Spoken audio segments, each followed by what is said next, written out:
Good evening, everyone. I call to order the October 14th, 2025 closed session meeting of City Council at 5:04. Madam City Clerk, may we have the roll call, please? Councilmember Francois. Here. Councilmember Keegan. Here. Councilmember Jackson. Here. Mayor Pro Tem Detoy. Here. Mayor Seaman. Here. You have a quorum. Thank you. Madam City Clerk, do we have anyone for public comment in person or Zoom? We do have one participant on Zoom with a virtual hand raised. Matt McCool, your 3 minutes will begin once you're unmuted.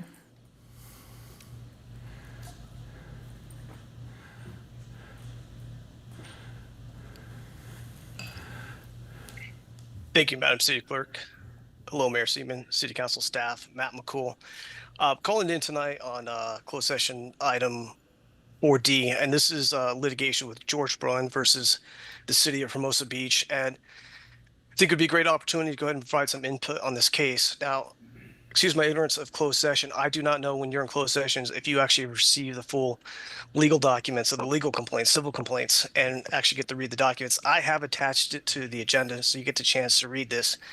George Brunn is a police officer with the City of Hermosa Beach, and he has been on administrative leave for the last 2 years. I was informed by one of my contacts within the department he's actually been on paid administrative leave. I found that hard to believe for that extended amount of period of time. Then I went to Transparent California, and in fact, he has actually been paid for this entire time. Tonight, I want to speak in favor of his case. I have the case file. I've read it up here. For full disclosure, I do not have a personal friendship with Officer Brunn. I do know him. I met him through the Community Police Academy, and when he was out and about town, I always greeted him when I saw him in person.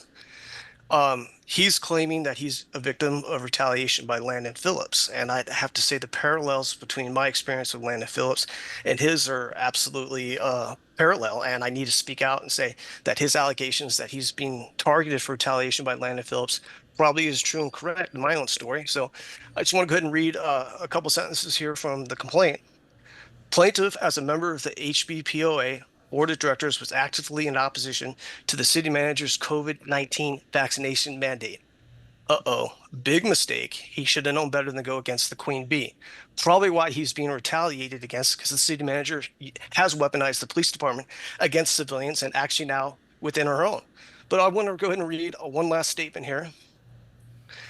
Plaintiff has information and belief that Captain Phillips has in the past made similar false statements to protect himself from criminal liability.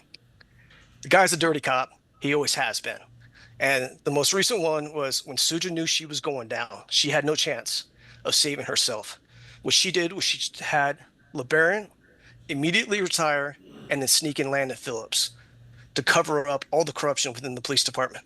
If the new city manager brings in an outside law enforcement from LAPD or LA County Sheriffs, all this corruption is going to be exposed. But for tonight, I'm going to head and back my support for Officer Brunn. That's my time. That's my piece. It's time for Dodger baseball, and I'll see you on the other side. Thank you. Madam City Clerk, is there anyone else? Mayor, we do not have any other virtual hands raised. Very well. Then seeing no other person for public comment, I'll close public comment and recess to the closed session.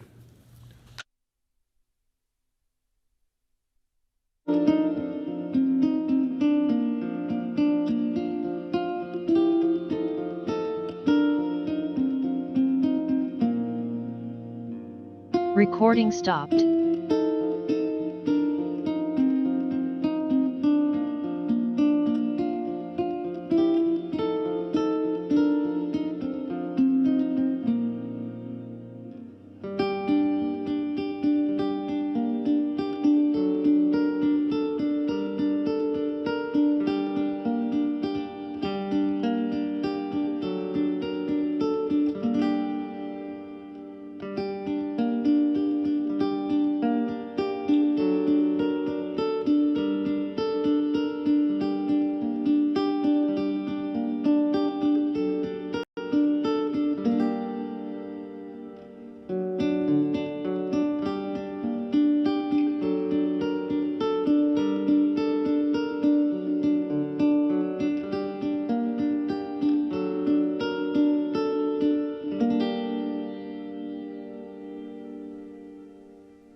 Good evening, ladies and gentlemen. Can everyone please take their seats? I think I know who lives in that apartment right there. That's, Hello? Good evening. Can everyone please take their seats?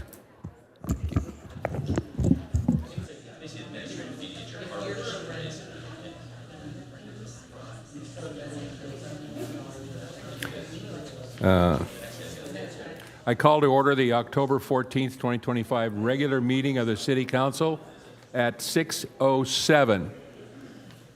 Thank you very much. Madam City Clerk, roll call, please. Or, yeah, excuse me, Pledge of Allegiance first. Rick Koenig, would you like to lead us in the pledge? Please stand, put your hand over your heart, and repeat after me.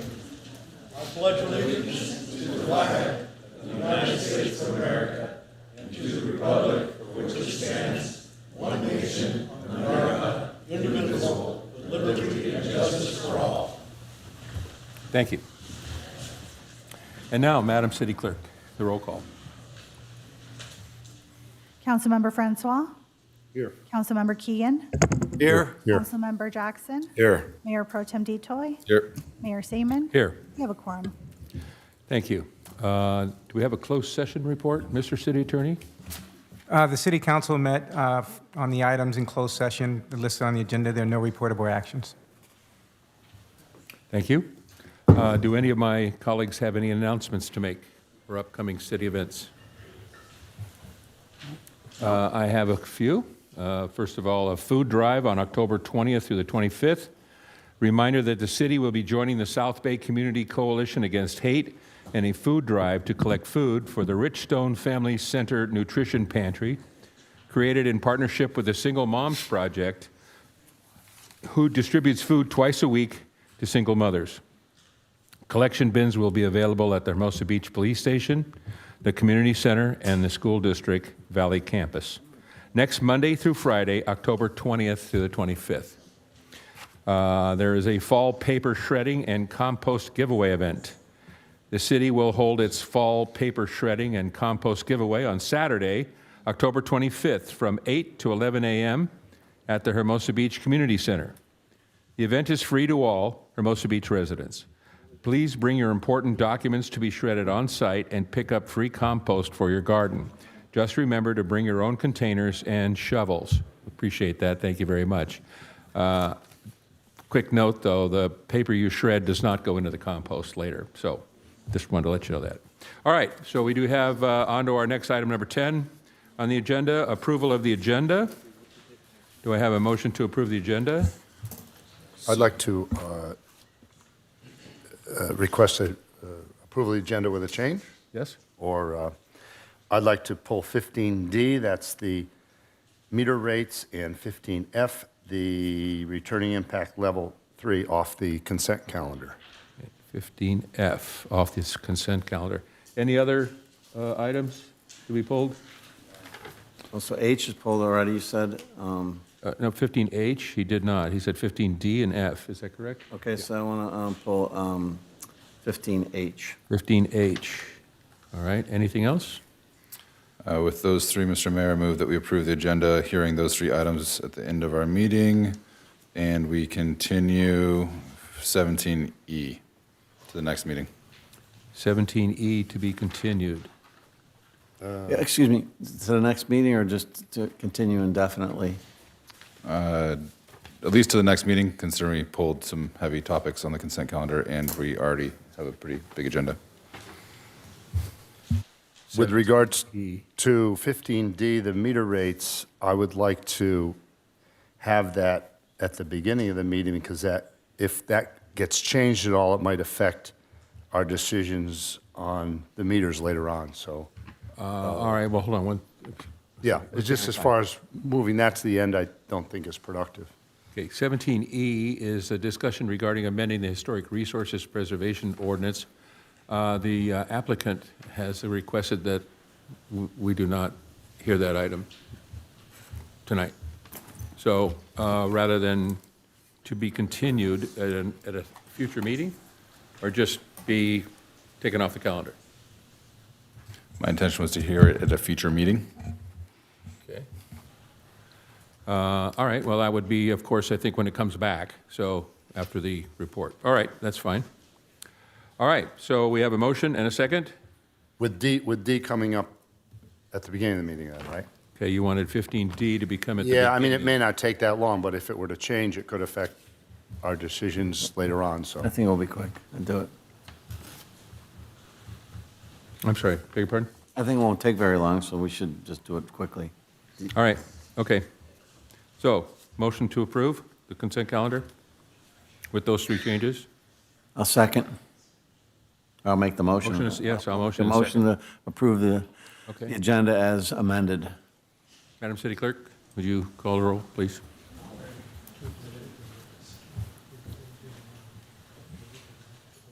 Voting is now open.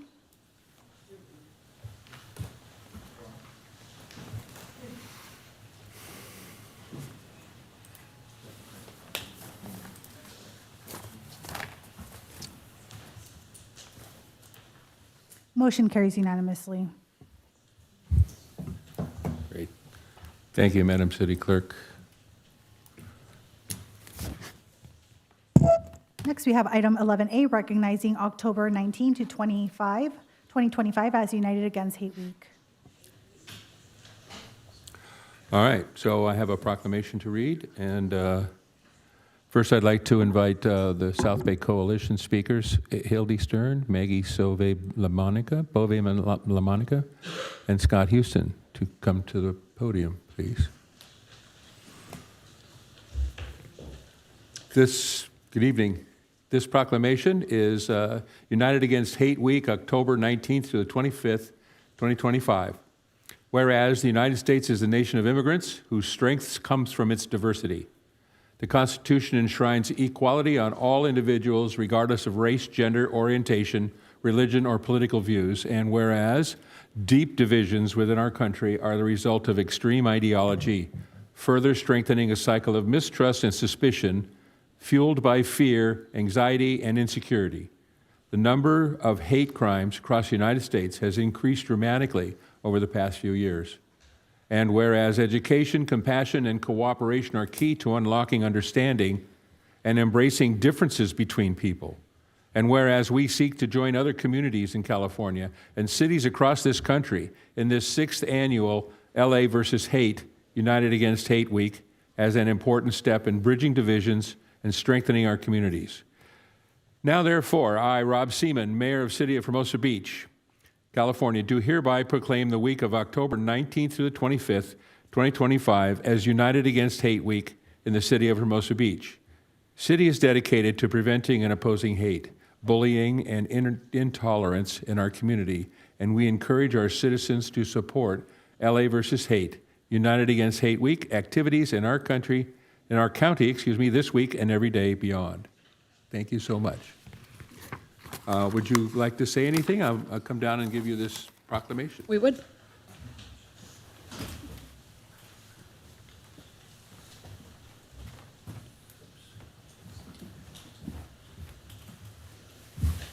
There we go.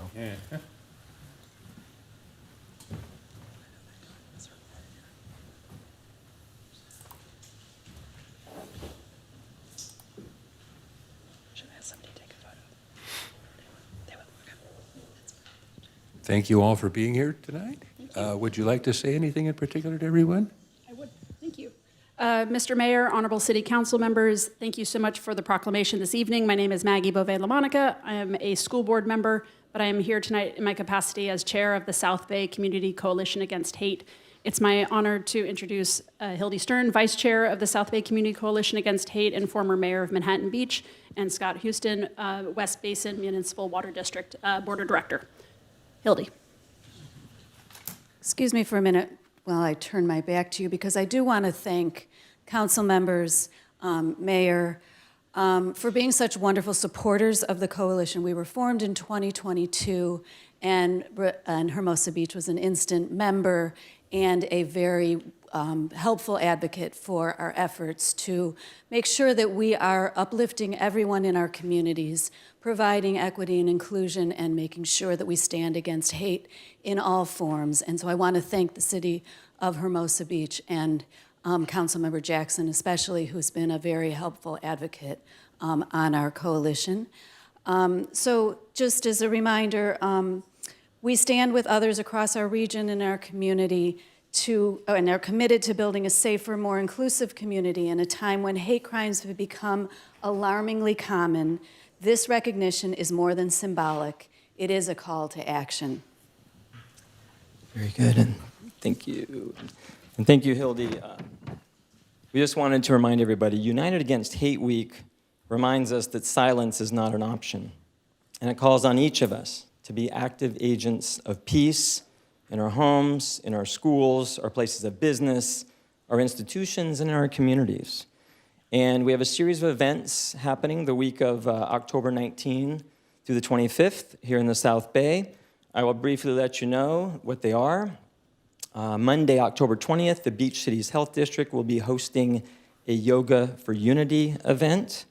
That is in the evening at 6:30 p.m. that night. Wednesday, October 22nd, in the city of El Segundo, we will have our annual candle vigil at 5:30 p.m. near City Hall. On Thursday, October 23rd, Congregation Tikvat Jacob and Manhattan Beach Community Church will be hosting an interfaith unity walk at 9:30 a.m. And throughout the week, as was mentioned by the mayor in the proclamation, October 19 through 25, we are collecting food. We have a food pantry drive for the Single Mom Project. You can find more information about all of this at our coalition's website. It is southbayversushate.org. That's southbayvshate.org. And we want to thank all the communities of the South Bay and our beach cities in particular for helping us with this work. And thank you to the city of Hermosa Beach for this proclamation on behalf of the South Bay Community Coalition Against Hate. Thank you. Thank you.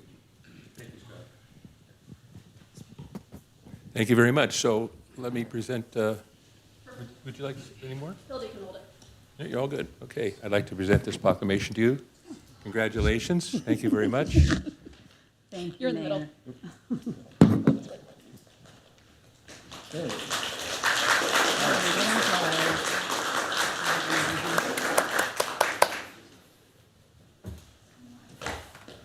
Thank you. Rob, thank you so much.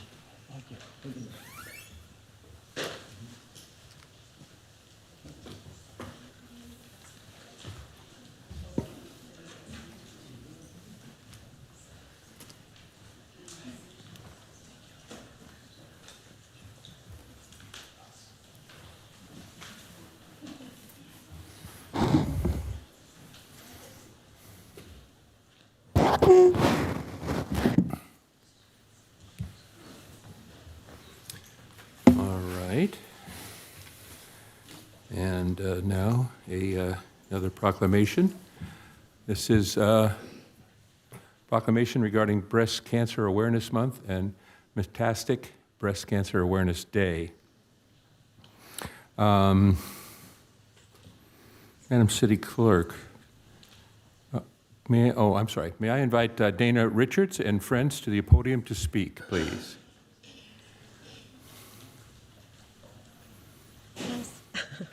Hi, guys. Hello.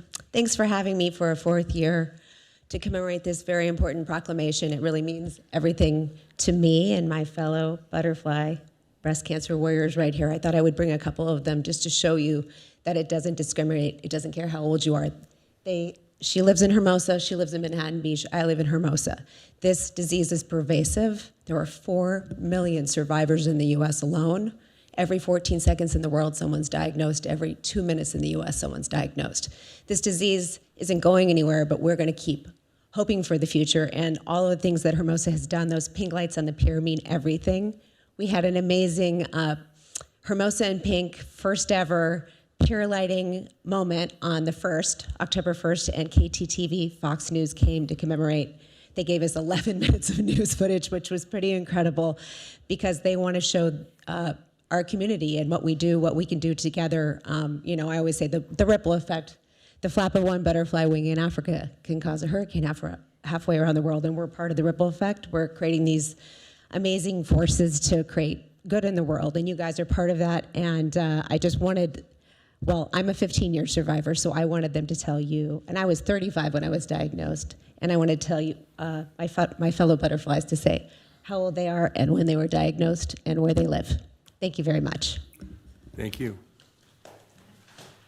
Hello, I'm Gina Galgano. I'm a 10-year resident of Hermosa Beach. I was diagnosed with breast cancer last February, and I'm 1 year out of active treatment. So just wanted to say thank you for acknowledging this really important month, as 1 in 8 women that you know will be impacted in her lifetime, and Dana, for all of your work with the Butterfly Strong Foundation and the ripples you've made. So thank you. Hi, everyone. Ali Rivera. I was diagnosed 3 years ago with breast cancer at 45, showing my age. But I'm 3 years post most things and feeling really great. I'm grateful to Dana, proud butterfly, and I was part of the event on the 1st, which was really beautiful to see the lights go up, and it's a really meaningful community. So thank you for acknowledging us. Thank you all for being here.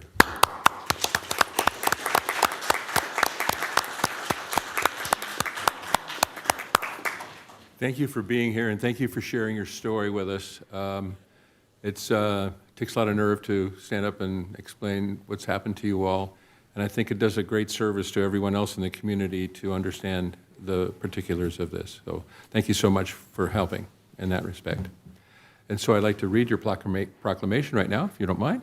Whereas October is National Breast Cancer Awareness Month, and during this time, we rededicate ourselves to supporting patients and their families, boosting access to care, and raising awareness about the life-saving importance of early screening. And whereas the disease affects 2.3 million women worldwide, and according to the American Cancer Society, about 2,800 men in the United States will be diagnosed with breast cancer in 2025.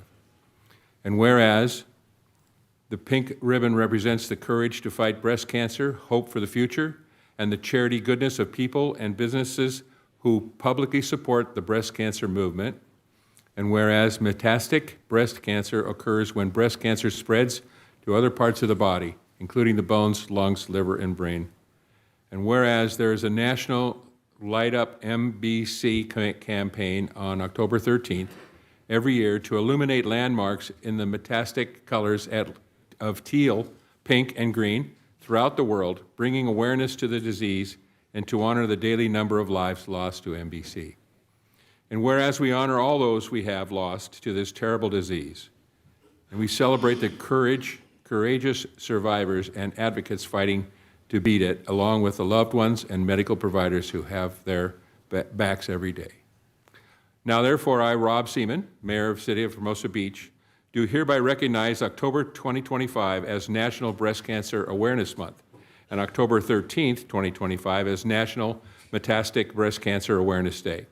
The city is proud to join the fight to end cancer by lighting up Pier Plaza in pink for the month of October and lighting up in teal, pink, and green on October 13th. I encourage citizens, private businesses, nonprofit organizations, and other interested groups to join in activities that will increase awareness of what Americans can do to prevent and control breast cancer and pay tribute to those who have lost their lives to the disease. Thank you so much for being here tonight, and let me give you this proclamation.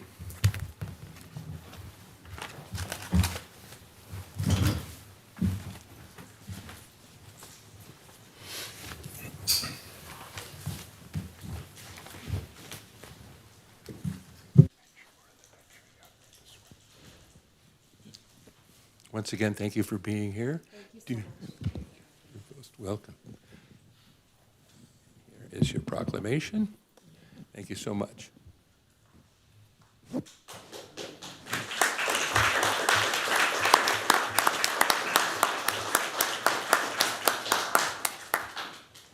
Thank you all. Thank Thank you. Thank you. Thank you.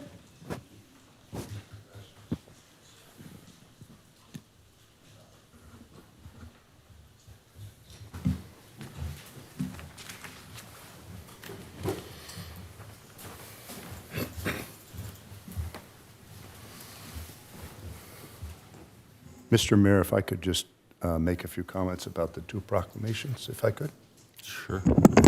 I think it's really important. Month of October, we celebrate many things, and I think that United Against Hate Week and breast cancer awareness are really two good things for us to have an awareness. And regarding United Against Hate Week, it's not limited to just bigotry, sexism, anti-Semitism.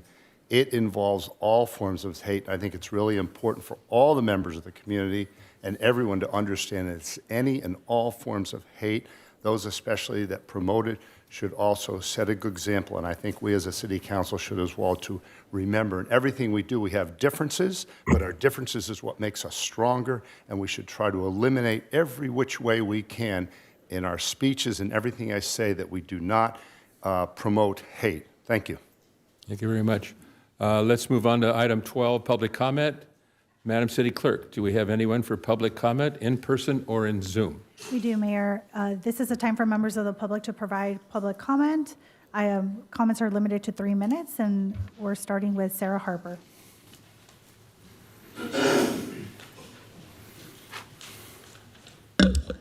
Good evening, Mayor, City Council, residents of Hermosa Beach. I'm here to give announcements about library events. So first thing is that our bookmark contest ends this Saturday, October 18th. So you have until Saturday at 6 to get your entries in if you are in kindergarten through 12th grade and want to draw a bookmark for our bookmark contest. The local winners will be printed by our Hermosa Beach Friends of the Library, and then the winners from the district will be printed by the county library when those are announced. Next, tomorrow, Wednesday, October 15th at 3 p.m., we will be having Model Magic Sugar Skulls. In observance of Hispanic Heritage Month, we will learn about the history and cultural significance of sugar skulls, also known as calaveras, and you will be able to make your own out of Model Magic clay for ages 5 to 12. On Wednesday, October 22nd, we have our Adult 101 for Teens Finance. Learn about budgets, how they work, how to create one, and how to manage your financial future. And then paint your own piggy bank to take home, especially for teens ages 12 to 18.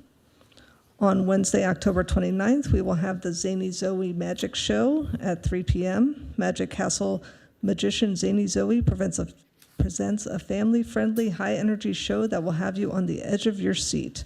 Generously sponsored by our Hermosa Beach Friends of the Library. Also, on Wednesday, October 29th at 6 p.m., we will have Edgar Allan Poe in The Shadow of the Raven. Broadway and film veteran Duffy Hudson brings his talent and fascination for Edgar Allan Poe to life in this unique one-man play. It begins as Edgar Allan Poe rises from the scene of his mysterious death and continues as he pieces together the events of his life. For adults, generously sponsored by our Hermosa Beach Friends of the Library. And then on October 31st, Friday at 10:30 a.m., we will have Megan Makes Bubbles. Join us for a show on the science of bubbles with shimmering waves of soap films, rainbow bubbles, big bubbles, small bubbles, square bubbles, triangle bubbles, bubbles within bubbles, and more bubbles, especially for ages 0 to 5 with a parent or caregiver, and that is also generously sponsored by our Hermosa Beach Friends of the Library. Thank you. Thank you. Next, we have Jim H.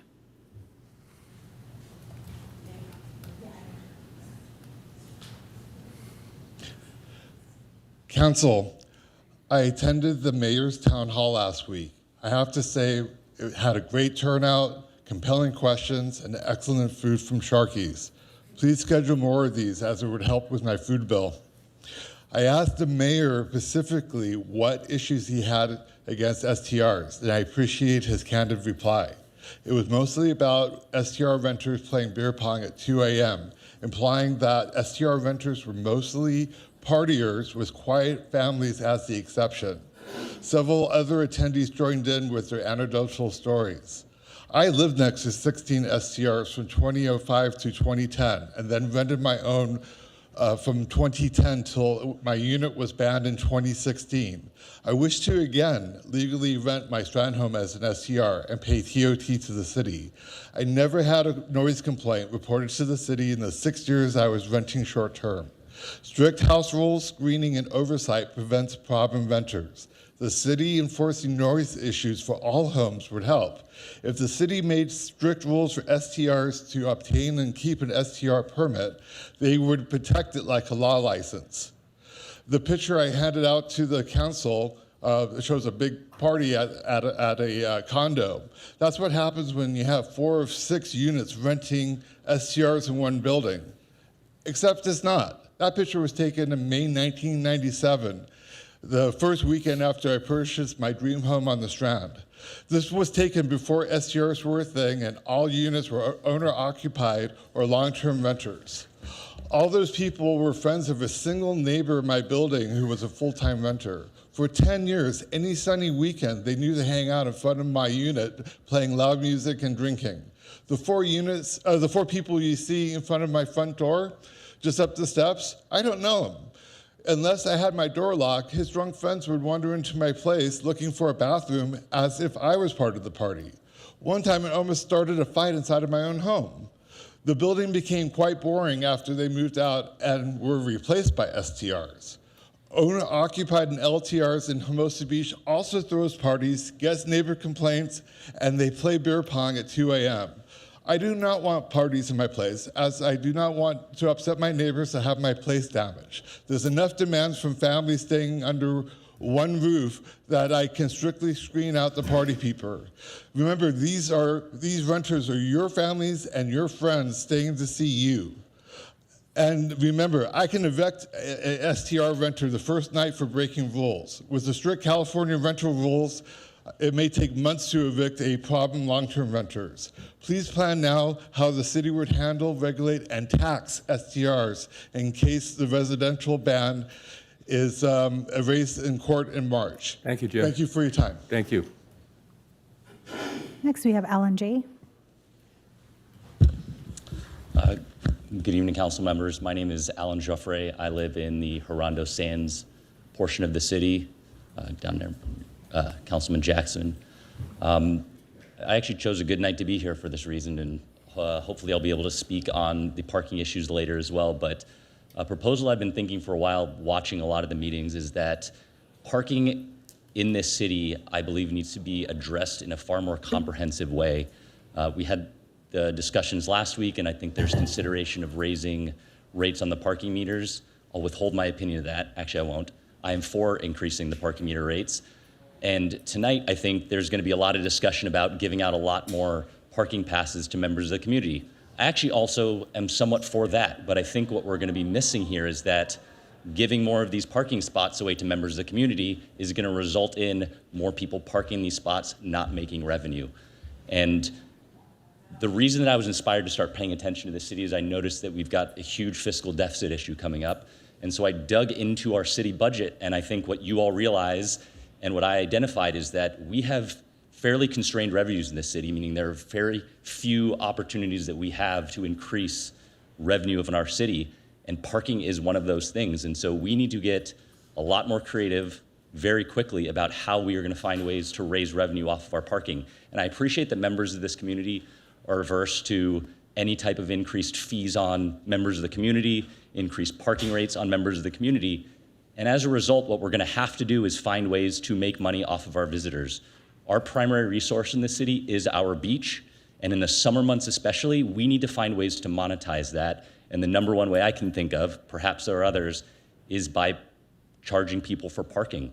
We already have a lot of that parking down in Hermosa Sands, and yes, it is busy during the summer. There's no question about it, but that's one of the sacrifices I was prepared for moving to a beach community, that people were going to want to come to my community during the summertime. And so I think as part of this committee, one may already exist, but I think it needs to more comprehensively consider other ways that we are actually going to start charging for more parking around our city. And another thing that I noticed last week is a lot of the conversation around Lot E there seemed to be not a full consideration of all the options that we have to test different parking means of parking within the city. It seemed like there was a lot of confusion around the expenses associated with it. I pulled up the Park Mobile off their website. It says many cities, universities, municipalities are increasing, trying to streamline operations and minimize maintenance costs by phasing out meters and pay stations entirely. There are options that we can simply with signs be charging for parking within our city at almost no cost to us. My understanding is that Park Mobile actually will give us these signs for free. And so for very little amount of money, we can experiment with different parking techniques around our city to maximize the amount of revenue we are making from our #1 resource, which is parking. Thank you, Alan. Yeah. Next, we have Michael Kim.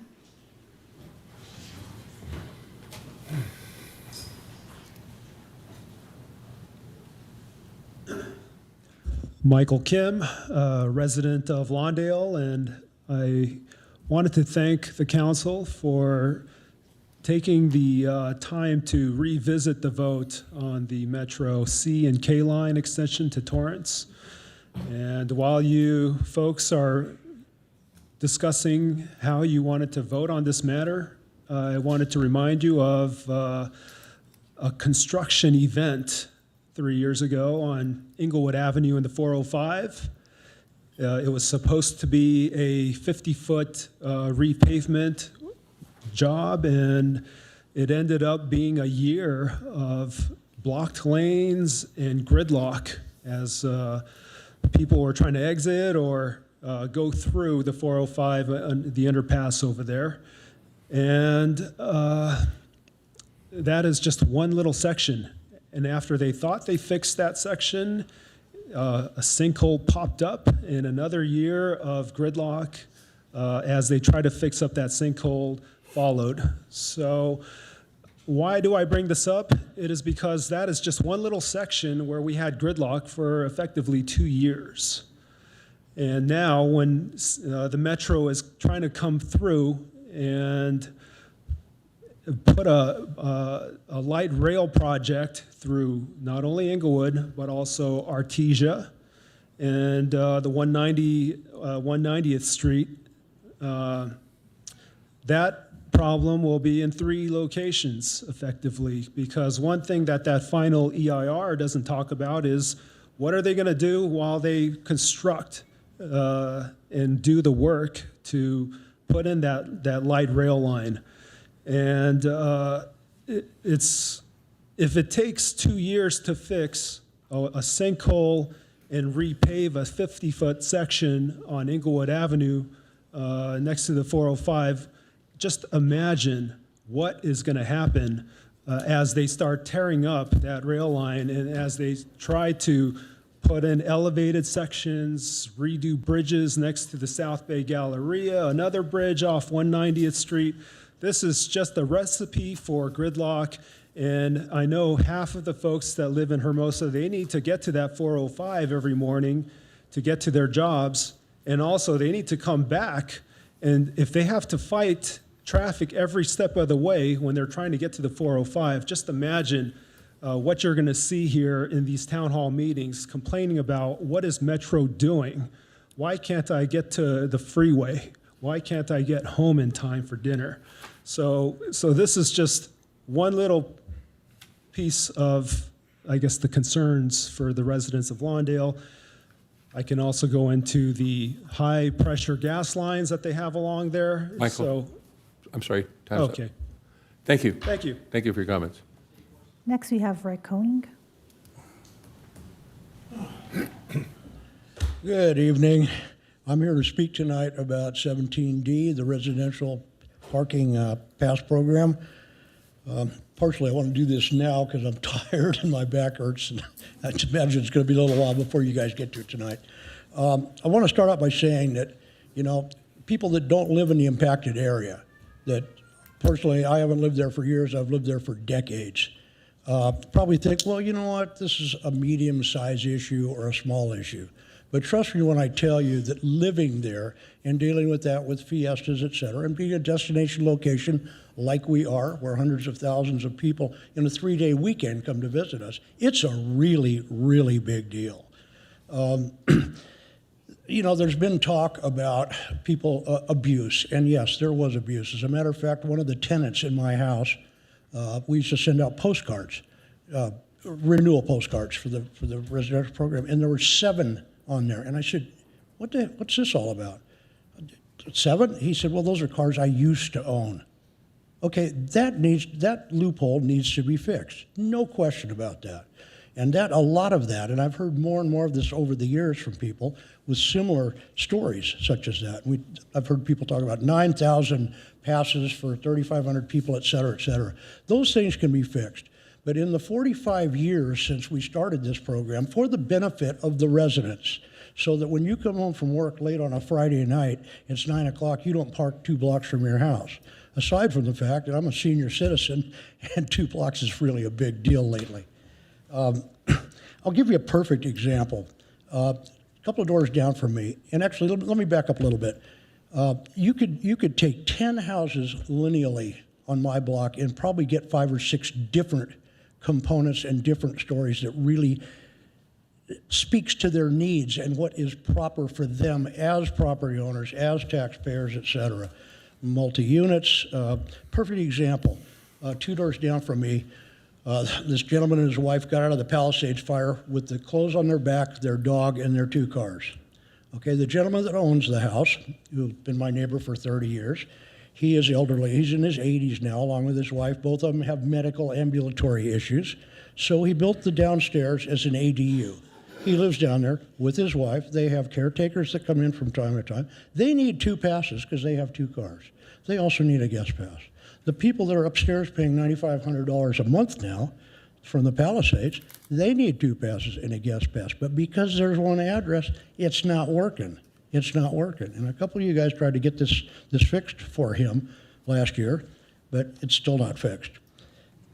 I'm not here to complain. I'm just here to try to offer my perspective as somebody that's lived there, been there, done that. At one point, I was a contractor, had a couple of trucks, and my own personal car. Uh-oh. Damn, that goes fast. Sorry, Rick.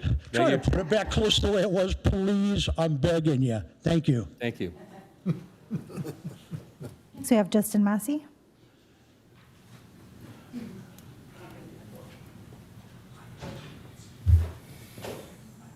Mr. Mayor, council staff, thank you. I will be quick. First, congratulate you on leveling up our parking rates to match our neighboring cities. That's an important move for us to be consistent with the other beach cities. I also want to congratulate the police department and the school district for their award-winning e-bike program. I've seen the results of it on the street. More kids wearing helmets, more kids riding on the street, more kids stopping at stop signs. It all seems to be working. So kudos to the work that you've done. I briefly want to address 2 topics on your agenda tonight. First is the residential parking permit program. The second is the Metro C line. Council approved on several occasions, in fact, the majority of this council, the basic contours of the program. 3 passes, a 4th if you need it. You have to be a Hermosa Beach resident, and your driver's license and car registration needs to match the address where the parking pass is provided. There have been some complaints raised by folks who are landlords or residents that the program as modified hasn't served their needs. As a former resident of the impacted zone and a pass holder and now a landlord of a property in the impacted zone, I don't see merit to either of those complaints. For landlords, the scenarios where you would need to park at your rental property would be if you have maintenance or repairs. In virtually every one of those cases, you could either use the tenant's tag or you can use on-site parking, either because you have a vacant unit or because it's during working hours and your tenant is at work. If you're showing the unit, you're going to have on-site parking because the unit's going to be vacant, or you can use the hang tag for your tenant. For residents, there's no reasonable need for people to need to permanently park 4 or more vehicles, more than 4 vehicles, on the street. The number of people who need to park that many cars versus the number of people we are serving by getting thousands of parking permits off the street, freeing up street parking that they need on a day in and day out basis, pales in comparison, and it's vanishingly small. Keep in mind, the policy is designed to free up parking for 99% of the residents who live here, who need parking on the street day to day, and whose infrastructure dollars follow them to Hermosa Beach because their driver's license and their car registration is here in Hermosa Beach. Party passes. We used to have a policy where you could get unlimited $5 passes. So you could get 30 of these things to throw a party in the middle of summer, right down on the Strand, flooding your neighborhood with parking. That made 0 sense, especially in the warmer parts of the year. I don't think any changes need to be made to bring that back, but if you're going to consider it, raise the rate to our daily parking rate and limit it to 1 event per year where you can get that kind of parking on the street to flood the neighborhood. Lastly, with respect to the Metro Sea Line to Torrance, as you all know, I was on the Council of Governments Board for the city for years. I've heard and considered the arguments for the $1 billion Hawthorne alignment. They don't hold water. They don't make sense. The case can't be made. There's no economic benefit. It's Justin. a huge cost overrun, and the impacts are mitigated to the people along the right of way. Justin, thank you. Your Thank you, time- Mr. Mayor. Thank you.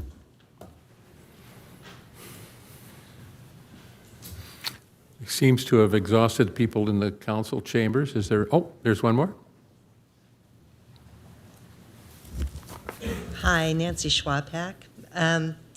So I just experienced a little bit of PTSD because I watched every single one of the city council meetings that related to parking and the parking pass program and the residential parking pass program. And I keep hearing the same thing over and over and over, and it makes me crazy. Somehow it's a privilege for me to park for free on the street in front of my house. That is just not right. People outside the zone park for free in front of their street. They're allowed to turn their garage into a gym and put 2 planter boxes in front of their garage doors so that it can't possibly be used for parking. But somehow I'm not allowed to do that because I live in the coastal zone. I think I just heard, somebody can do a playback, I may have misheard, that every pass we take away from people in the impacted zone frees up spaces for 99% of the residents who are just trying to park, who pay the same amount for the infrastructure. No, the residential parking pass area is, I think I read it somewhere, something like 45% of the residents. So when you're making these changes, and when you're talking about the people who live here, we pay the same for infrastructure. I pay for the free parking passes in front of the houses in the people who don't live in the zone. I just am sick and tired of hearing it's a privilege to park for free in front of my house. By the way, we have 2 cars. We have a 2-car garage that we park in 90% of the time, and we have 3-car parking in our driveway. So I buy parking passes. I park on the street using my parking pass maybe 20 times a year. So every one of the parking passes you're issuing isn't a car on the street 24 hours a day. It's a convenience that I think the people that live in the zone deserve, the same as anyone who lives anywhere else in Hermosa Beach. Thank you. Thank you.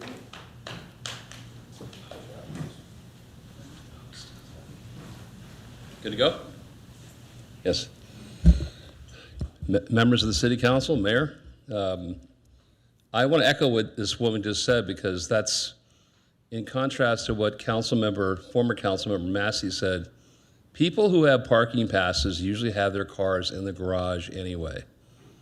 And it misses the point as to why we have the parking pass from the beginning. When meters came into our area so many years ago, I've been here 41 years and I can't believe it. I used to have a Boston accent. I don't know what happened to it. Now I sound like Nappy now. I sound like I'm on the beach, right? But anyway, but what I'm telling you is that it was always a situation they went hand in foot. Can you imagine trying to get parking meters sold to the constituency down there to people, back in the late 70s and the early 80s when it was first introduced? To say, oh, we're going to put parking meters in front of your house and no complaints, shut up, right? Because we want to get more revenue for the city because we're broke, Yeah, you're going to sell that one. And the way they sold it was very simple, that we're going to do this, we're going to make a lot of money for the city. Okay, we're going to put parking meters out there. Usually that's punitive. But, it's going to be for people that come to the beach that don't pay the meter and they get a ticket if they don't, play by the rules. But we're not going to make this a penalty for the people who live there. We're going to give you parking passes. so that you won't have to do this. They go hand in hand. That was the program by which we survived beautifully for 40 plus years. Then I don't know what happened. All of a sudden we started thinking about, oh, we're going to, tax our residents more money, and that's what we did. I'm going to talk about this later on tonight, but I just remember how this came around. But I do want to say one thing, and I want Michael Keegan to make it. Let's close this meeting tonight in memory of Pat Benz. She was Pat Bergey's wife, and I can't say any more about that. Thanks.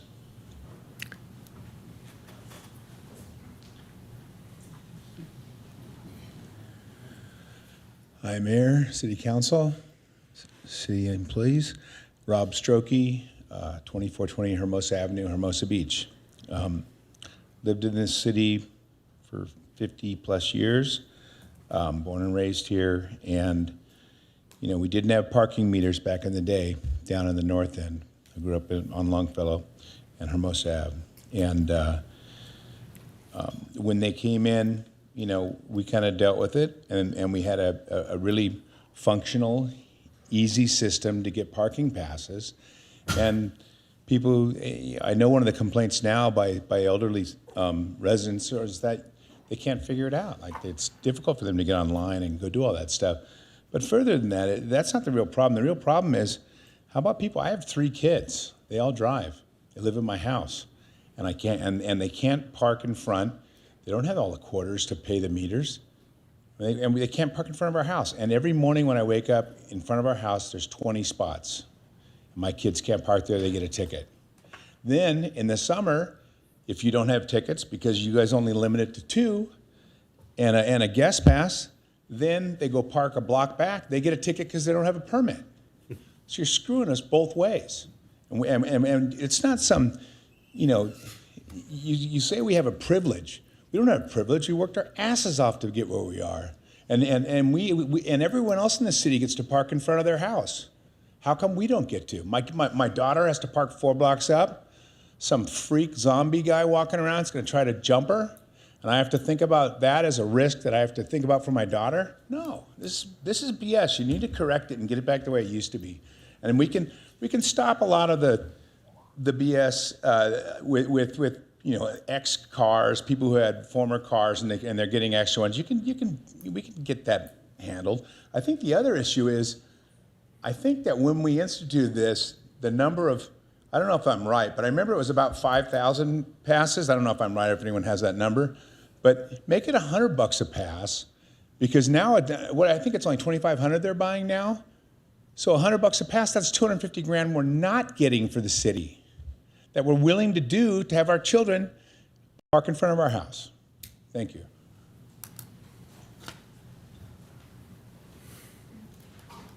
Hello, I'm Victoria Igloy. I live at 1921 Hermosa Avenue. Thank you so much, City Council and Mayor, for putting this on the agenda. My situation is similar to Rob. We have a couple of children, and during COVID, my husband and I moved down to 1921, the impacted area, Hermosa Avenue. When we moved down, we realized that the parking situation was going to be a little bit tough. So my husband sold one of his cars. He has a work truck. I have a car. Both of my kids are in college. They both work. They live down at the beach. We have a garage. We use it every single night. I have solar panels on my house. We have electric cars.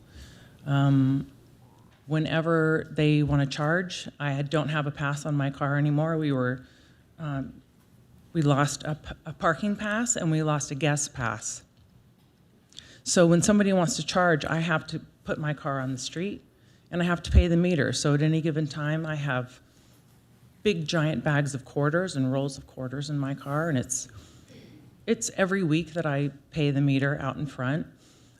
It's common for me to park my car at night when my daughter's coming home or my son is coming home super late at night so that they have a spot.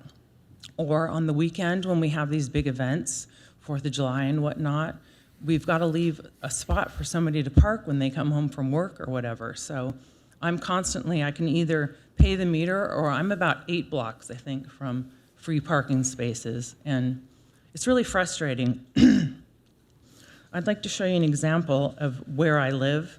I use my garage. This is about the same footprint as my house. It's 6 units.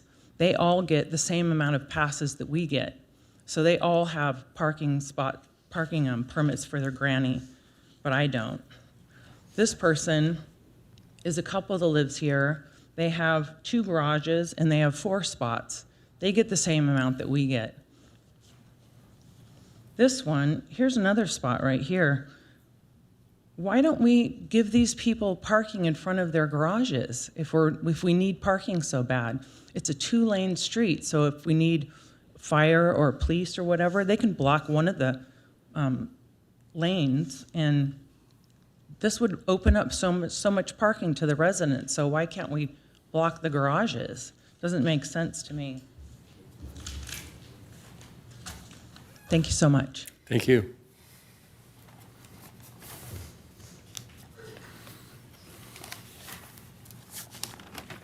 Good evening. Good to see you guys. Thank you for all you do. I just want to say it's really good to see Steve Napolitano up there. It's about time you upgraded to Hermosa. Nice to see you up there. I knew you were a smart guy. Anyway, just really quick on the parking pass issue. This is just kind of a head scratcher to me. I know it'll be hard for you guys to believe, but I'm old enough that I remember when they started the program. And it just worked exactly as intended for over 40 years. And I rarely even heard a complaint. And then all of a sudden they junked it. And now you've got all these people complaining. So I really feel like this is one that was created by the council recently and would be very easy to just go back to the rule that we lived under for the last 40, 45 years. So thank you guys. Thank you.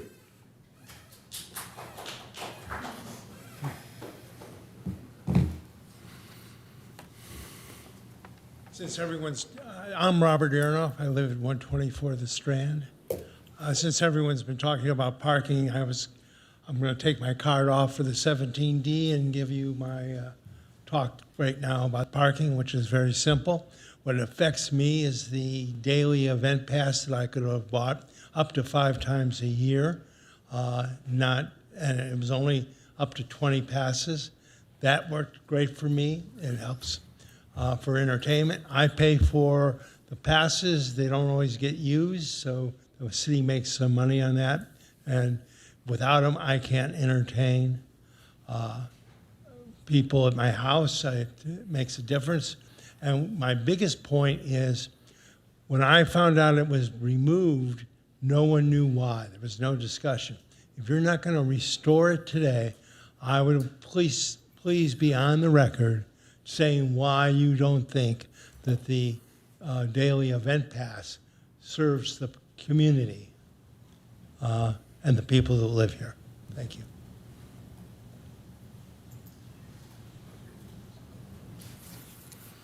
Anyone else in council chambers would like to speak on any matter?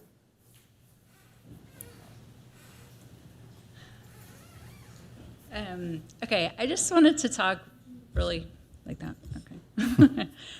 It's really, really fast. I just had an idea that for the guest parking passes, if you guys could just get rid of the driver's license address prerequisite. I manage a lot of properties here. I live in the affected zone on Palm Drive. I have neighbors who have problems getting their guest parking pass because they don't live in the area and they don't have their address on their IDs. So maybe just do the property tax bill. It would be such an easy little fix. Super fast. That's it. Thank you. All right, anyone else? Seeing no one, Madam City Clerk, do we have anyone on Zoom? We do. Ken Allen, your 3 minutes will begin once you're unmuted.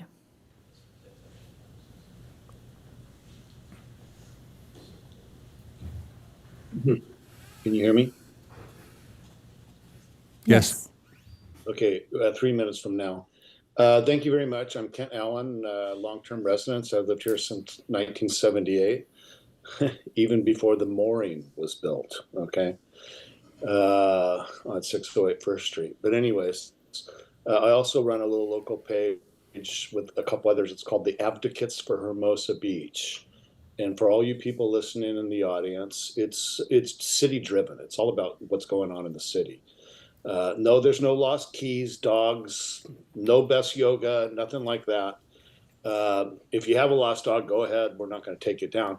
To my knowledge, we have not, I don't think anybody's banned, unlike that other page. Anybody can get on it. It's completely wide open to everybody. I have 3 items I want to talk about. One is the hate, the proclamation for hate. You know, this is a very important thing. About 5 weeks ago, a very influential person in the United States was murdered. He was assassinated for simply having an opinion.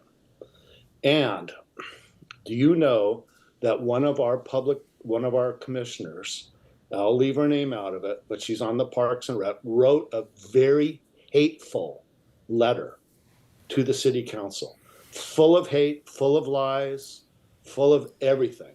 And not a bright woman.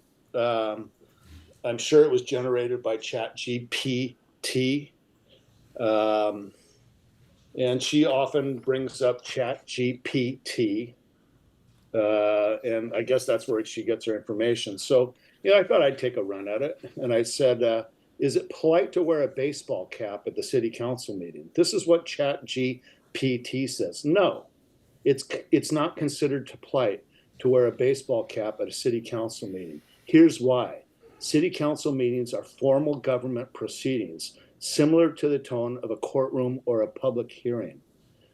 Wearing a hat indoors, especially in a formal public sitting, is also often seen as disrespectful to casual, especially when they are addressing public speakers and residents. Jackson, you need to take your hat off, okay? You need to do it. It's disrespectful. The other thing I'm going to tell you is when it comes to parking, I'm staying out of the parking because I don't live in the impacted zone. That's for you guys to figure out. Jackson lives in the impacted zone. He has his garage blocked off by planters. He does not park his cars in the garage. And we all remember the meeting where I'll go back and make a clip out of it if you like, where he admonished people for building man caves and pool tables. I have a pool table in my garage. I don't live down there. I'm sorry, Mr. Allen, time's up. Thank you. Anyone Next, else? we have Laura Pena. Laura, your 3 minutes will begin once you're unmuted. Hi, this is Laura, Mayor, council member, staff. I'm glad that our city is recognizing Breast Cancer Awareness Month. Many of us have family members who are not here or who have successfully been fighting this disease. So thank you again for that. And another one is what's been mentioned, this whole United Against Hate Week. I just have to say something. It's really, really important right now, probably more than ever. If we see something, we have to say something. But all of us can do better. So silence is not an option. But the main reason why I was calling tonight is I do want to recognize that we had our first town hall, and it was the mayor's first town hall held in the renovated Clark building. And I can just reiterate that the room was filled with new people. It was inspiring to see the mayor and our interim city manager really field many questions from our residents. And I appreciate the openness. It really sets a tone that I think is important in our city right now.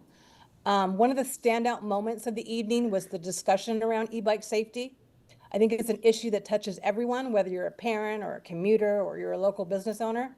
And it was especially encouraging to see our city manager take immediate action.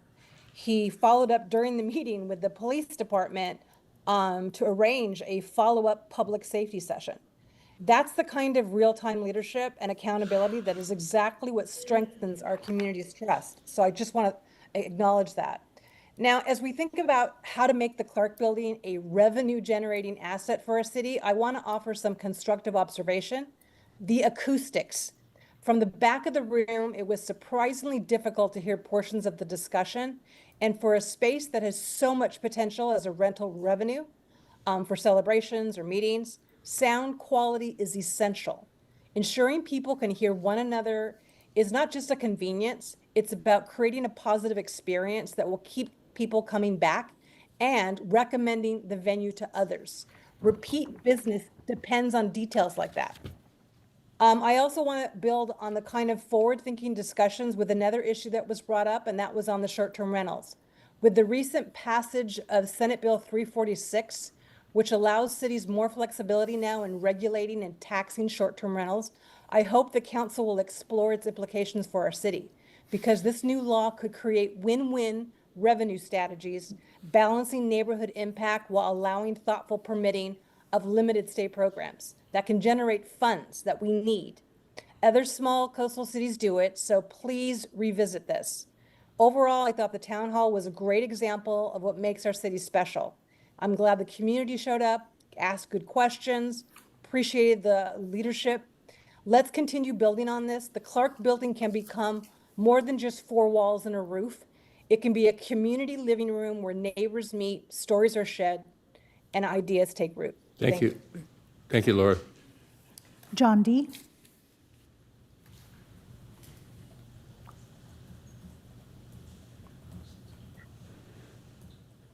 Yes, hi. Hope you can hear me. I wanted to comment on the recommendation for nothing days. One of the gentlemen that spoke before me mentioned the limited opportunity to increase revenue.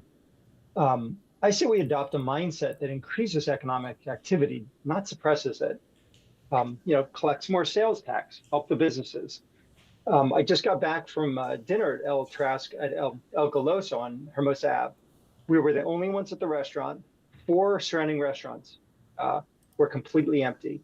We don't need nothing days. We need more of something days.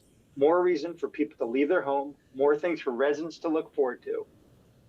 Nothing is a fine word if you're referencing herpes virus, but the mindset of nothing days is a virus for local businesses, our local economy, and the joy to the community. Nothing days are not a gift to residents. It's a gift to select residents. I disagree with the whole concept of trying to suppress activity in a city that would benefit from more of it. That's my comment. Thank you.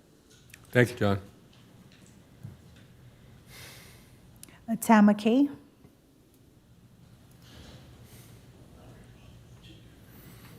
Hello, are you able to hear me?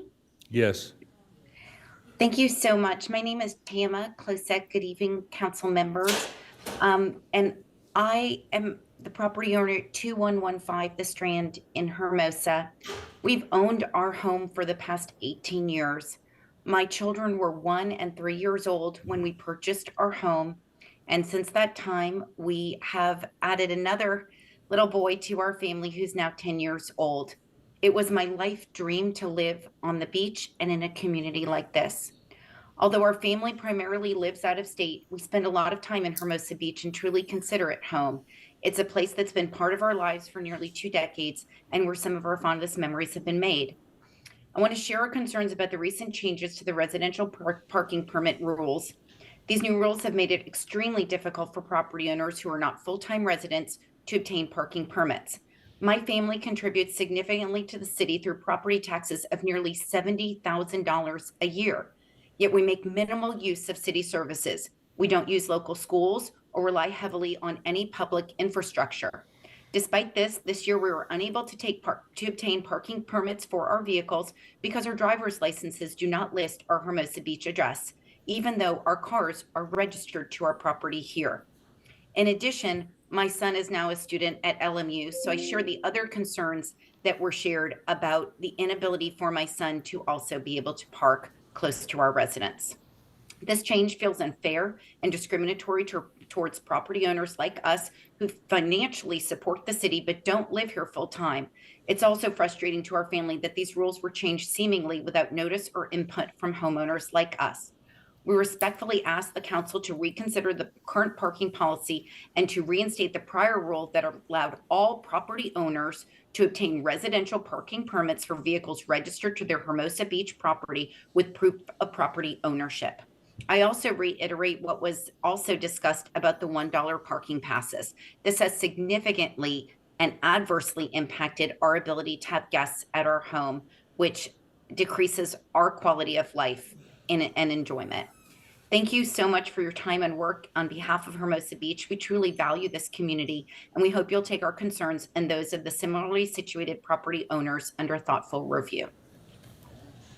Thank you. Next, we have Kristen M. Hello, can you hear me? Yes. Yes. Okay.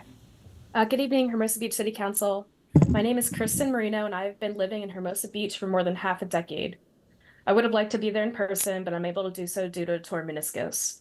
Regarding item tonight, 17C, the Sea Line extension of Torrance, you've heard a number of comments from people who don't live here, complaints about noise, vibration, pollution that have all been addressed in the final environmental impact report, section 5.2. I'd like to share my perspective as a Hermosa Beach resident. While the Sea Line extension project does not go through Hermosa Beach, I'm asking you to support the locally preferred alternative as the option that would best support Hermosa. I'm a frequent transit user, and I'm dissatisfied with their current access to the nearest metro line, the K Line.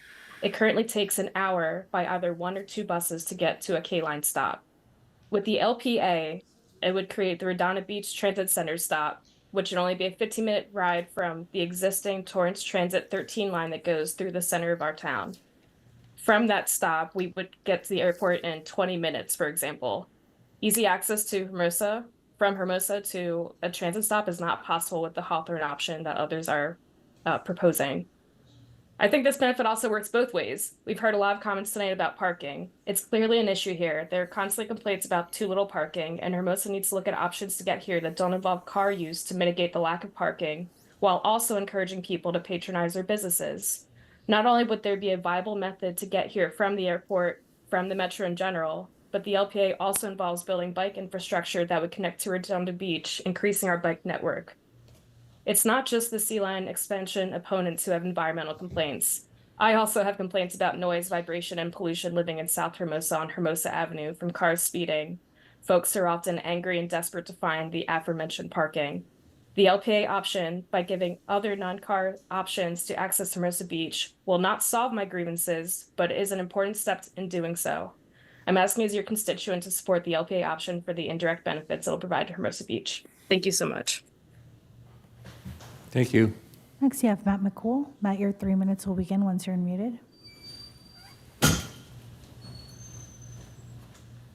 Thank you, Madam City Clerk. Hello again, City Council staff, Matt McCool. Just want to go ahead and show or express my appreciation and gratitude that elections do have consequences, and appreciate the change in public comment format. Former Councilman Massey tried to suppress it as much as he could. Clearly, we're past the 30-minute mark, and I would not be able to go ahead and give public comment at this point. Thank you so much, City Council, for doing what's best. I believe public comment is the most important part of City Council meetings. So thank you.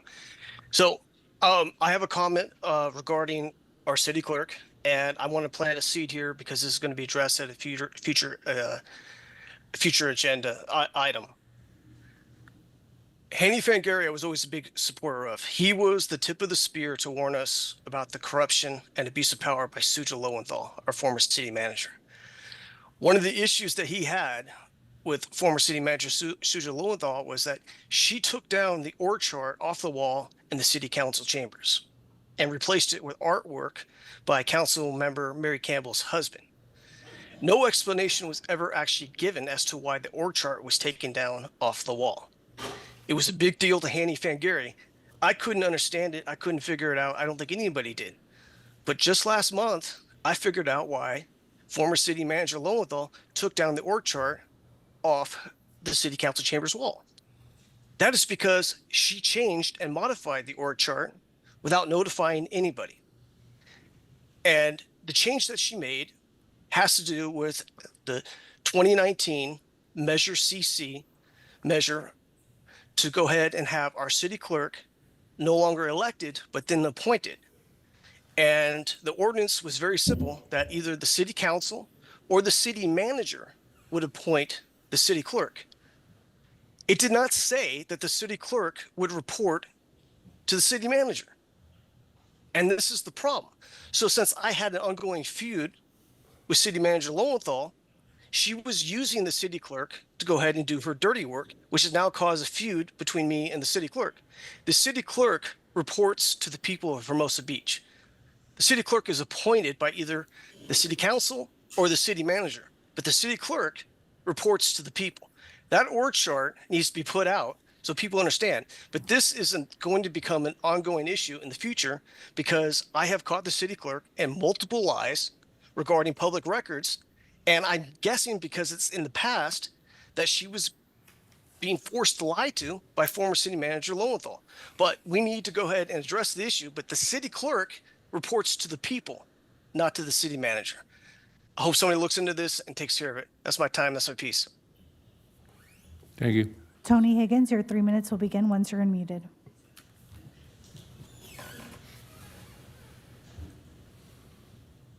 I thought I lowered my hand, but I'll go ahead and say what I was going to say. The idea of a nothing weekend. We already have a summer where it's completely full of special events. Off-peak season, it's up to 15 days a month with special events. There is something good about being able to visit a downtown once in a while where it's a pristine, beautiful beach. It's almost sacred to those of us who have, or to many of us who have lived here for many years.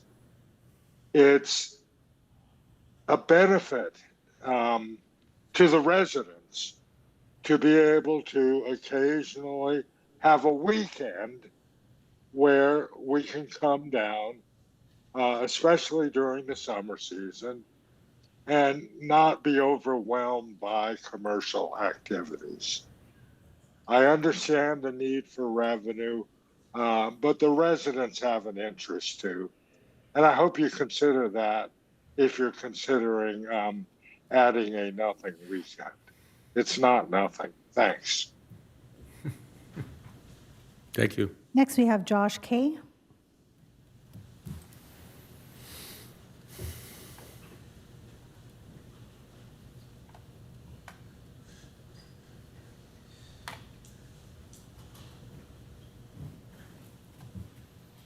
Josh Kay, your 3 minutes will begin once you're unmuted.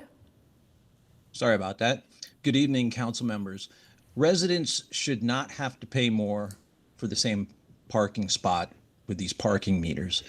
If the city insists on raising rates, at least offer a resident discount program so locals aren't punished for living here. We pay a lot of property taxes that keep going up every year, so it's something to think about.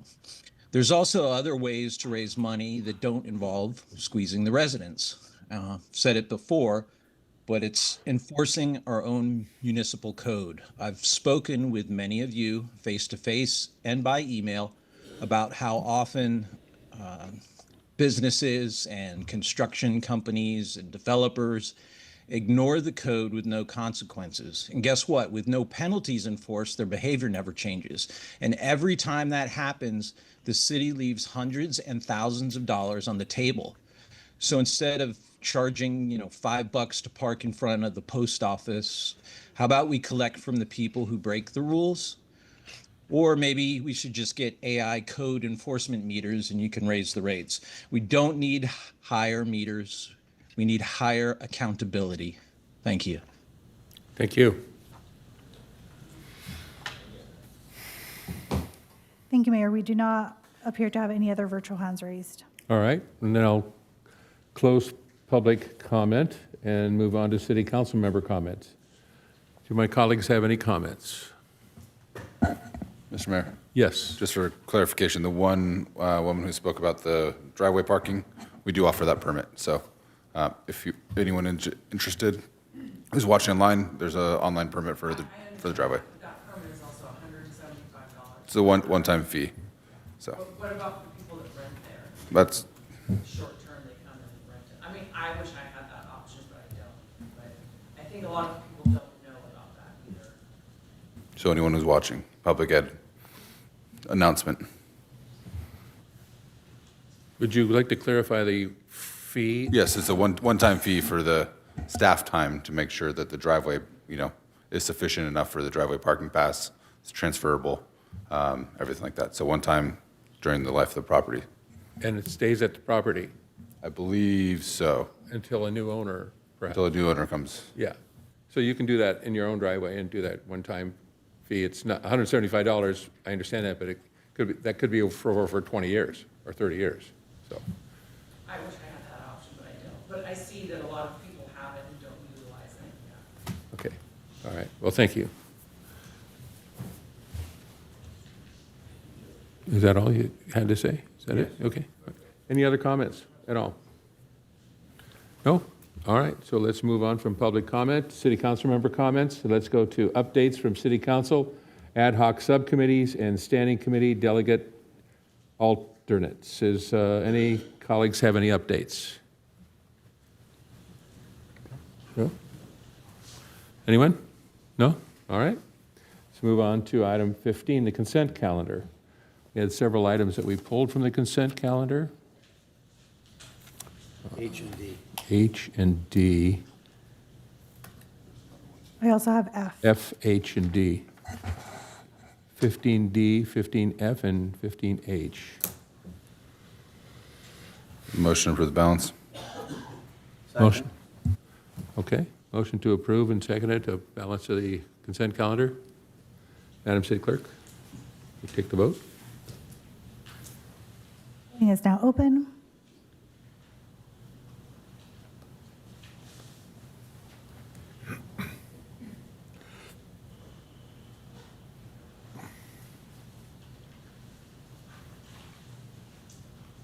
Motion carries unanimously. All right, so let's take these in alphabetical order. 15D. Adopt an ordinance amending Hermosa Beach Municipal Code section. Who pulled this? I pulled it, Mr. Councilman Mayor. Francois? Should I go Yes. first? Thank Would you. you like to go first? Yeah, the reason I pulled this is originally our subcommittee members of Councilmember Detoy and Councilmember Jackson recommended to increase the parking meter rates to $5 and $3. We reached what I thought was a somewhat reasonable compromise, going up $1, raising it to $3 and $3.50. And after hearing more from members of the public that I thought it was a reasonable compromise, I am inclined to go ahead and see if we could come up with something a little more reasonable, like a 50-cent increase over the current one. That's why I pulled it. Councilman Detoy, do you have a comment? Well, this, for questions for staff right now, and they have to have public comment. Just explaining why you pulled the Yeah. issue. Yeah. Yeah, okay. I guess I want to ask with staff, we are able to make that, change that provision tonight. Is that right? It would come back for another second reading? Is that how the process would work? I'll defer to the city attorney on that, but I believe so. Yes. So, is there any appetite to do such a reduction in amount? We'll make a motion. You want to make a motion? And Oh, you want to hear from the public first? Huh? Oh, I'm sorry. Yeah, Yes, we do have that's a okay. public comment. Yeah. Okay, so I'll open this issue up to public comment now. Is there anyone here who wants to comment on possibly reducing the amount from $1 and $1 to 50 cents and 50 cents? I alluded to this a little bit earlier, but my concern is that this is a primary source for this, clock's not running, primary source for this city raising revenue. I think this was the right move. The dollar amount that I saw, even when this was being increased to the larger amount, which admittedly I thought was too much, we're not even going to be raising that amount of revenue. As I look to our deficit 2, 3, 4, 5 years from now, this is turning into millions of dollars of deficit spending that we're going to be facing, and that's even without any type of assurance of what's going to come down the line with the fire department renegotiation. So I think the discussion that was had last week was robust enough. I think it was a measured decision that was made. And if the subcommittee made a recommendation, I think we should be following that subcommittee. Presumably there was some analysis, some meeting with the staff reporting as the reason we came up with that. Just going off of Councilmember Francois's statement that members of the community have stated to him that he doesn't want to, that we don't want to increase it that much. I don't think we should be relying on that as the reason why we are now modifying what was a robust debate about increasing it to $1 at last meeting. Again, if there are, comes again to my suggestion that I think this needs to be a far more comprehensive consideration of these issues. We're doing these piecemeal agenda items where we're increasing 50 cents, we're giving out more parking passes, which is going to result in more people parking in spots that are not earning money for this city as we are facing a fiscal deficit. If we are not going to come up with other ways to raise money, we need to make parking spaces available, and we need to be charging visitors to the city for those parking spaces. I'll just talk about it now because I have another minute. One of the proposals I think we need to consider is turning more of the 1 hour parking in other areas of the city into metered parking. Down in the Sands area, in the summertime, people are parking there, spending a lot of money parking there all day, raising money for this city. In my experience, anecdotally, but from observations, people are parking in these 1 hour parking spaces and just going to the beach all day. They're coming back, they're rubbing the chalk off their car, they're switching spaces with their friends. This is what I did as a kid, coming down to the South Bay to go to the beach from the San Gabriel Valley. And these are parking spaces that are getting zero revenue all day. And if we think about it from the business perspective, I know the argument is, oh, we can park there for an hour so that people have more opportunity to go down and patronize the businesses. When is the last time you were able to get in and out of Martha's in an hour? It just doesn't happen. We need to consider a more comprehensive plan to raise more money. And this proposal just sounds like another opportunity where we are lowering the amount of money we're going to be making out of the city. The number that was proposed, as I recall from the staff report, was consistent with what other cities in this region are doing, and I think we should remain with the dollar increase that was proposed and debated last week. Thank you. Thank you.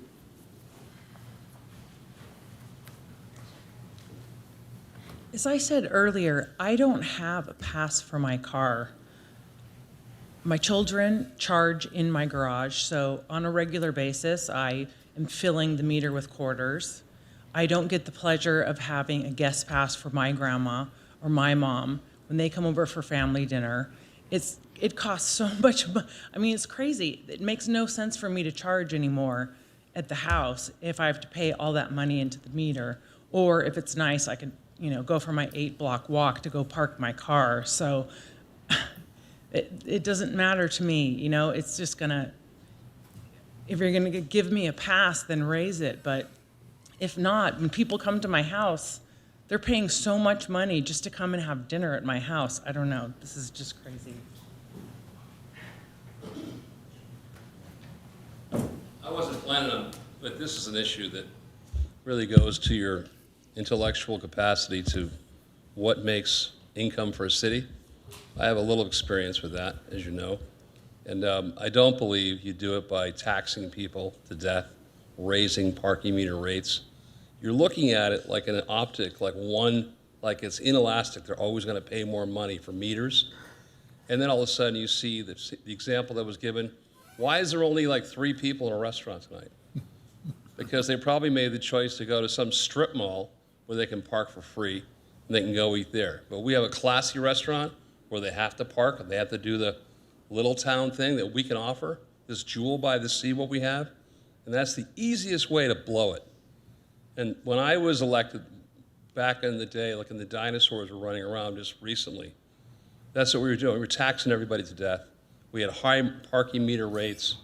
It was so punitive. And what we did is that we just said, chill. And I don't care what other cities do. That's why LA's screwing up.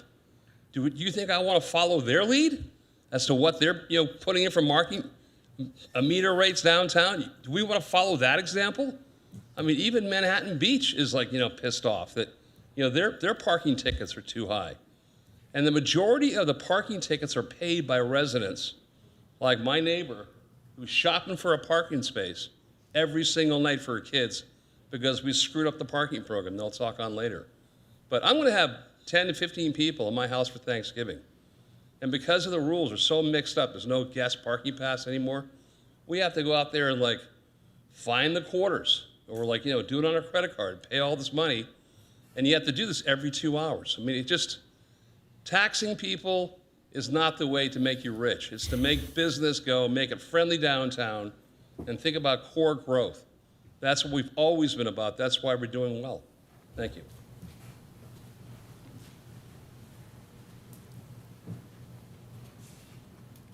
Anyone else?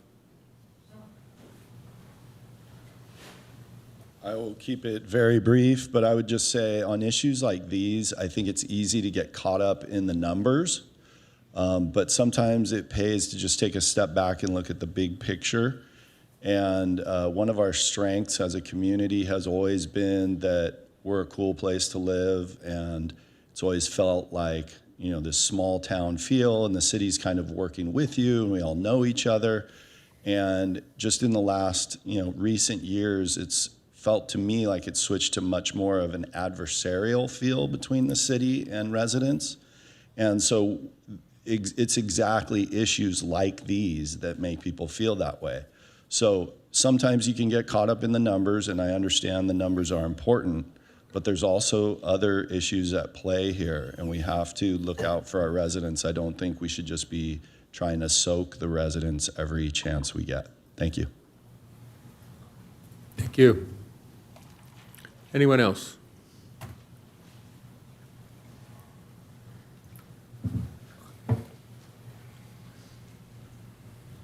Good evening. I'll keep this brief. Sam from 3rd Street. Agreeing with my neighbor from the San Gabriel Valley that there was a very robust discussion about this not long ago, and it seemed like a reasonable compromise at the time. If we're thinking about lowering it more, there's that concern. There's deficits. You have to think about the future. A couple of years ago, the city had come up with a suggestion of potentially changing the times when these meters started, and I remember there was a very robust discussion about that at the time, but it didn't go anywhere. 10 o'clock, some people said it was too late. 8 o'clock, some people said it was too early. Surfers, the businesses, it's a lot of things to consider. I'm not disagreeing with my other neighbors that say the businesses also need the lifeblood of a city, right? They need people walking into these places. But maybe it's time to reconsider changing those times. 10 o'clock is pretty late to have these meters start. That could be one way to alleviate some of that pressure. That's all. Thank you. Thank you. Anyone else? All right, I'll close the public comment. Oh, I'm sorry. Do we have Zoom? Anyone? We do. George Barks, your 3 minutes will begin once you're unmuted.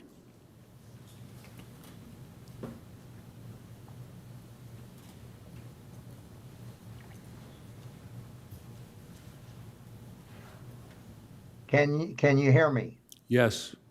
Okay. Mr. Mayor and members of the City Council and city staff, I concur with Councilman,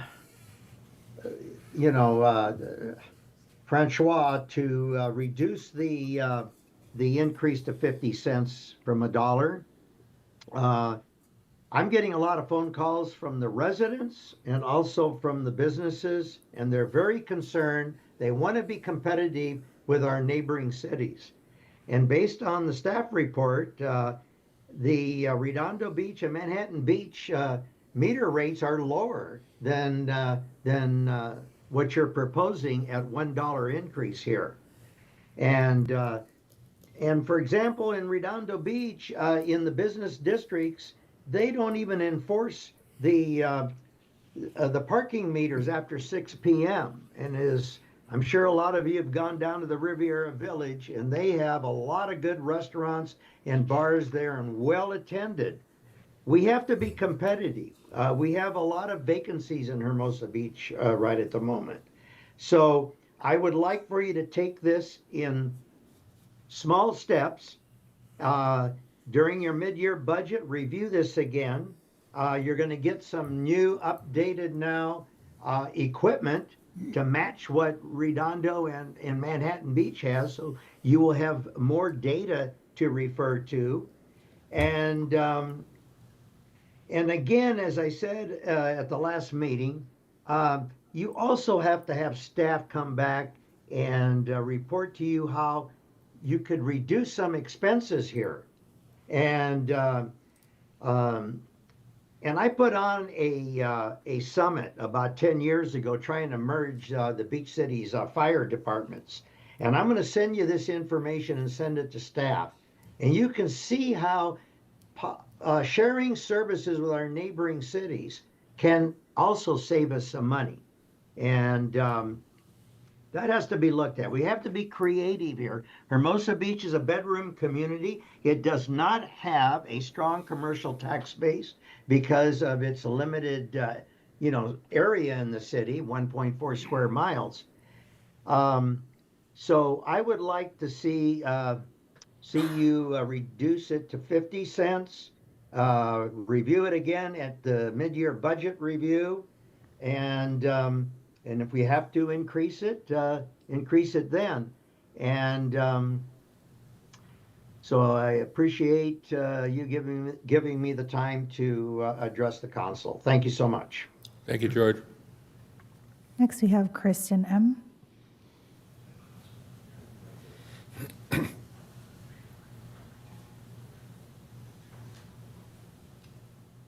Are you able to hear me?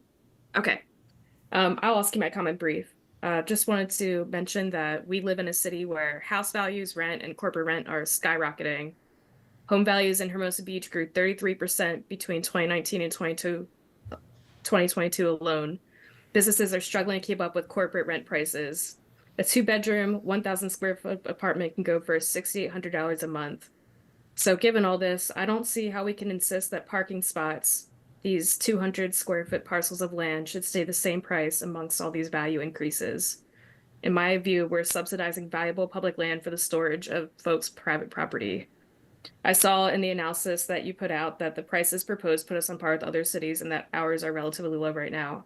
So I agree that we should keep the proposed $1 increase. Thank you. Thank you. Next, we have Tony Higgins.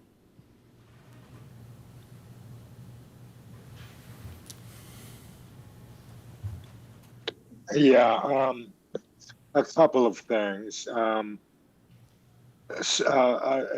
person wrote an e-comment. It was kind of rough around the edges, but they mentioned that you raised the parking rates by 60% during the day and 40% at night, and there was no discussion of why. It was just like you were pulling numbers out of your hat and just trying to compromise and pass something. There was no discussion of the amount of revenue that would be generated under the new program. And I think you just need to be a little bit more analytical in explaining why you're raising 60% at night, why 40% or 60% during the day, 40% at night, and so on. It just feels sloppy. The second thing was someone just told you that there's no revenue in the 1 hour zones, and we need to capitalize that by putting meters in more of the 1 hour zone. Well, there is revenue, obviously. There's the parking permits.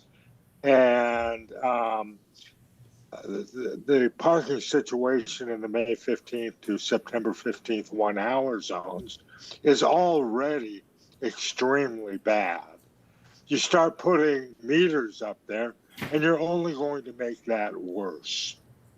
And quite frankly, you're leaving a whole lot of money on the table by not enforcing the 1 hour zone effectively.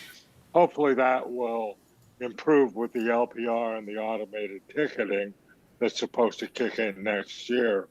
But who knows? So the idea of more meters in the 1 hour zone will only make an already bad situation, May 15th to September 15th, worse. And the idea that you're not getting revenue was entirely false. You get the parking permit revenue. So that's my 2 cents. Bye. Thank you, Mr. Higgins. Madam City Clerk, is there anyone else? Mayor, we do not have any other virtual hands raised. All right, then I'll close public comment and bring it back to council. Are there any council comments? Yes, Councilman Detoy. Oh, I'll go first. Didn't have my light on. I'm sorry, I thought you said. Oh, no, we're good. I think we had a robust discussion last week, and so I'm fine with staff's recommendation tonight. Happy to make a motion when the time comes. Very good. Or right now. I'm sorry, that's your motion? Sure, I'll move staff's recommendation. That we leave it the way it is. Thank you. And it's seconded Second, by... Mr. Mayor. Seconded by Councilman Jackson. Any other discussion? Yes, Francois. Thank you. Yeah, I'll be voting against the motion. I'm hoping we could bring it down to a 50-cent increase. Like I think it's more comparable to our neighboring cities, which are even lower. I think that when we bring in demand-based rates, which we will be able to implement soon, based on the time of the day and the demand, we can talk about how we can increase rates during peak times. And we're not balancing our whole budget on a 50-cent or $1 increase on parking rates. I think that this is equitable for this time at this moment, and it will encourage people to visit our businesses in Hermosa Beach instead of heading out elsewhere. And it's not a good impact on business. So thank you. Thank you, appreciate that. I have, Councilman Keegan, do you have anything you want to add? I'll just add that it's the second reading, so I voted against this in the last meeting, and my comments are on the record from that meeting, so Okay. I won't belabor the point. Appreciate that. Interim city manager. I don't recall exactly, but when I remember in our last meeting when we discussed the parking rates, we were talking about if we raised it the $1 and $3, the original amount, that we would be basically even with our neighbors, meaning Manhattan and Redondo. Is that correct or not? We'd be in the same range as them, yes. About the same. Yes. So by raising it $1 across the board, which is what we currently have on the books here, we're pretty much below our neighbors. Depends on what you call neighbors. Well, Manhattan and Hermosa. Right, Redondo's lower. Manhattan is, I think is it 250 or 3? Come up to the podium. I thought Manhattan was 250 and Redondo's 2, and ours will be higher than that. Excuse me, let him finish. So Manhattan beach parking, beach lots are at 350. So if we stick with the recommendation on file here, that additional dollar would match us with Manhattan beach lots. And the Redondo's at $2 across the board, flat. There's no distinction between beach and city streets for Redondo. So we'd be higher than Redondo. Higher than Redondo? Correct. We'd be matching And about even with Manhattan? Correct, Okay. at the beach levels, yeah. All right, thank you. Just one more thing on the meters in Manhattan Beach, though. Those are 250. The street, on-street, Yes. are the beach lots are 350. Beach lots are 350, the meters are 250. The meters In Manhattan Beach. the meters in the beach lots are 350. We call them on-street meters are 250 in Manhattan. Okay, We so would be they are 250 and 350. Correct. Thank you. Can we have Sure. the floor back now?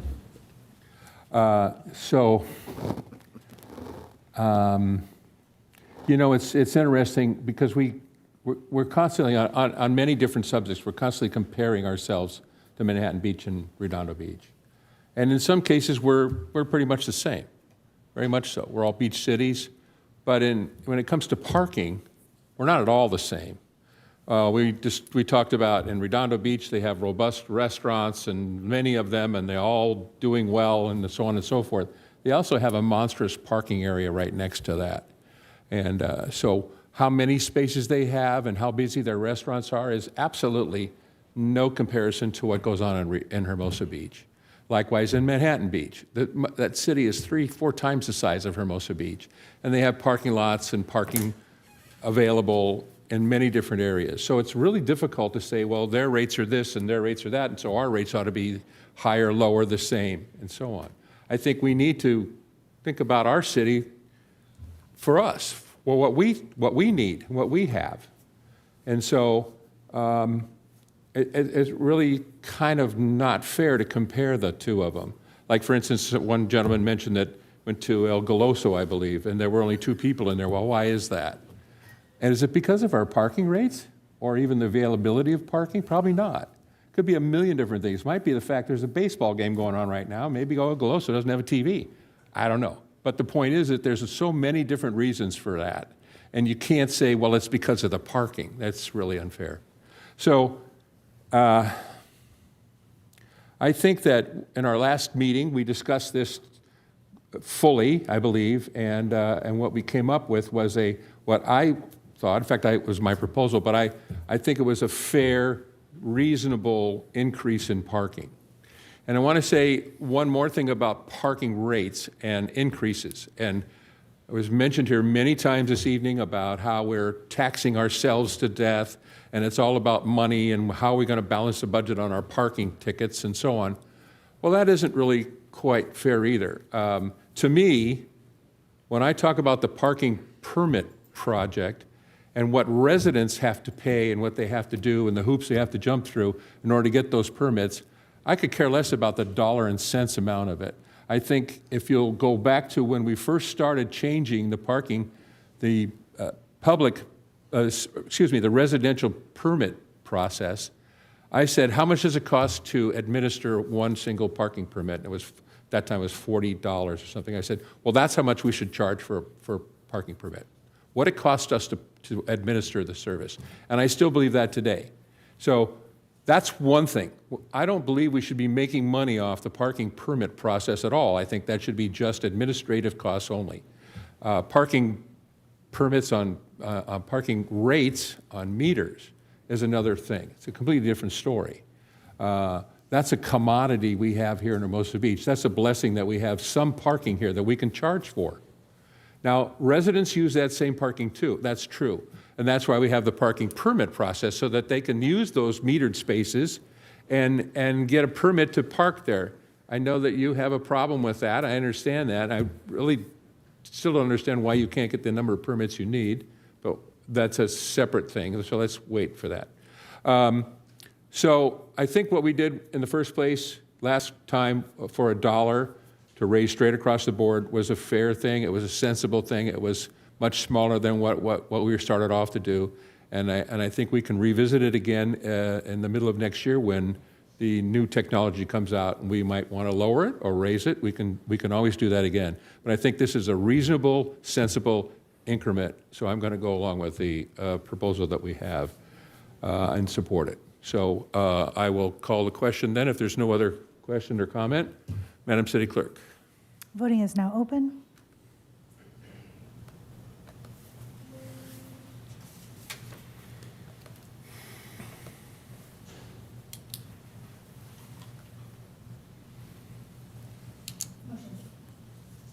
Motion carries with council members Keegan and Francois voting no.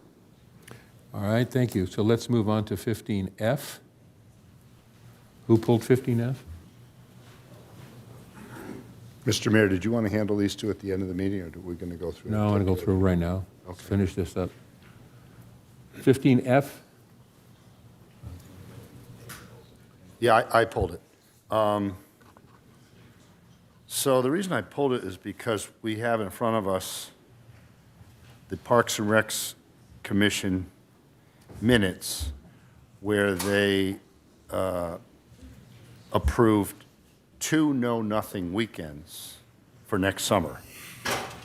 And I guess I'm a little, could you explain a little bit about what this know-nothing weekend means when people want to come in for permits to do things, and why and how the Parks and Recs Commission can go ahead and approve 2 when in fact it's the city's policy to just have 1 per year? How suddenly they just come in and designate 2?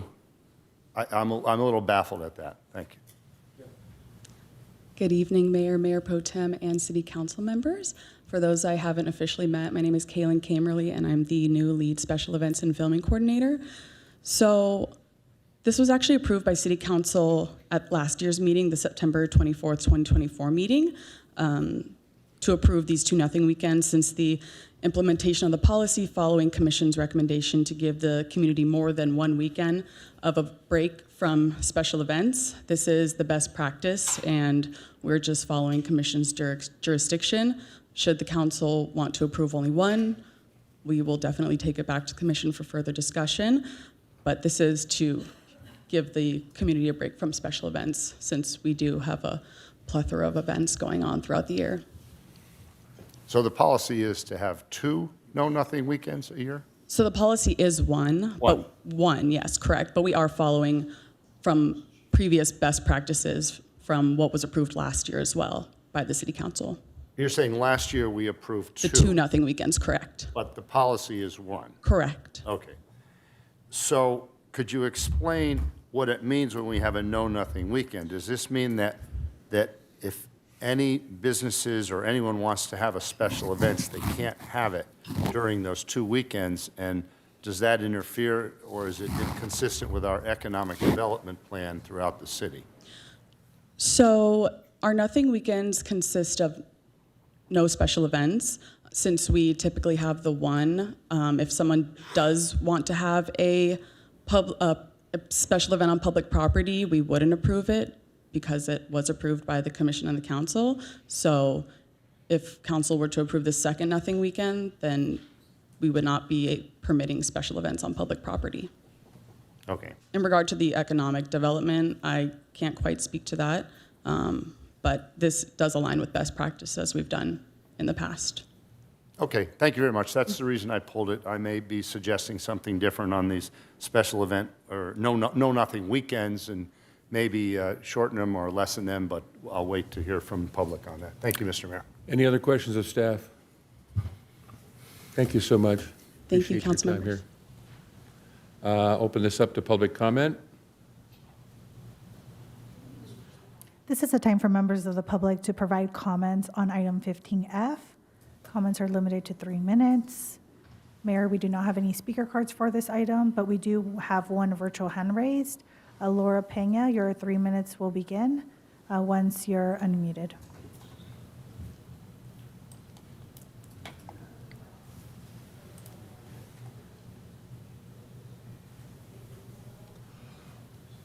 Hi, yes, this is Laura Pena.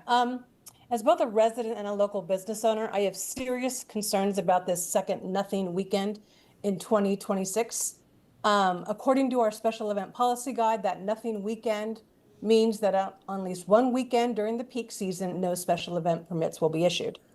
I think it's pretty shocking that our commissions don't look at adopted policies that the city has created across the board when they're making policy recommendations. But that's a second issue.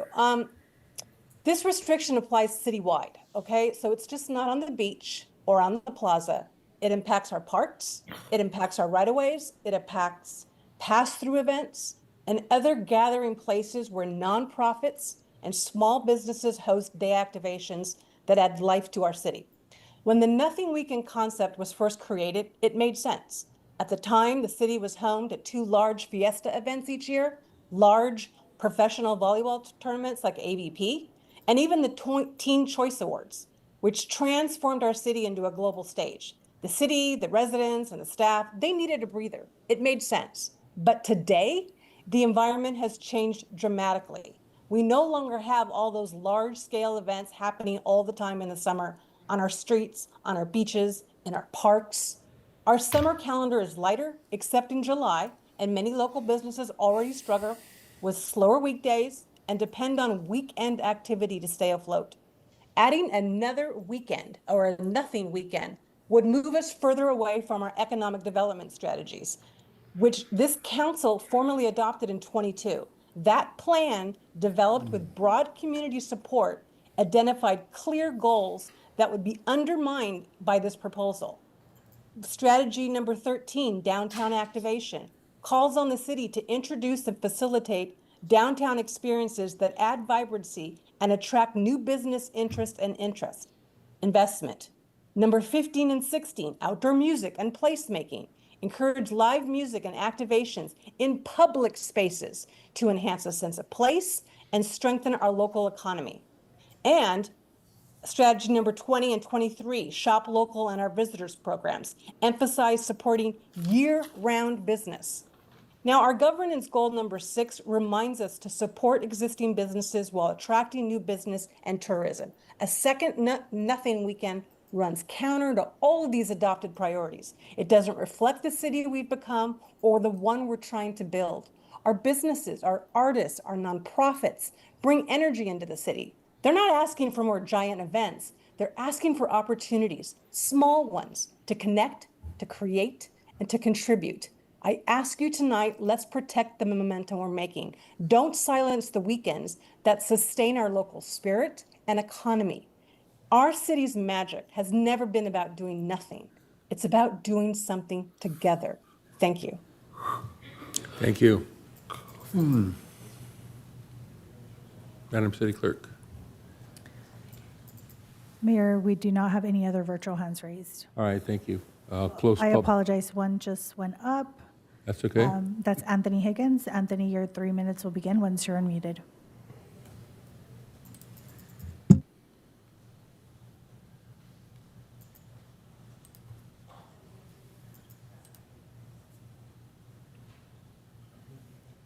Yeah, the unmute was delayed. Just very quickly, taking a family walk in the downtown area and walking your dog and enjoying a pristine beach a couple times a summer is not doing nothing. It's doing something. And I'll leave it at that. Thank you.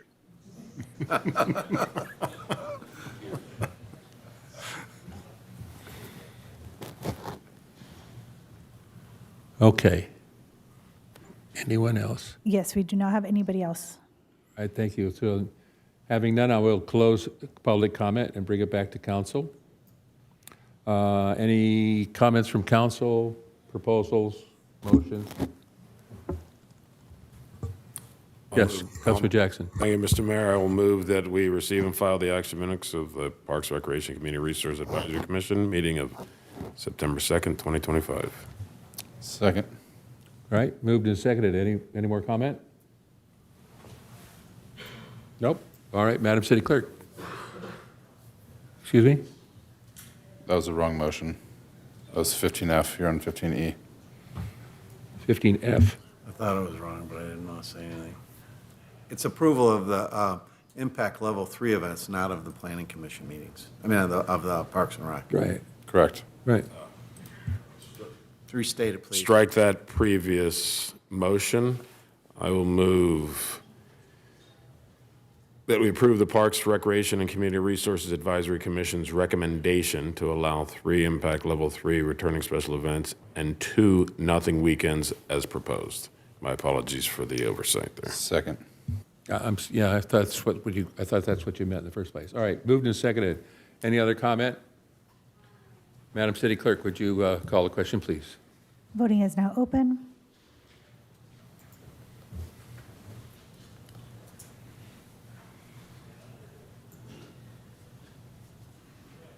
Motion carries unanimously. All right, thank you. And now 15H.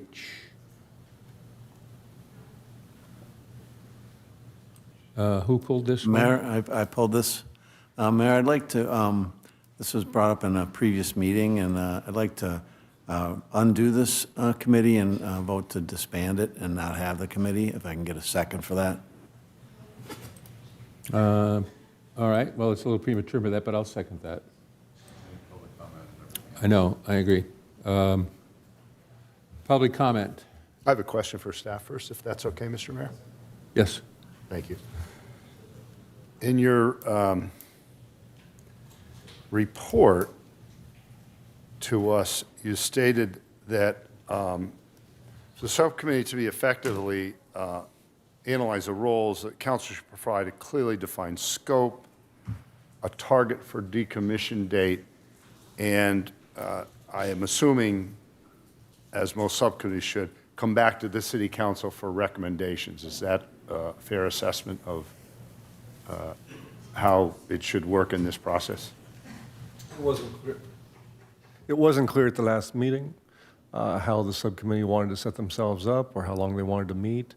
We figured that was going to be discussed among them and then brought back to council, as you said, when their task was complete. So it would be better for you to have a better guideline and direction on what the subcommittee can do, because I know it's kind of. It's up to the subcommittee. Okay, thank you. Thank you. Any other comments or questions of staff? All right, then, let's open it up to public comment. Madam City Clerk. This is a time for members of the public to provide comments on item 15H. Mayor, we do not have any speaker cards, and we do not see any virtual hands raised. All right, seeing none, then I'll close the public comment and bring it back to City Council for discussion. I believe there was a motion made. Would you like to reiterate your motion, Councilman Keegan? Yeah, I'd like to remove this item and undo our previous action. And I'll second that. Any comments? Mr. Mayor, I'd like to speak against that. I mean, capital improvement projects are probably the most visible and most expensive projects that we spend tax dollars money on. The prioritization of CIPs, the oversight of CIPs, and activating already existing committee to make them more efficient, to ensure more public trust with our tax dollars and investment in our tax dollars, I think is very important. And as I said, I think getting a look at this commission that already exists to possibly change the scopes or come up with a recommendation of the scope is something that needs to be done, and just to make sure that we are doing best practices or oversight, et cetera. So that's my piece. Thank you. Appreciate that. Any other comments? Yes, Councilman Francois. Thank you. I agree with Councilmember Detoy's position on this, and I was reluctant at the last meeting because it wasn't properly agendized, and now it is. And I would fully support this subcommittee if we could better define it. I think that if we can improve the CIP process, that's great. Come back to this council with a recommendation, and then a decommission date so that we have some defining guidelines to go on. But the way it's been presented so far, it's just kind of an open-ended look at things and two council members going off on their own, looking at things and not with any clear direction. I am inclined to not support something like that. And I'd like to know from Councilmember Keegan, he voted for it last time, if maybe I could interchange with you and find out what your change of heart is on this subcommittee. Thank you. I think that there was some reluctance to even getting enough people to volunteer for the item, that there's some reluctance on the council. So since we're giving another stab at it, I chose to remove it. So that's what I've done.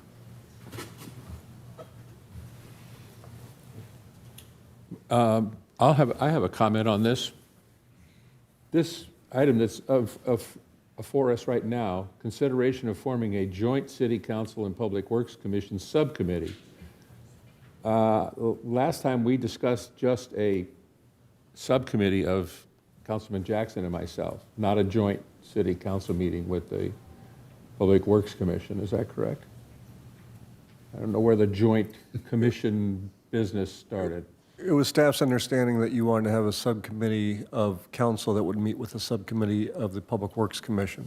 Well, that was not my understanding. I'm going to go along with Councilman Keegan on this one. I was reluctant to be a part of this in the first place. I think our Public Works Commission has its outline of what it's supposed to be doing, other than going from 6 meetings a month to quarterly, 4 meetings a month, which we discussed at our last meeting.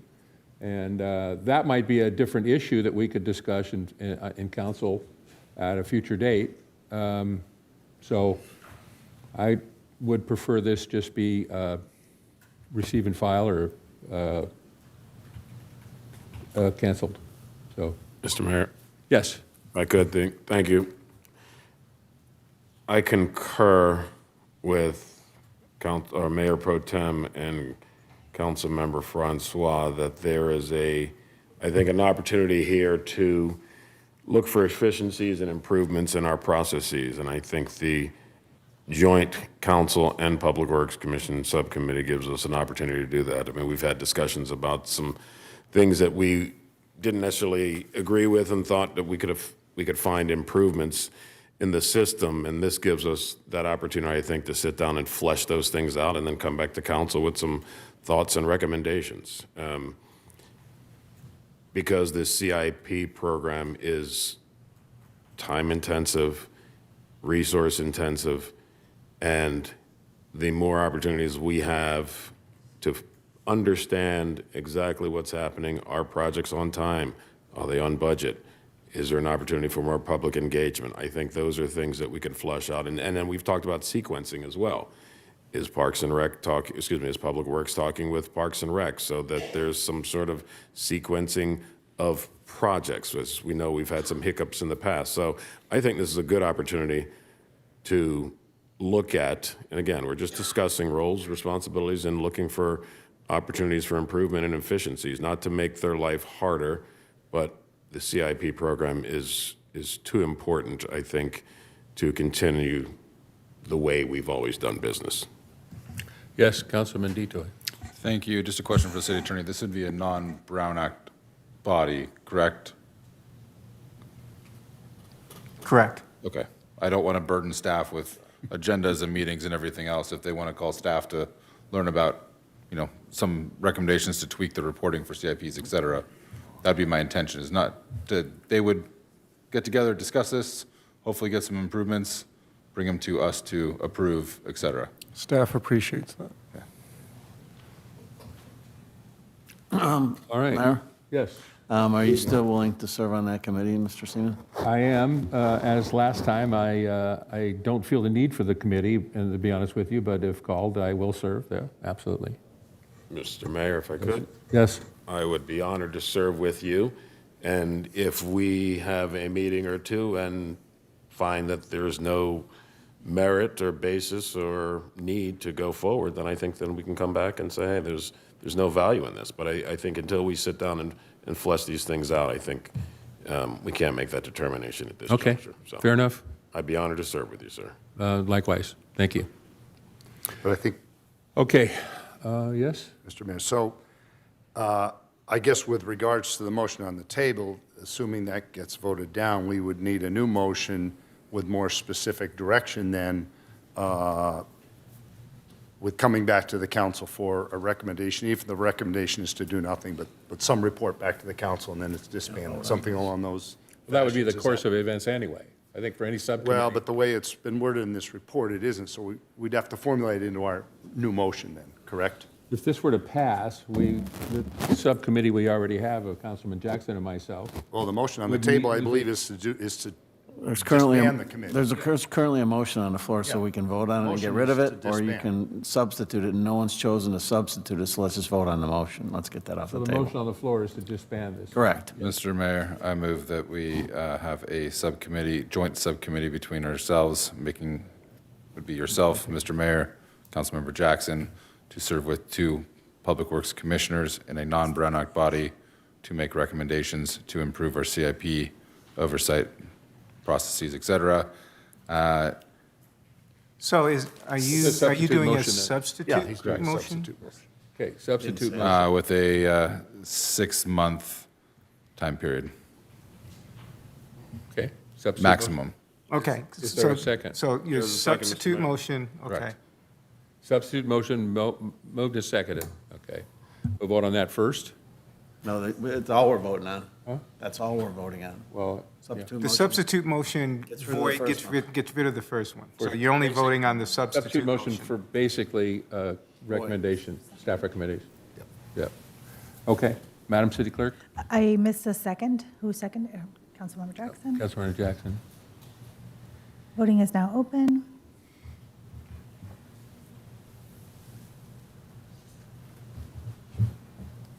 I apologize for the typos.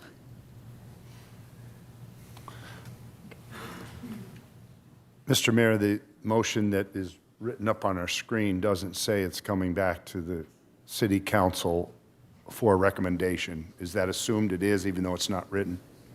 Okay, we're okay with that?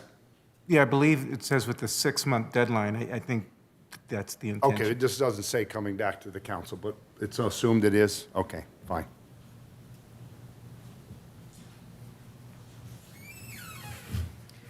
Motion carries with Mayor Seaman. Councilmember Keegan voting no. That's correct, right? I was Okay. against it, but he's on it. Okay. It's okay, Rob. Like I said, That's all right. I will refuse the nomination for president, but I will serve if called. Odder things have happened, I'm sure, in city council meetings besides that. All right, let's move on from the consent calendar business. I think we made enough sausage today. Let's move on to something else. We're not done? There's more? But wait, there's more. People are waiting out here, aren't they, huh? On the consent calendar, though, that's the 3 items that we had pulled, right? Yes, that's correct. So we'll move on to public hearings. Okay, thank you. Oh, I wasn't thinking we're done and we can go home yet. No, of course not. I think you meant we're done with the consent. Yeah, but we're done with that business. Yeah, let's move on. Thank you. This is Madam City Clerk. Would you announce the public hearings? Next, we have item 16A, introduce an ordinance amending section 2.52.040 of the Hermosa Beach Municipal Code relating to review of Planning Commission actions. Thank you. Hello, Allison. How are you? Thank you for being here. Yes, it's my pleasure. Good evening, Mayor, council members. Tonight I'm going to be talking to you about modernizing our procedures for your review of Planning Commission actions. And hopefully I'll get this to go. There we go. Okay, so our current review structure includes the Title II of the Hermosa Beach Municipal Code, and that governs the review of Planning Commission actions by the City Council. Title 17, which is our zoning code, identifies conditional use permits as entitlements that are not final until received by City Council. 2 separate processes exist: the Council call-up review and public appeals.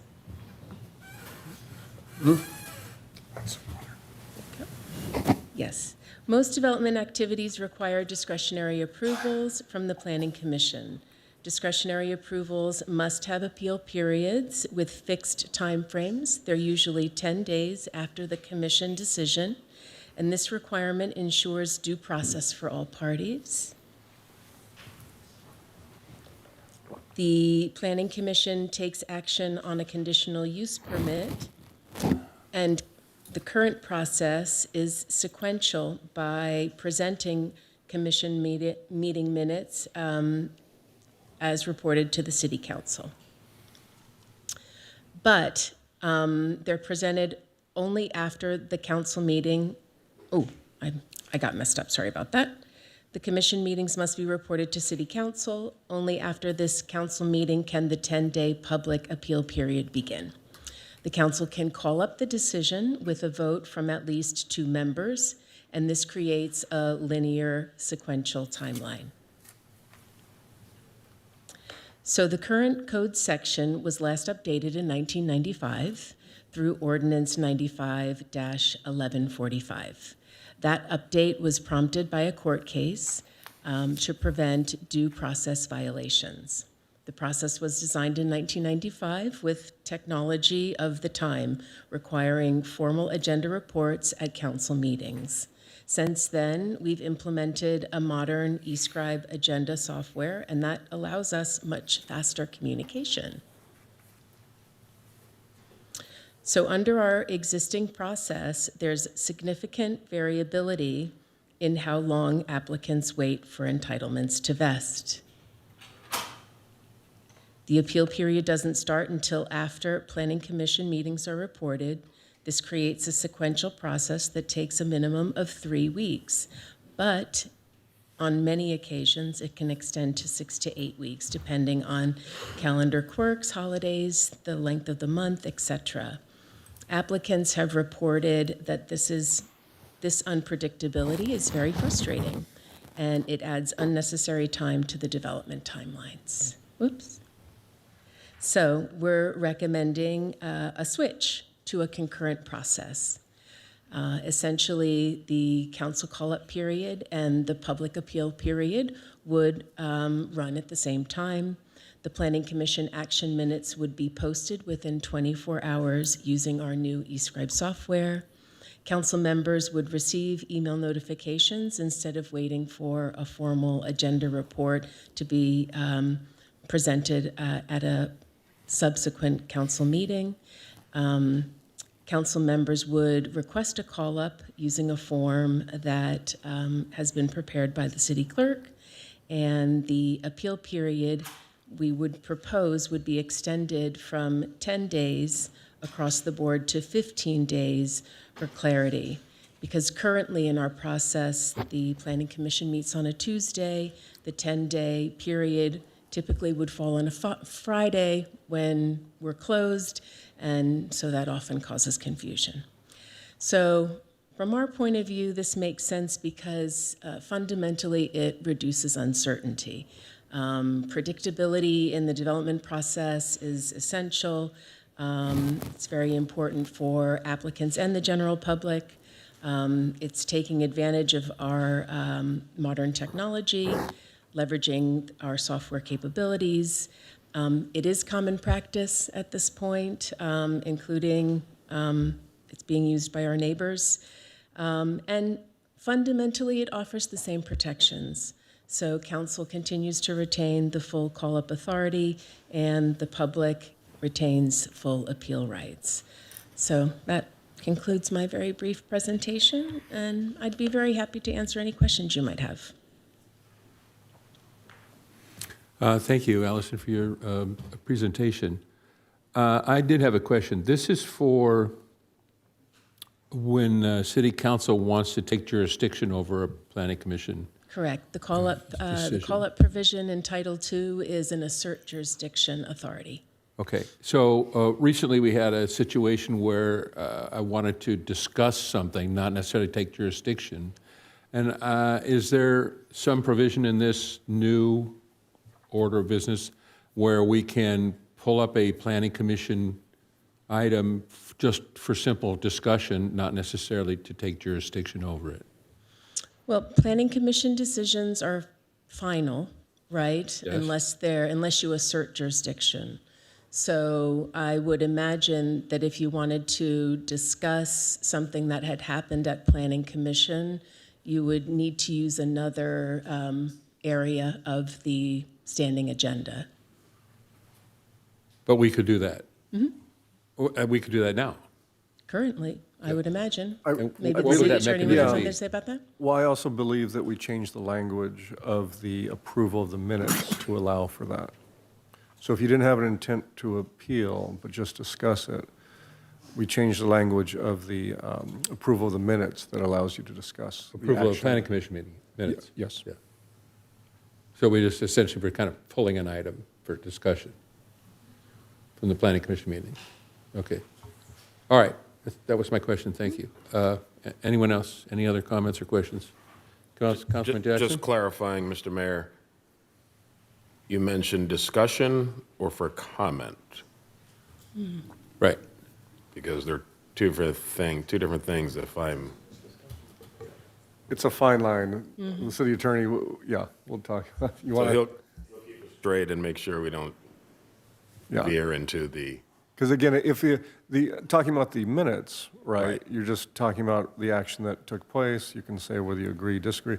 That's not appealing it. So appealing it would be under this. understand. Right, I think the underlying goal was you wanted an opportunity to discuss matters, just get, information, whatever, and not necessarily overturn the decision. And so that's what, the underlying goal, that's what we're trying to attempt to get here. So you can have that opportunity to discuss and not have to go through the usual wait for the next meeting and all of that. So a few weeks ago, when we had this sort of misunderstanding about how to discuss a planning commission meeting item, we could have done that even then, just if we had just gone through the minutes of the planning commission instead of pulling the item.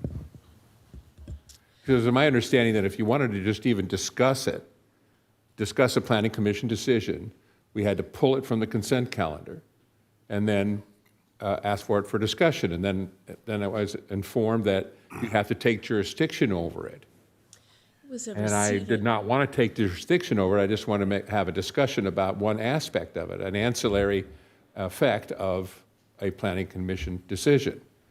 And so what I'm trying to get clarity here is I realize that what we're talking about here is a little bit different, of course, but in that instance, if I had realized that all I had to do was go through the planning commission minutes and pull those and talk about that, then I could have done that discussion easily without having any problems about taking jurisdiction. I believe the confusion at the last meeting that you're referencing was in part related to the way that the report was titled. So it was identified as a receive and file item and not an item that was open for discussion. And so we've subsequently revised the titling, standard titling language for the meeting minutes. So in the future, if you're interested in commenting on a case that was heard at a commission meeting, you can do so. Okay, thank you. Right, and the underlying thing was that is because the way it was titled, the public would not have known that you could pull it up and talk. And so for transparency purposes, we wanted to, they know that there's an opportunity that you may pull it up and talk about it. Right. So that's why we changed the language to make it clear. I just wanted the clarity on that, in case it comes up again, we'll have with the correct method of causing a discussion rather than taking jurisdiction. All right, thank you. Any other questions? Yes, Francois.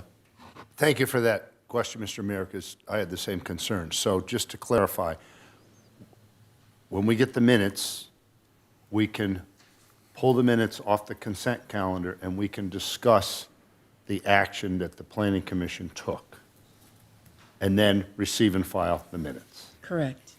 Or we That is correct. Or we can discuss the issue in great length and then determine if we want to take jurisdiction over it. Or fill out that, you have a form that we're supposed to fill out or something, right? Or, Well, yeah, I mean, during the discussion, if you want to take jurisdiction, you can, but then your conversation would stop and that would go to a next meeting. Right. okay. And we can discuss anything that occurred during the Planning Commission meeting. We just can't discuss something else unrelated to what occurred at the Planning Commission meeting. Well, Is we'll that- have to play with that. I mean, if you're doing a deep dive, that's something that you should be going, that's you taking jurisdiction. Okay, when you're pulling it up, you're having a discussion just to see what they did. But if you're doing a deep dive, that's you basically taking jurisdiction, and that has to happen in another meeting. And that taking jurisdiction, is that something separate than that form? I thought I saw a form that we fill out to, That's for someone else. Yes, so this proposed procedure offers two options, right? And again, the goal is to increase predictability in the development process and ensure due process by adhering to the appeal period that is stipulated in the zoning code. So you have one option to fill out a form if you know right away that you don't feel good about what has happened. Alternatively, as the appeal period is running, if the council meeting is occurring and you want to assert, and you want to call it up, and then upon call up, you decide you want to assert jurisdiction, you have the ability to do that as well. thank you. Are there any other questions of staff? I just wanted to make a comment. If it comes to council, for clarity purposes, if it comes to council and say we only had one meeting that month, then the item would read differently on the consent calendar. It wouldn't say the current language that we implemented, which is report on recent actions by the Planning Commission for possible discussion and consideration of call-up. It would just be a receive and file item because a 15-day period would have already passed. So from the clerk perspective, I would rely heavily on the email that will be sent to you with the attached minutes and the form, and that email will specify the deadline. So I wouldn't just wait until the next city council meeting because the 15 days could have already passed. Right. And your opportunity to call it up would have passed. And then, hence the form which we fill out. Correct. So Okay. I would rely on the form and not automatically assume that you can call it up at a council meeting just because of the scheduling. And any one councilman can fill out the form. That's correct. Right. And I think the form is attached for Right. your consideration. Yeah. Okay. Thank you. Any other questions? Thank you. Seeing none, I'll close the questions and go to public comment. Madam City Clerk. Receive one speaker card from Nancy Shopok.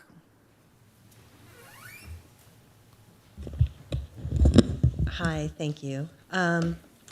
So I read it quickly and I didn't go all the way through all the code sections, so I could just have this wrong. But I thought I heard a couple of times that this just relates to review of conditional use permits. And then when I read the resolution, it looked to me, again, I don't do this for a living, that it refers to all planning commission decisions. So I would be interested to know whether it's all planning commission decisions or just conditional use permits. And then having just gone through the builder's remedy thing, I actually did file an appeal of the planning commission decision, and I did it within the 10 days after the planning commission meeting because I felt there was some uncertainty, and then I was reassured, no, you can wait until after the council meeting. And then digging into that, I learned, which seems to have not been the intent, and it's going to be fixed, the council can't even talk about it without pulling it and opening it up for a full de novo review, which in that particular circumstance was deemed to be fraught with peril. So we were kind of spinning. So I appreciate clarity, but what I don't understand is, so the Planning Commission's going to issue a decision, you all are getting, or whoever's sitting at the desk is going to be getting, are going to be getting a notice of that, and then one of you can say, hey, we want to talk about this, and then the appeal period doesn't start until you've had an opportunity to talk about it, but I don't know how a citizen appellant like me would know whether one of you pulled it, what that time frame is, because 10 days, or I guess now we'll have 15, I mean, you need to decide whether you're going to do it. You may need to hire a lawyer. They may have to have time to take a look at it. And then there's a $3,000 fee, well, $2,000 fee plus notice costs and stuff. So it's a big personal investment for, what I would have considered to be the public good.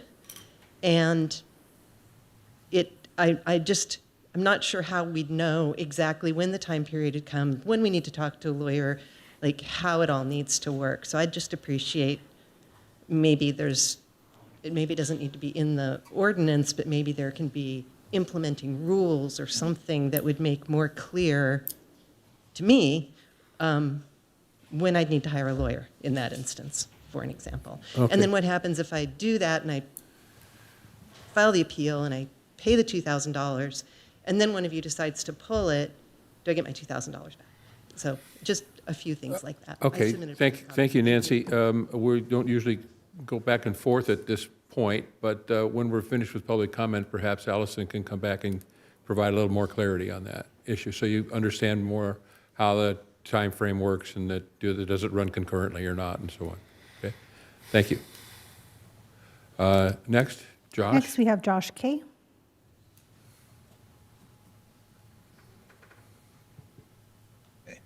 Thank you. Good evening again. I want to express my strong opposition to this proposed change that would make the City Council's review period run concurrently with the public appeal period for conditional use permits.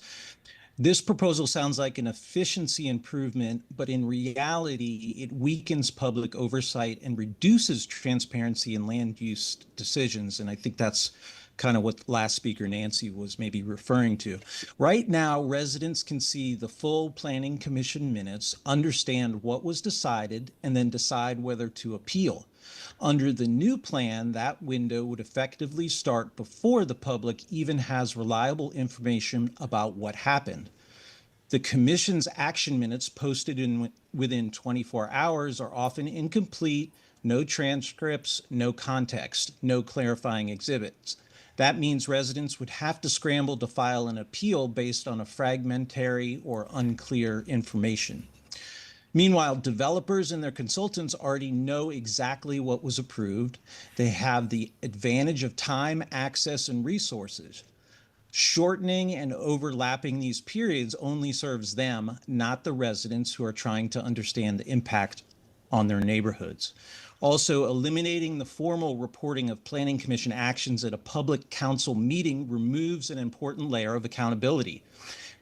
That agenda item is often the only moment that public can see if a council member will question or call up a questionable approval. Quietly replacing that step with a private email notice to council members invites errors, back channel lobbying, and loss of public trust. Finally, the justification that this change is about modern technology is misleading. Posting minutes faster is good, but using that as a reason to compress public rights is not. I urge the council to reject this amendment and keep the sequential process that guarantees the community a fair, informed opportunity to appeal. Transparency should not be sacrificed for administrative convenience. Thank you.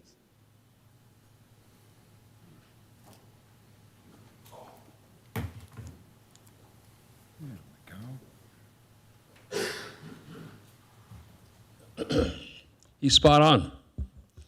The problem here is what we used to have is your planning commission meetings that would be in your packet. So you saw what happened at the planning commission and you have a 10-day period to appeal. So you would call up, I'd be calling up Mike Keegan.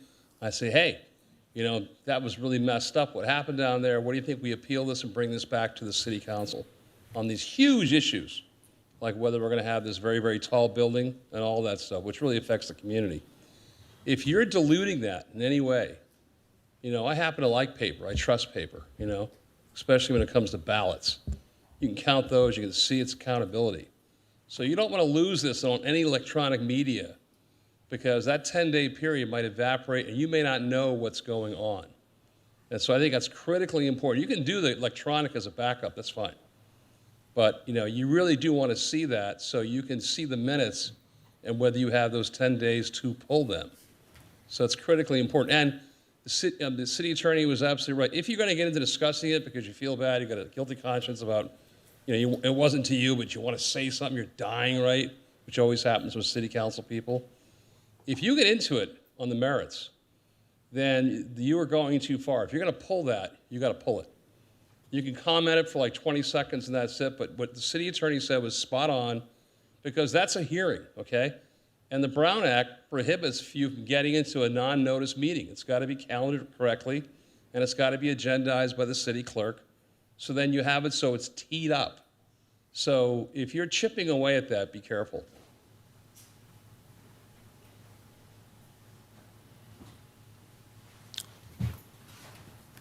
Thank you. Is there anyone else? Madam City Clerk, anyone on Zoom? Yes, we have Ken Allen. Ken, your 3 minutes will begin once you're unmuted.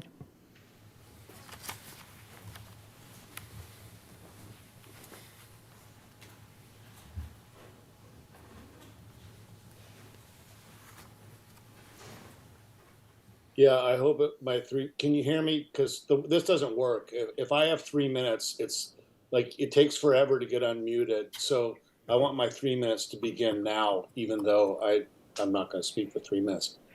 Sam Egerton is absolutely 100% correct. The Planning Commission's decision is final, all right? Now, if, you know, some council member wants to get involved and doesn't, he can call the planning commissioners, he can talk to them, he can do whatever they want. But I mean, they can talk about it. If you're going to pull an item, pull an item. Don't beat around the bush. Don't be doing this stifles business. It stifles development. And the planning committee, I'm sorry, but this is the law. And Sam Egerton is 100% correct.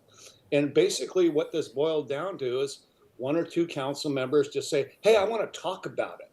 I want to get real involved. with this thing, okay? And they want to do all, it's just a waste of time. So, yeah, this whole thing is BS. And and I don't know who came up with it. Whoever came up with it's, obviously never been a planning commissioner. I know Rob has been a planning commissioner. I hope he wasn't the one that came up with this. But the planning commission decision is final unless the council wants to pull it. Period. Thank you.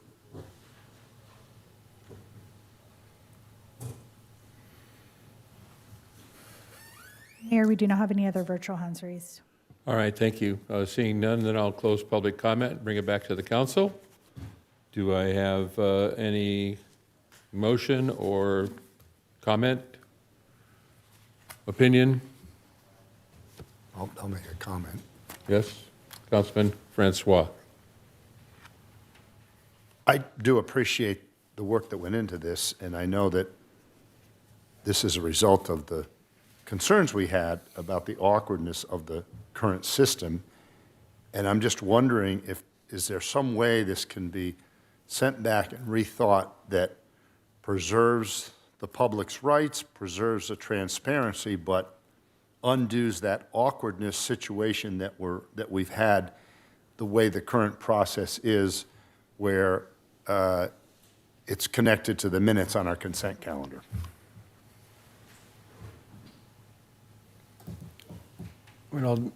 Looking at our community development director as to what else we could really do with this, we could look at it, but what has been said tonight, the rights are preserved.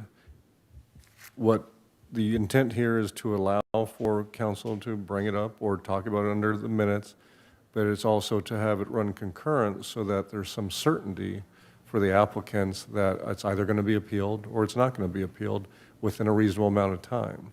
Because otherwise, we're looking at, if council doesn't have a second meeting in a month, that it could drag on for another month. It could drag on for quite some time. And I'll just also add that we are proposing to extend the appeal period across the board. So it's not just conditional use permits, it's all entitlements. We'll move from a 10-day window to a 15-day window, which helps with scheduling, but also increases the opportunity for public participation. To answer Nancy's earlier question, I think I just did, the code, the zoning code specifically links the conditional use permit appeal period to the next available council meeting. But that's the only entitlement that creates that specific link. So that creates a lot of confusion because the other entitlements have a standard 10-day appeal period. So the idea here, again, it's trying to streamline, it's trying to take advantage of existing technologies, and I believe it is increasing transparency and predictability in the process for applicants who most often are residents and property owners. And if a council member decides to appeal it themselves by filing it, we can certainly refund any appeal that the public has made. That's an interesting. And of course, we have the tapes to rely on. We can watch the tapes. We don't get the minutes in our packet. We get no packet with minutes anymore. So the only thing we have are is the tape to rely on. We have the tapes, we have the action minutes, which are prepared by the clerk's office, yes. And they're on our consent calendar, right? The minutes? Correct. Yeah. So we do get the minutes. They don't say much. Are you good? Yeah, Okay. I'm good. Thank you. Thank you, Mr. Mayor. Yes, Councilman Jackson. Thank you, Mr. Mayor. I appreciate the comments. I appreciate the efforts by staff to what I think is to improve the system and processes. I am comfortable with the recommendation and would move accordingly. Second that, Mr. Mayor. Motion and second, okay. I'd like to make a comment on this item. I'm the the form that we file, I'm not excited about that. I understand it's meant to streamline the process, make it simpler and faster. I don't mind extending the appeal time from 10 days to 15 days. I see the merit in that. I was mostly concerned about the difference between taking jurisdiction over a planning commission item and being able to discuss it, which we have resolved on a completely different basis. So I kind of want to leave this the way it is, perhaps with the exception of extending the appeal period from 10 days to 15 days. So there is a motion on the floor, so I would like to know from my constituents, what do they think about leaving things the way they are and just merely extending the appeals time to 15 days. Is there any interest in that or not? So is that an amendment motion? Because No, we're Just deliberating, that's all. there's a motion on the floor from. There is a motion on the Councilman floor, Jackson. and we're deliberating it, right? Yes. So, Mr. Mayor, you're not in favor of this recommendation. You think we should go back the way it was, but don't we still have that problem where we've got the minutes on our consent calendar? We can't discuss it. We can either pull it or... Well, that's what we clarified this evening, is that we can discuss anything by pulling the minutes, pulling the minutes, not the decision itself, not taking jurisdiction, not pulling the consent item off the consent calendar, but pulling the minutes and discussing them. Oh. That's a simple discussion. That's what I wanted to do in the first place a few weeks ago. I thought that's what we did, and we got prevented from discussing it. Well, that's correct, because we did the wrong process. We went through the pulling it off the consent calendar, taking jurisdiction over it, and when the reality was is that the only desire I had was to have a discussion about it, an ancillary item. So Well, we never took jurisdiction. We Well, yeah. attempted to discuss it, and we were cut off from Excuse me. discussing it. So I don't know No, that's not true. We did. The issue with the last thing is you did not have the opportunity to pull it up and just talk about it because it was receive and file. When you, under the new system, to pull up to discuss, it's a very limited discussion, okay? Because, you know, there's a fine line there. If you're going to really go into it, that is you taking jurisdiction. You need to save it for another day. And so you need to be clear, your discussion, we're not having a long discussion about this. If you want that long discussion, that's taking jurisdiction. Right, but from what we just clarified this evening, is that we can have a discussion on it, not by pulling it off the consent calendar for take jurisdiction, but to pull the minutes and talk about them. Well, and have a discussion about it. When you're pulling the minutes, it's to discuss. What I hear is you just need a little bit more information because it's very limited. So you want to discuss, I just need a little bit more information. Going beyond that is really save for another day. Is that making sense? If you're going into the merits of the project, let's say, or you're going into the wisdom or lack of wisdom of the decision and whether you agree with it or not, that's probably crossing the line into you should just pull it to appeal it. If you're talking about, like you said, an ancillary issue, that's a different.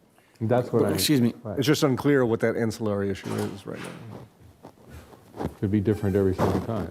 Yeah, and it may be a case by case, but you didn't even have the opportunity to do that because of the way it was worded.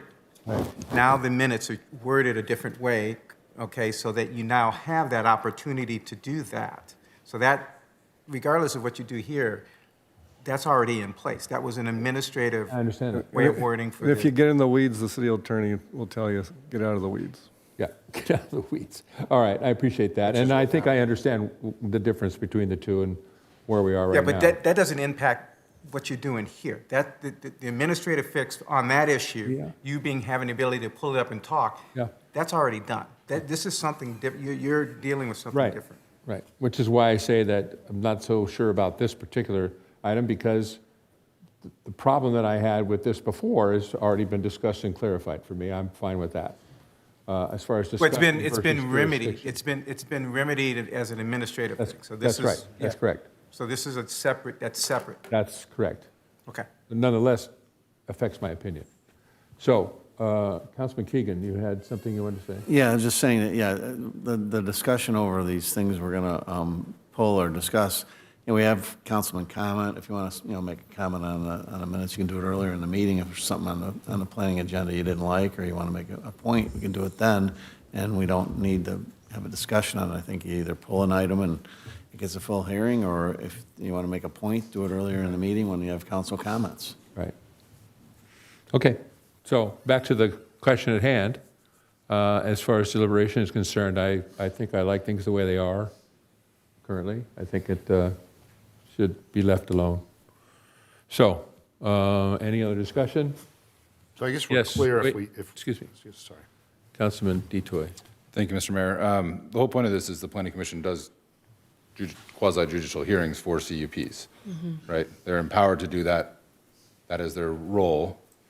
And essentially what this is doing is formalizing that the moment the meeting happens, 15 days later is the review.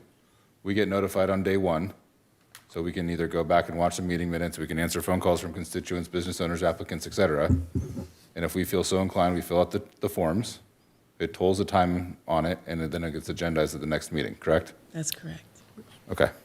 Versus right now, it's just kind of weird, who knows when the review period starts That's for correct. the community to pull items and petition against it, for the applicant to pull it, et cetera. So all this is formalizing 15 days from the Planning Commission, which is entitled to, empowered, trained to hear quasi-judicial hearings for CUPs. Correct. Okay. Just want to make sure. So I'm in favor of it. Okay, any more discussion? Yes, Councilman Francois. Thank you. I'm going to rely on the experience of Mr. Mayor here being on the Planning Commission. And I guess the way I understand it, that problem we had last time has been resolved. We'll be able to now briefly ask questions about Planning Commission decisions prior to taking jurisdiction over it. And that's how I understand it? Is that correct? Yes. Okay, then with regards to that, I'm inclined to vote against this new process. Thank you. Mr. Mayor? Yes. As council members, we're also able to ask the city attorney to have a meeting with the planning director, community development director, to talk about these items before they even come to us, if we, again, hear input from the community, applicants, et cetera. We're not entitled just to talk to staff every 2 weeks at council meetings. We can have these meetings one-on-one if we have questions about a specific project. So this is actually I do hear concerns that this could be a too business-friendly, developer-friendly, ideal on this, but we can attend public planning commission meetings, we can listen to them, we can watch them. Whenever there's hot topics, I always watch the planning commission meetings because I think our commissioners do a phenomenal job. So again, those are just my 2 thoughts on it. And I think what staff has written is, I assume Allison, is probably best practices and gives more definitive timelines than what we have now. Thank you. Appreciate that. Yes, of course, Mr. Francois. Yeah, I'm still on the fence on this. Other cities have developed policies like this, is that correct? Like Manhattan Beach and others, they have similar Yes. policies, and how has it worked? Quite well. I say that just because it provides certainty for all parties. Whereas currently it can be, 8 weeks? Up to 8 weeks. I mean, that's the outside edge on occasions when we have council meetings once a month, or they're canceled, and again, given the provision, they have to wait. They don't have an option for conditional use permits. Right. They have to wait. And even just in the short time that I've been here, I've had several, residents bemoaning that uncertainty. So this is really a code proposal which is responsive to concerns that I've heard from constituents. Yeah, well, okay, I don't know.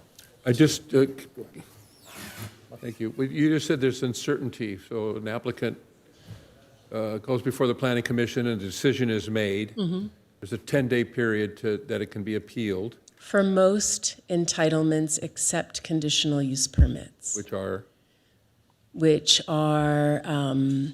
Actually, the tool is used quite frequently. So, for example, the city requires a conditional use permit for a 2-unit condominium project, for example. Or restaurants, or the Bank of Yeah, America I'm building. 8 and years of it. things like I'm that. really familiar with it. Yeah. What's the time period is not any different. So it starts after your next meeting.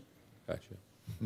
So on those occasions when you only have one meeting, or on those very rare occasions when you don't have a meeting, that applicant is just waiting.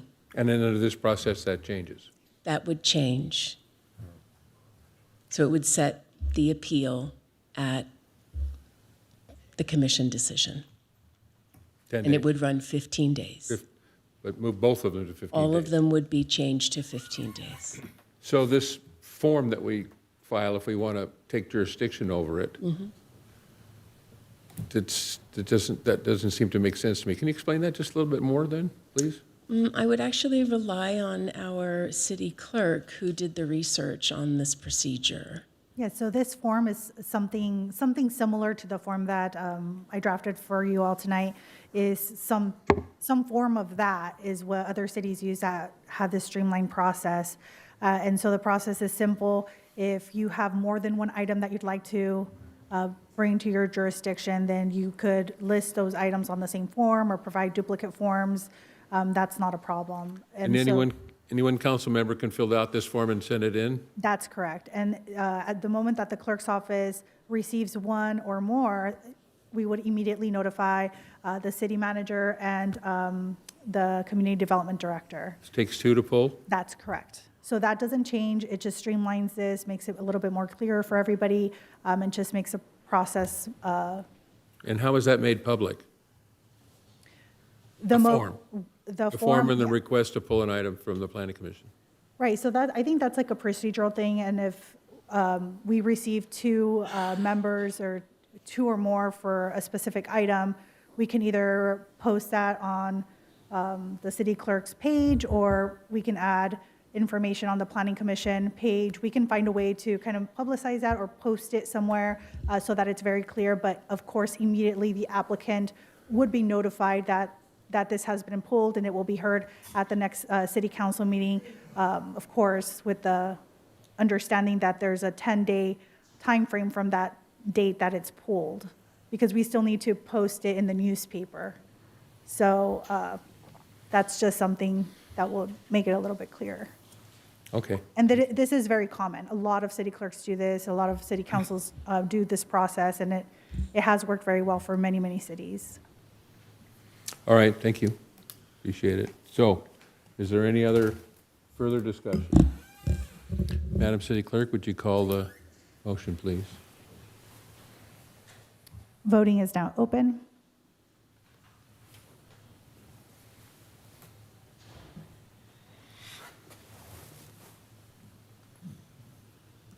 Motion carries, noting Mayor Saman voting no.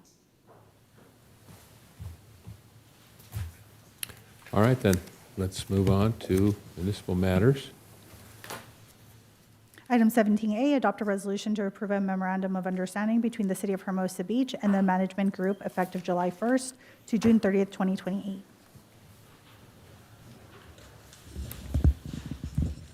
Good evening, Mayor, Mayor Pro Tem, City Council members.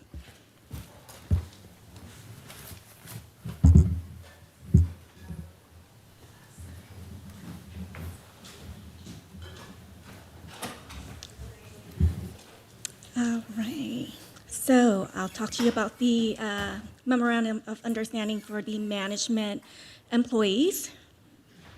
Through labor negotiations, the city strives to maintain competitive wages, hours, and working conditions in a high-cost geographic labor market, ensuring the ability to retain and attract a high-quality workforce that delivers a wide range of services to its community. So under the Brown Act, local public agencies are required to negotiate with its respective bargaining units regarding wages, hours, and working conditions. Under the direction of City Council, a city negotiation team was tasked with negotiating a successor MOU with each of the city's bargaining units for new terms. The current MOU for the management employees expired on June 30th, 2025.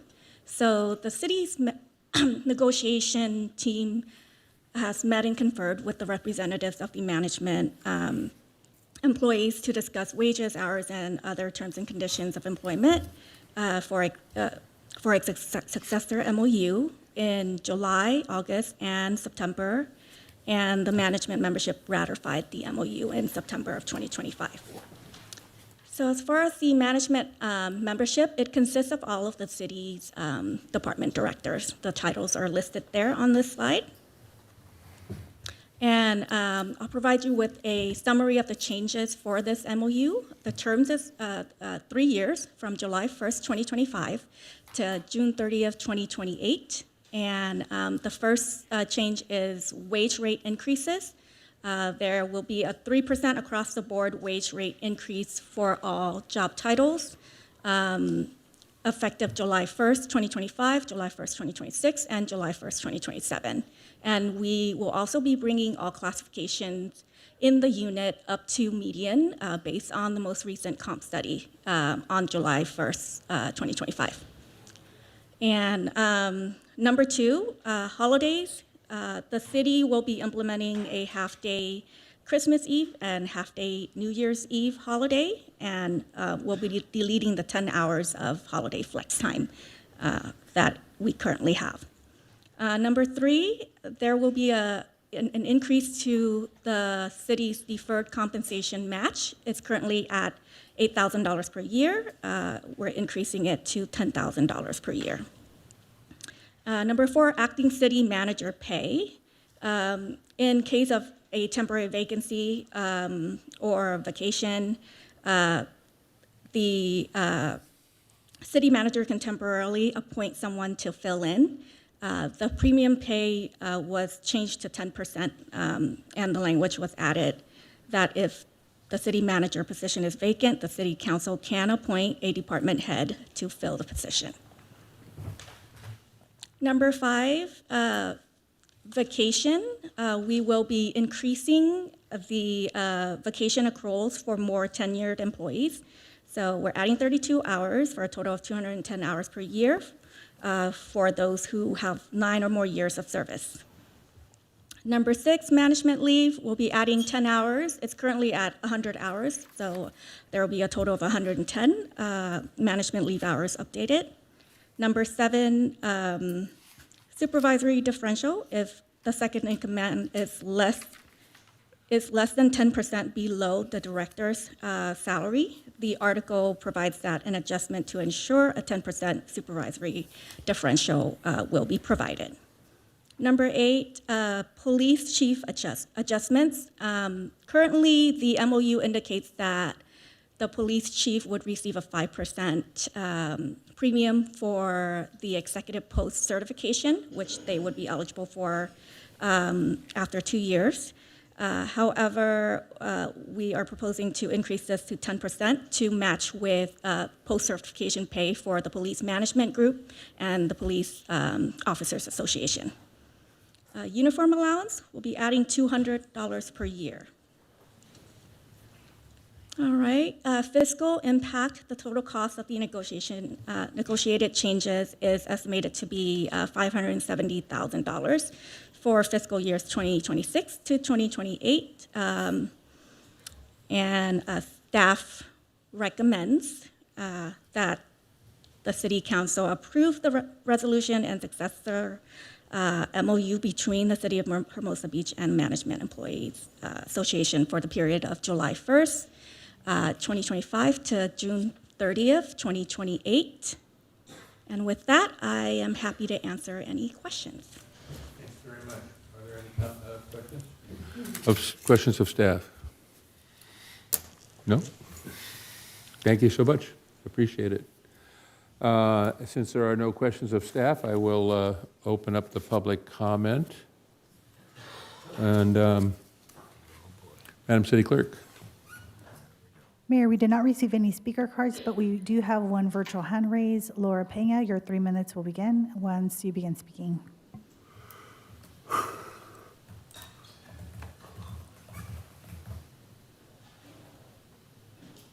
Mayor, council members, and staff, I know this is a done deal, but I realize that there's a disconnect.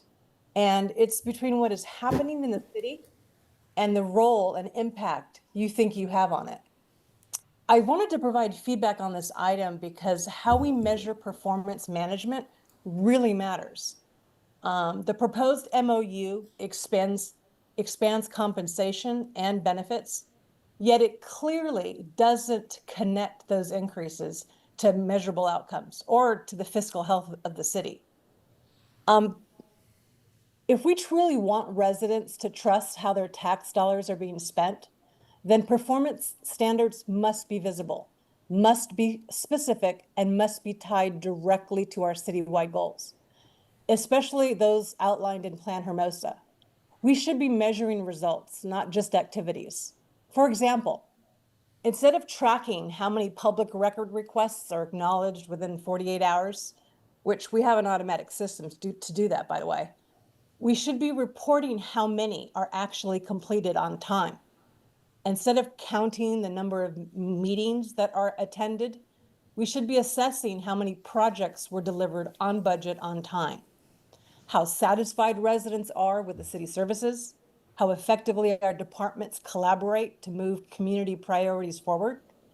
We should also be considering feedback from the community on whether a 410 City Hall actually provides the service level our community needs, let alone expects.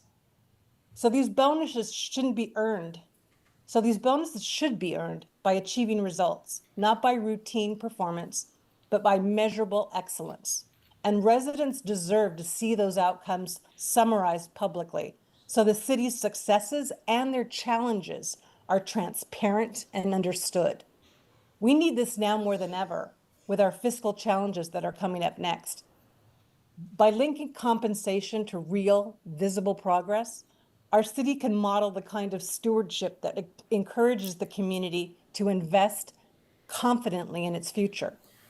Because every tax dollar is a promise, and every performance measure is how we keep that promise.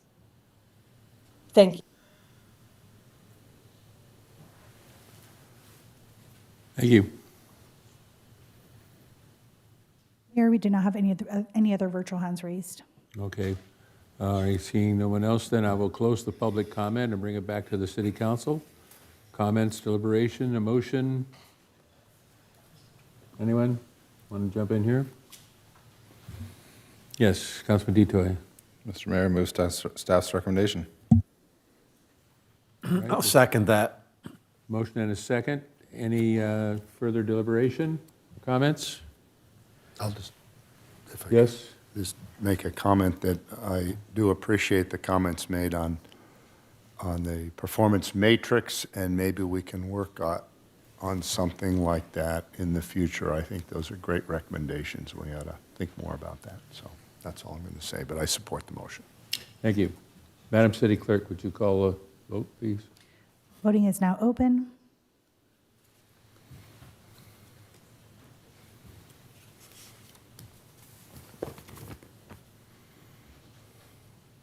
Motion carries unanimously. All right, thank you. Let's move on to item 17B. Item 17B, consideration of a complimentary holiday parking program. And we'll have a presentation from Senior Management Analyst Ken Bales. Hi, good evening. So I'm here to talk about our holiday parking program we have in Hermosa Beach. So we're going to go over a few different items today. We're going to go over background, program details, silver meter transaction data, what the neighboring beach cities are doing, the fiscal impact, and recommended action. So for background, over the last few years, the city has consistently had a 4-week parking program from 2019 onward. As far as program details, there's 388 silver meters across the city, primarily on Hermosa Avenue and Pier Avenue. These silver meters are primarily are 2 or 3 hour parking meters zones. So if you park for 4 hours, you will get a ticket for being there past 3 hours. So one of the things I wanted to show was the silver meter transaction data. So this is a chart showing all silver meter transactions by month from January 2023 to August of 2025. You can see that most of the transactions are relatively flat, around 60,000 per month, with a bump in the summer months, which is consistent with what we know regarding travel in the summer. And then you can see these large downturns in December, which is from the holiday parking program. So I just wanted to show that to council to show our transaction data for the last couple of years. So staff reached out to City of Redondo Beach. They'll be bringing something forward in the next couple of weeks to their city council regarding a holiday parking program. Same thing with Manhattan Beach as well. They're looking at November 26th through December 26th. So the estimated fiscal impact, we're looking at the opportunity cost from 2023 and 2024 is approximately $200,000 per year for the program, for a total of $400,000. Estimated revenue loss for 2025 with the new parking rates and citation rates would be $255,000. And there's a little typo, it should be November 28th to December 25th for that 4-week program. And staff recommends City Council discuss and provide direction on a complementary holiday parking program and citywide commercial zone silver post meters. And with that, concludes my report. I am here to answer any questions. Thank you. I have one question. Do we have any, this may be impossible to actually say, but do we have any statistical information regarding the boost in sales or the success or failure of having this free parking time from businesses? Is there any, do we have any feedback on, is it effectively helping them? Sure. So we don't directly have any data on that. We did reach out to the chamber about it. We haven't received any data, so I can't speak to that. But what we do have is the silver meter transaction data, kind of showing demand across the year. So it's kind of the closest thing we have to that, really just showing demand for parking and at the silver meters. But I don't have any kind of sales tax or foot traffic or anything like that to show you. But the demand for parking changes drastically during the holiday. Yeah, well, it dips because the only data we have is, well, I guess that would show the lack of data because we don't have the program to show transactions occurring. But across the year, it's pretty consistent, except for the summer months where you see the tip where it goes up and back down. But yeah, pretty consistent across the year. So we really have no way of telling whether or not free parking during the Christmas holiday is effective or not as far as a success for the businesses. The city does not, no. We don't have that, right. And we can't even tell what the demand for parking would be. In other words, if we didn't have this program at all, we would know what the demand for parking is. Does it jump in December? Correct, Looks like it jumps in the summertime because there's obviously more demand for visitors. Correct, yeah. So you see those dips. That's just because we don't have any transaction data. So I can't really speak to that, but I would imagine it'd be pretty consistent. We have to assume that it's being effective. It is helping. Correct. Okay, thank you. Any other questions, staff? Yes, that's well. Thank you, Mr. Mayor. Yeah, just to follow up on the mayor's comments there, there's a lot of unknowns here because the other cities on each side of us also do it at the same time. And we've been doing it for years in the month of December.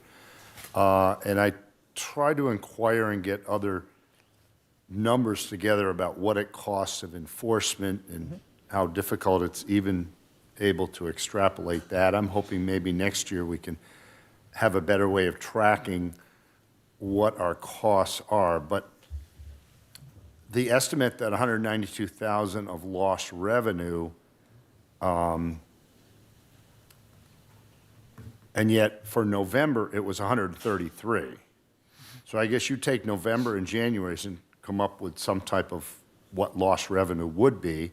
Of course, again, we don't know if people will just not park if they have to feed meters and go to Manhattan and Redondo or malls or strip malls or elsewhere. So there's a lot not there, but there's a big cost in the budget. In doing my inquiry, there's 16 full-time employees and 2 part-time.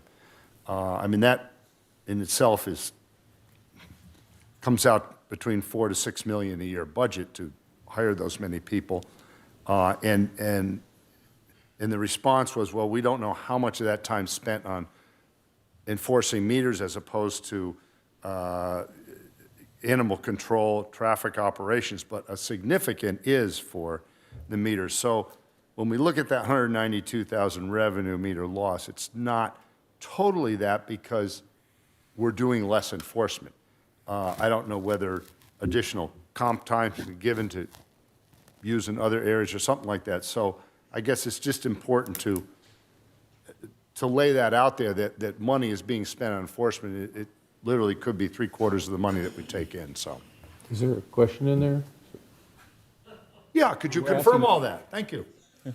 I mean, if you'd like to hear more about staffing, I think Lieutenant Gelly will be much better equipped to answer that. Sorry. Good evening, Mayor, Council. Sir, what's the direct question? I'm sorry. As far as our staffing and the enforcement of the parking, we enforce parking from 6 a.m. till 2 a.m. on a daily basis. So as far as the free parking is concerned, the parking would still be enforced. There are time limits for those meters, even if the meters are free. And that includes not only the time limits, but expired registrations, other issues that are related to those parked vehicles. Okay, thank you. You're welcome. Any other questions of staff? All right, seeing none. I have a question. Oh, please. How did we choose this is directed not to you, sir, to you. The question is, how did you choose the start date of the beginning of this parking? Because the way Thanksgiving falls, wouldn't we have started this after Thanksgiving? Why are we starting it on a Monday, the week before Thanksgiving? Wouldn't it make more sense to start it after Thanksgiving or maybe on December 1st? Or how did you choose that date? Yeah, so again, I mentioned, I apologize, that was a typo. It should have been the 28th, which would have been that Friday after Thanksgiving. Oh, so it's supposed to be the 28th? Yeah, that was a typo on my part. I apologize for that. Okay, all right. Yeah, typically in the past, it's always been the day after. Just a typo, so. Okay. No, I saw when Manhattan Beach was starting theirs on the 26th, and I just thought, well, maybe we're just trying to beat them. I wasn't sure. No, that was my question, Mayor. Thank you. On that same line of questioning, we start on November 28th and we go through the day before Christmas? It goes through Christmas.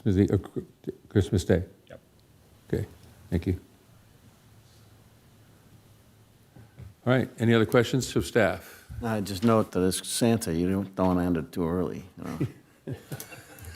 Santa doesn't Part two, take right? any days off, and there's no free parking for the sleigh, I'm sorry. But appreciate the thought, thank you. All right, so thank you so much for your presentation, appreciate it. We'll move on to public comment. Madam City Clerk. Mayor, we did not receive any speaker cards for this item. Actually, we did. We have a virtual public commenter, John Davis. Your 3 minutes will begin once you begin speaking.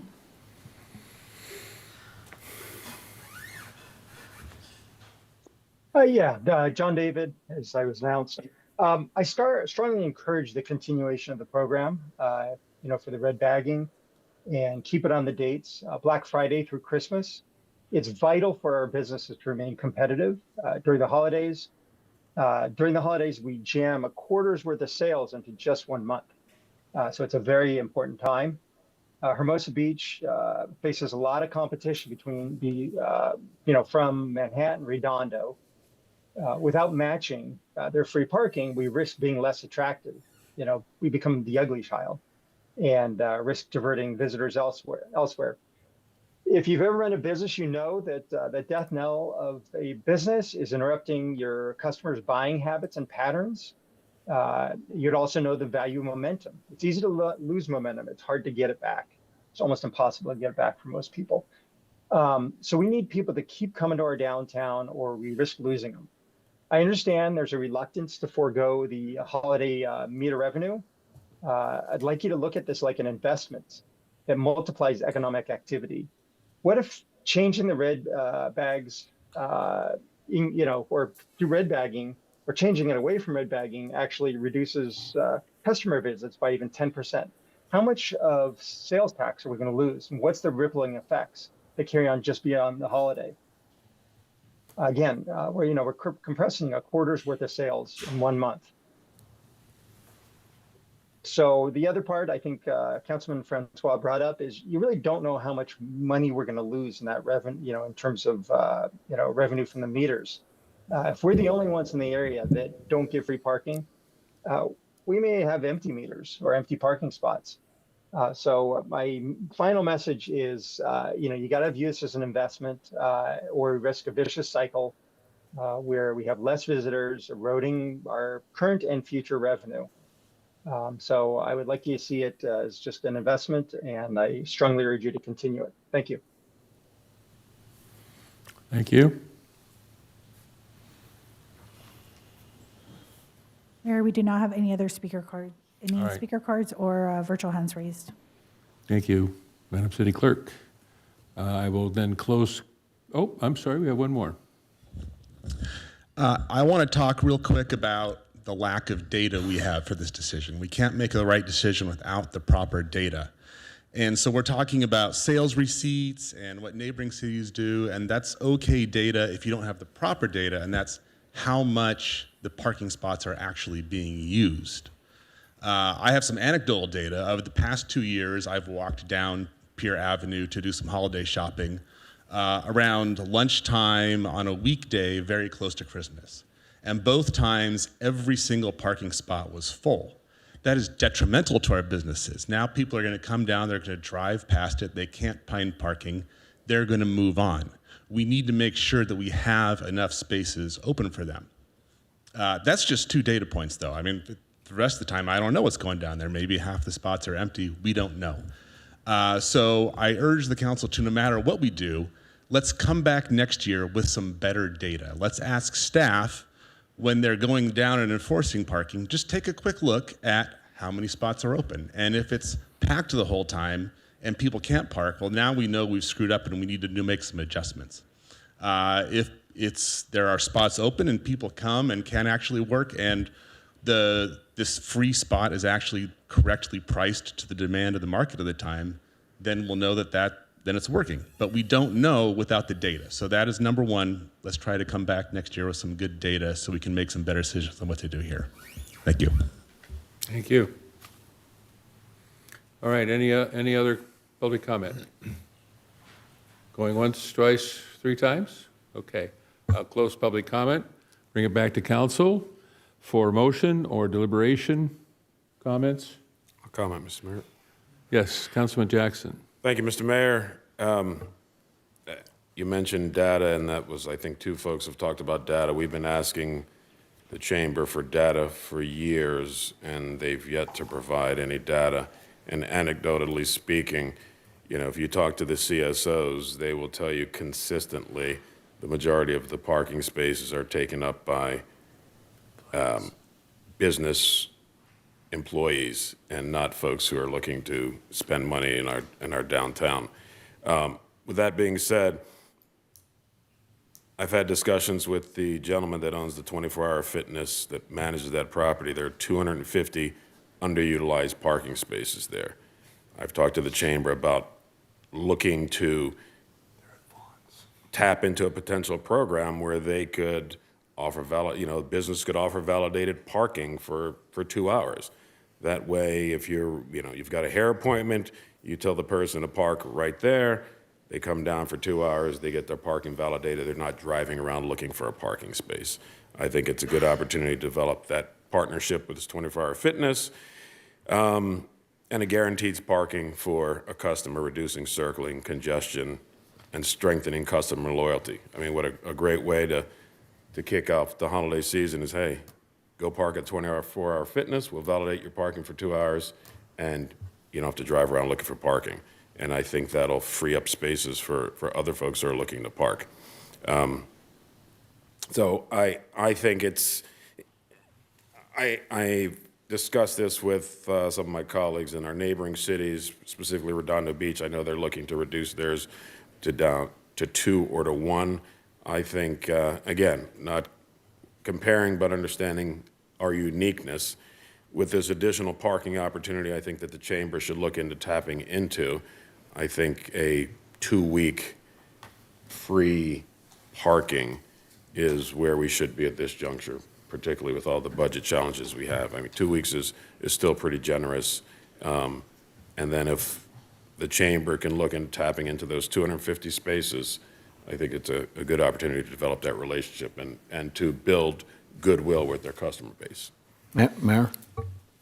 Yes. Can I speak? Councilman Keegan. I agree with Mr. Jackson. Those are really good points. I want to point out that we also get, the manager gets 3 free hours now. So there's 3 hours of free parking.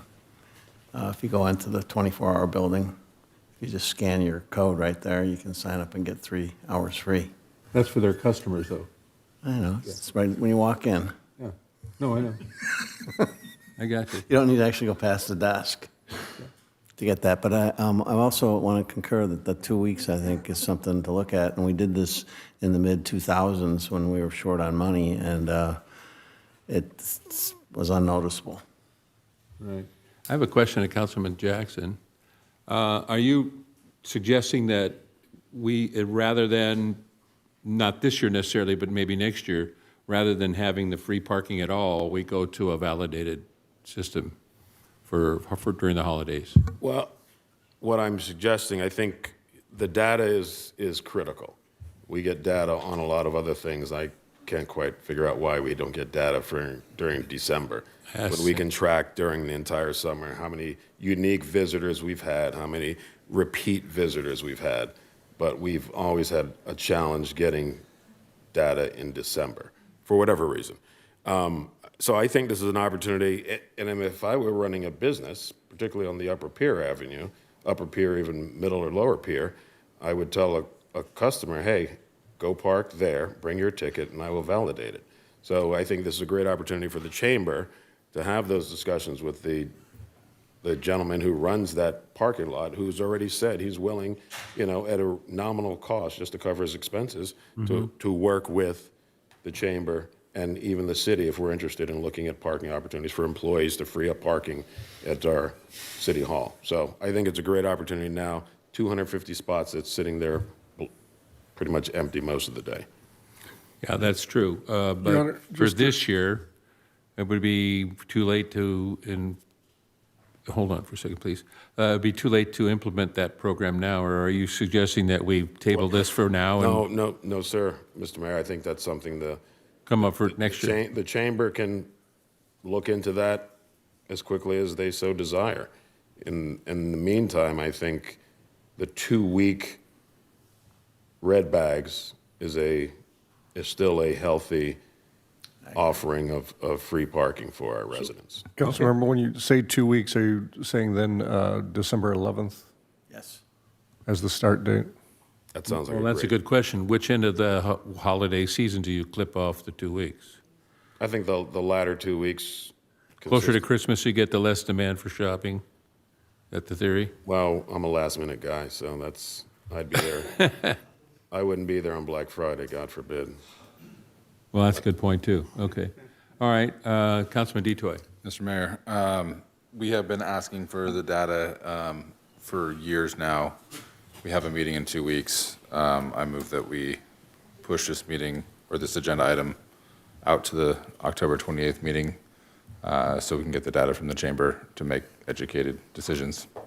And you have reason to believe we can get this information from the chamber? Placer AI and all these new firms can track all this stuff. And if there we is- get it during Fiesta, et cetera, so. Might I add to that idea that if we don't get any data, we can just pick this up right where we are right now? In 2 weeks is our next meeting. Yes? Talking over. Yeah, I just think we don't have data, and we need data to make good educated I decisions. totally agree. That's the first question I asked is what kind of data do we have that's even effective at all? Are we just giving away 4 weeks of parking and it really doesn't do anything? So I see a little powwow going on here. So is there any other comment in the meantime? Yes, Councilman Francois. Thank you. Yeah, I have 3 points to bring up regarding this. I guess I'll start with the 24-hour fitness debacle. We did extend it to 3 hours, but they're still only parking people for 2 hours up there. A big reason that garage is so empty is because people are still parking at Vaughn's and Pavilions, where that lot's still full. Furthermore, the free parking on Valley Ardmore is closer to the businesses than that garage, and people don't like walking, let's face it. So there's a lot of stuff going on with that if we're talking about next year, how you're going to implement a program like that when, that parking is nowhere near the businesses. And, and then this idea of coming up with data in 2 weeks. The businesses have told us, yeah, those spots are full. They're in our businesses and we like it. And we have great business because of it. That should be enough. And that, along with the fact that our neighboring cities are already offering free parking during the same time period, I just think it's inherently misguided if we reduce that from 1 month to 2 weeks when our neighboring cities have got it free for the month of December. So I just thought I'd throw that out there as, 3 points to, I'm not in favor of reducing this. We need to do it for 1 month as we have. It should be pretty much a no-brainer. Thank you. Councilman Keegan, do you have a comment? I support Mr. Jackson's plan. 2 weeks. Yeah. Thank you. Anyone else? Any other comments? Well, again, I find myself in the middle of the road here. I think some data would be great to have, honestly. We've been doing this same program for year after year. Councilman Francois, your comment that the businesses tell us this, I'm not sure where you got that information from. How many businesses, what did they say exactly? What kind of information did they give you, and so on and so forth. It's really kind of an anecdotal statement. Well, the and letters not of support real we've got. data. Well, the level of support, how many people? So if we find out the meters are full, that means people are utilizing the free meters. Well, What does that tell us? That we shouldn't offer free meters then? I mean, I don't know. What that means is that people are using the meters. They may be coming down here for lunch and going, hey, it's finally free. We can park here whenever we want. Okay. There could be that, Well- which is not necessarily improving the businesses. And the idea of holiday shopping is what we're talking about here. So it's a different businesses than just the bars and the restaurants and so on. So data is important. I'm not sure what data we're going to get from the city, from the Chamber of Commerce in 2 weeks. That seems to be sort of up in the air also. So before we continue on any further, let's find out the results of the little powwow that was going on there. Thank you. What Thank kind you, of Your Honor. information do we So, have? Well, you weren't listening to us. I wanted to, yes, exactly. I wanted to clarify with staff as to whether or not we could track the sales tax ourselves, but since it's paid or collected quarterly, it'd make it very difficult to have any correlation between the month of December and parking and sales tax increase. And I think we do have some understanding, and I don't want to speak out of turn here, but whether the chamber still has, is the chamber collecting data right now? So Councilmember Detoy mentioned Placer AI. So that's a tracking service to kind of look at people coming to the city and how long they're staying here. The council did, or chamber did mention they had that at one point, but they don't anymore. I think it was a cost expense issue. I think it was around like $10,000 a year. So they don't have that anymore. I don't know if they turned it on since we last spoke about a month ago, but that's what I know about that. Is it possible to track the sales tax for just 1 month if we do it, now that I realize that we do it quarterly, so it's difficult to separate December out of that, but is there a way to do it if we think know that we're going to be doing it ahead of time? Can we break it down in some way so that perhaps even next year at least we have an idea about increased sales tax during the month of December? Unfortunately, the answer is no. The businesses remit to the State Board of Equalization, which remits to us quarterly. So all we're getting is essentially lagging in 1 quarter data from a quarter before. So from our end, no. Through the sales tax remittance process, all we're getting is in bulk by quarter by business. We could do year-over-year trends based on the quarter, looking at holiday versus holiday season. But again, as Steve mentioned, you're not really getting that detailed data of that week of December versus weeks previous. So. Okay. Well, I, again, fall somewhere in between 4 weeks and 2 weeks.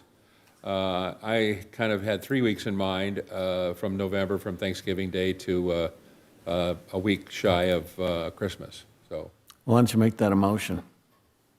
well, I will be happy to do that. So I move that we have our holiday free parking for 3 weeks commencing on November 28th.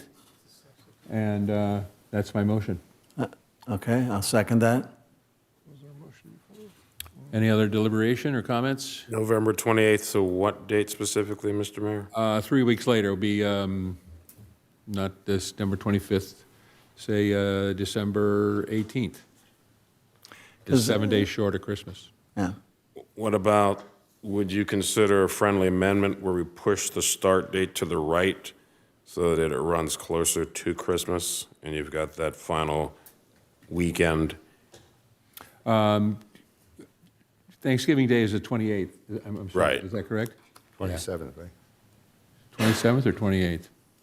A day or two, one way or another, it doesn't seem to matter too much. I would consider that if you wanted to start on December 1st. Or December 3rd, which is 3 weeks to Christmas Eve. December 3rd to December 3rd to December 24th. that. Or 2nd to the 23rd, whatever, Yeah, I would say closer to Thanksgiving, so December 1st to the 21st is my motion. December 1st to the 21st. So seconded. Okay, so, 1st to the 21st? yes, December 1st to the 21st. It's a couple days after Thanksgiving. And then if there is some way to get data for next year, let's do that. Not necessarily part of this motion, but I think that data is critically important to see if it's really Mr. doing anything Mayor. or not. So, yes. If you're amenable to this, can we just authorize 3 weeks and talk to our stakeholders and see which one would be more beneficial for them? Is it starting the Black Friday day after Thanksgiving, running for 3 weeks, or running up to the holiday and subtracting 3 weeks from there? Well, that sounds reasonable, but how would we do that? Take a poll We of all author- the businesses in Hermosa Beach? No, You it's- need to bring it back at the next meeting. But how do we get that data? We ask every business owner in Hermosa Beach to reply? I think you rely on the chamber to reach out to their membership. I think tabling it till the next meeting is fine with me. We have 7 comments, and 5 of them were for this, and another one from another business owner. I haven't seen one business owner that wants anything less than the full month, but if you want to extend it till the next council meeting, we'll make a decision then. But remind you, Manhattan Beach is November 26th to December 25.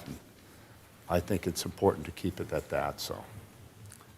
Then I'm going to suggest we stay with the motion that we have on the table for 3 weeks, and then postpone the start and stop date until our next meeting where we can get data from the Chamber of Commerce. I'll second that, Mr. Mayor.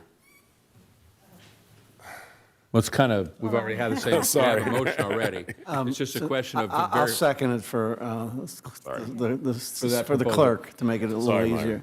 Yeah, Yeah. because otherwise we have to do a substitute. yeah, so. yeah, okay. All right, so the motion stands then as 3-week period, and we will wait until next week to get some data from Chamber of Commerce as to when the start and stop dates are. But And it'll when- come back on consent? Yes. Well, no, it wouldn't come back on consent. We have to come back to decide. So we are looking at another action item at the following meeting, correct, Mr. Mayor? That's correct. Okay, which means that we could decide to go back to 4 weeks. No, let's not do No, that. if it's on the agenda, it's on the agenda. No, the agenda item then for next time would be, Fix the dates. and let's be done with it. I think it's fair to ask for some data from the Chamber of Commerce. So let's, And Mayor, we do have a new section on the agenda called informational items that are no action items, but for your information. So if you wanted this, if you wanted to know what the chamber and the city staff worked out, that could be an item that is under informational items, if you didn't want to take action. so we would go ahead and vote on this then, and then our next meeting, come back with, Yes, if you did not want to redeliberate this item, yeah, staff can work with the chamber to decide on the start date of the 3-week period, Okay. and then it can come back as an informational item under the informational item section of the agenda, which is Yeah. new. that would be fine. And then that way you get the report from staff. That would be fine. All right. So are we clear on the motion? I'm not clear. Sorry. It's pretty, would you like me to explain it to you again? Yes, please, or maybe the staff could explain the motion so that we're clear on what we're expecting to come back at the next meeting. Right, staff didn't make the motion, but just our understanding is that the motion is to have 3 weeks of free parking and to go out and talk to the chamber after this meeting to see which 3 weeks those might be, and then to bring that back under an informational item as an automatic thing. Just taking care of stuff. You're basically approving 3 weeks tonight, and whatever staff and the chamber work out, we'll bring back for your information, but not to vote on at the next meeting. That's correct. That's exactly correct. Thank you. Excellent job, Steve. All right, Now it's clear, thank you. and I'm against it. Madam City Clerk. Will you please call the roll? Voting is now open.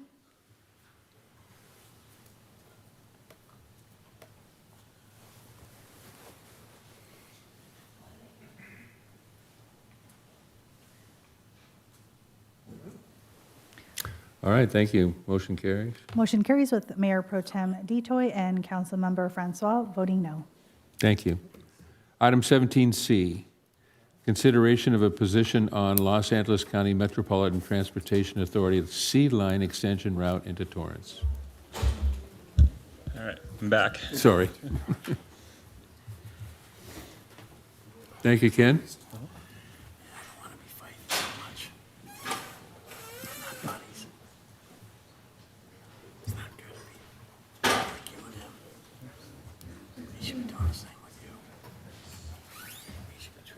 All right, so we're here to talk about the consideration of a position on the LA Metro Sea Line Extension Route into Torrance.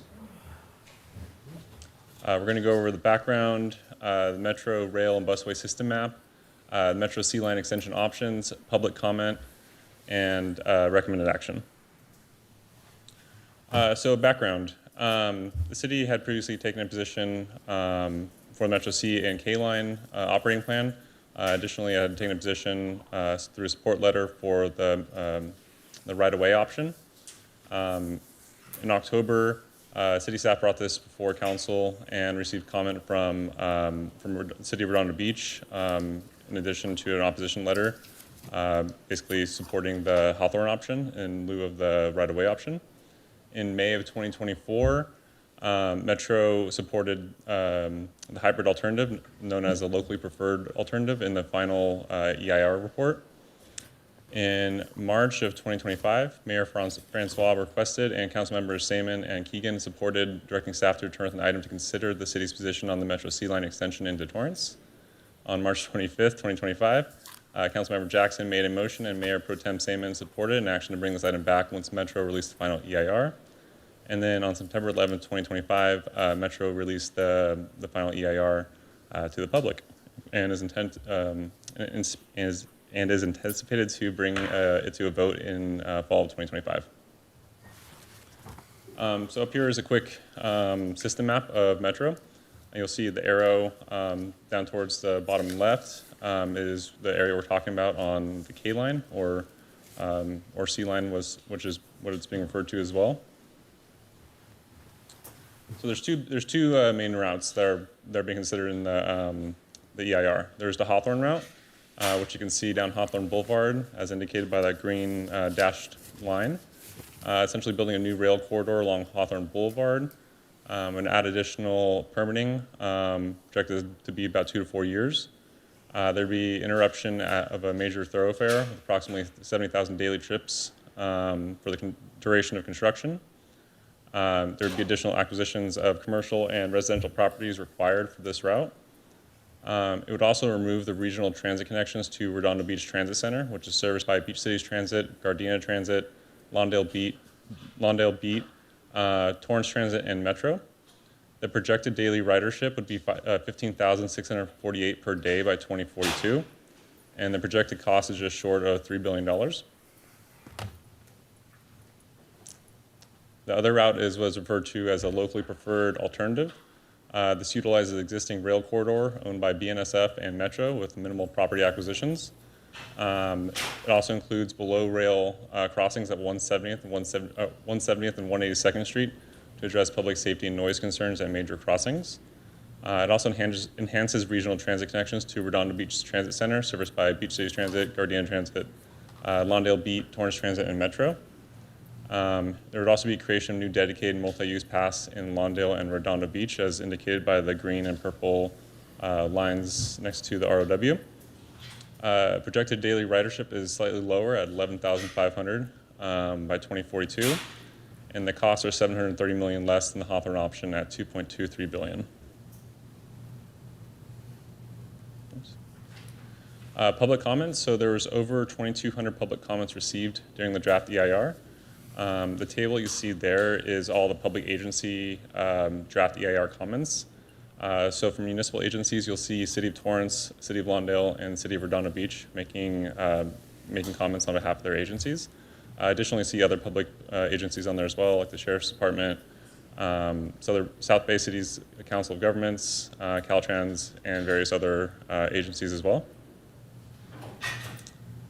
And with that, staff recommends City Council consider whether to take a position on the Los Angeles County Metropolitan Transportation Authority C-Line extension in Torrance, and authorize interim city manager, if a position is taken, to provide a letter representing the city's position to the Metro Board.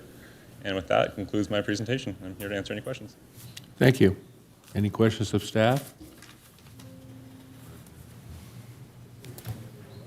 Yes, Councilman Francois.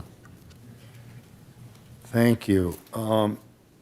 Just to put a little perspective on why we're here today regarding this, as I understand it, a letter went out in June, signed by former mayor, supporting the route that goes through a Redondo Beach neighborhood, the right-of-way route. It's called the Row route.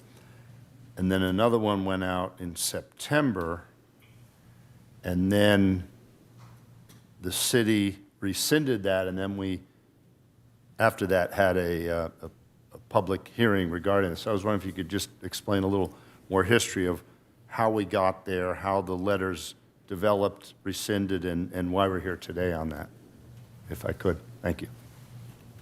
Thank you, Councilman Rod. That predates me, so I do not have any background on that. I would defer to Ken if he does. Yeah, this predated me as well, but As far as the letters, all communications have been rescinded. We did receive email confirmation from Metro that those letters have been rescinded. And then a table that I showed earlier shows all the public comments by agencies. You can see that City of Hermosa Beach was not part of that, showing that, again, we have no current letters out to the board. There's no formal position taken at this time by City of Hermosa Beach. Okay, thank you. Any other questions of staff? All right, thank you very much. I'll close that and open the public comment. Madam City Clerk. Now is the time to provide public comment on this item. Comments are limited to 3 minutes. First, we have Colleen.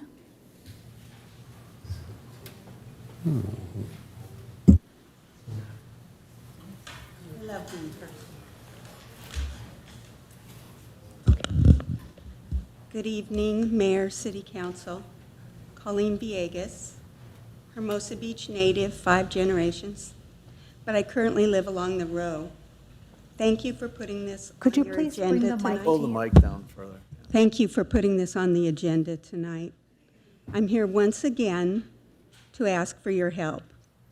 As a group, we support good public transportation.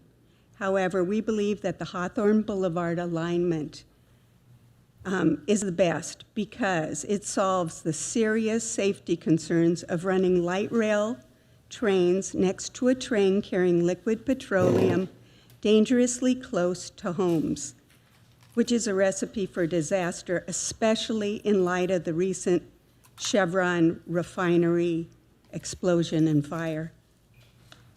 Also, removing a quiet green space and hundreds of mature trees that absorb greenhouse gases and protect the neighborhood doesn't make sense.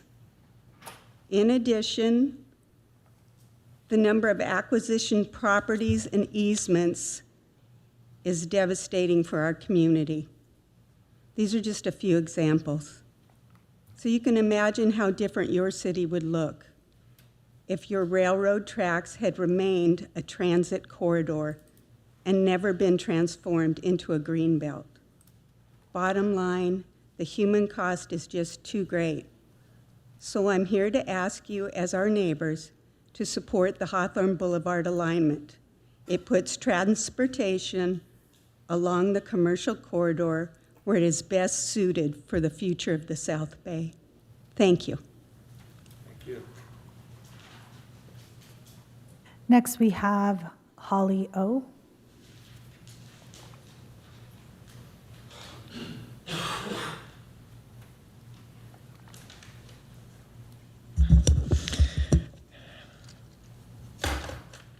Good evening. My name is Dr. Osborne. I'm a retired engineer, and I have lived and worked in North Redondo for over 40 years. I do thank you for allowing me to speak. I do not live on the row in Redondo, but I do live within walking distance of the Lawndale portion of the row. I had not even been aware of the row until 2018 when Metro started making transit presentations. I walked over and I saw it and I realized how detrimental it would be to that community to locate 2 new LRT tracks there in addition to the existing freight track for a total of 3 tracks. I also noticed numerous misrepresentations in the presentations that Metro had made. Now let me talk to you as an engineer. We learned on the walks in 2022 that Georgia Sheridan led that when Metro bought the row in 1990s, Metro was just buying up every available row with no specific plans. The row in Lawndale has a very narrow portion of 75 feet, and it makes it very difficult to fit 3 sets of tracks there.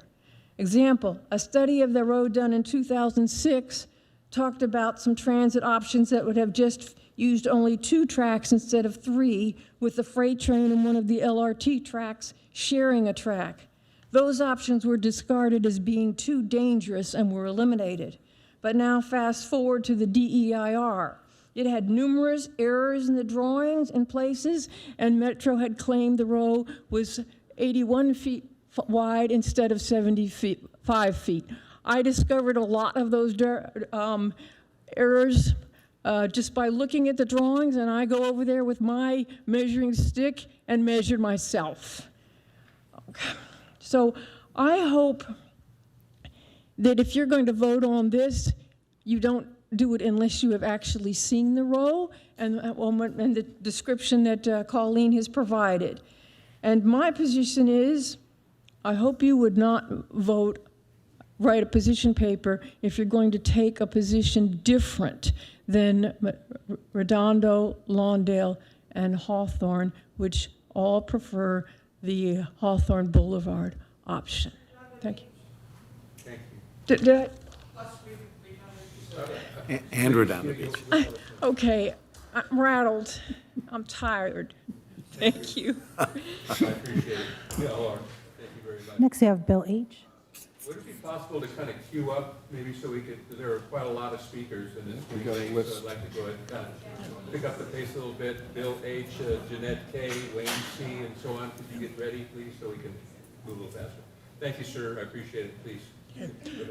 Bill Hall, and lived on the or near the row for about 40 years. Thank you again for allowing us to come and talk to you. We appreciate this a lot. I'm going to talk about something a little different. We've talked about the pipelines that run through the high-pressure pipelines. I think you heard that from a fellow earlier today, and we talked about that. We've talked about how narrow the row is. We've talked about that you have the Metro. They've been adding to the cost of having to put it down through the row. They've gone to this hybrid option where now they're trenching partially so that they can avoid blocking the roads 160 times during the day so emergency vehicles can continue to pass through. This whole past year, I've worked on a sound data study, and I've spent many, many hours walking and standing there with a meter collecting sound data for hours on the row and also near Hawthorne Boulevard. Most of the numbers come along the lines of 10 dB difference, 20 dB difference. I mean, you would just expect Hawthorne to be noisier, and in fact it is, but now I have quantitative data. But I want to talk about the qualitative, the effect it had on me. I would go home after those readings. When I left the row readings, I felt pretty good. It was peaceful, it was quiet, it was refreshing. The Hawthorne vicinity, I came home, I was stressed. It was fatiguing because of the noise level. Just standing there for, a couple hours reading a meter, watching a meter, just all of that noise. So I keep thinking about the difference between running it down the row and running it down Hawthorne Boulevard, and it just seems like you don't want to take a community and between the construction, the years of that, and then running those trains all day long, 160 or from 4 a.m. to midnight, it just does not seem like the kind of a reasonable thing that a person would choose to do. And again, this is a qualitative opinion that I developed this past year taking the sound data. So thank you again. Appreciate the time. Thank you, sir. Appreciate it. Jeanette K.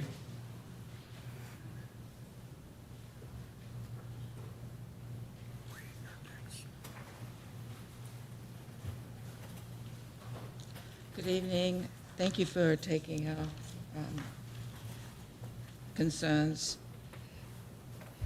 Lameda, Lawndale, Hawthorne, and Redondo Beach are all unanimous that they want the Hawthorne alignment.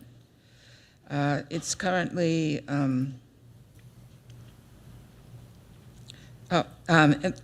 with high-frequency buses running down Hawthorne. That was our latest option. Our concerns is safety.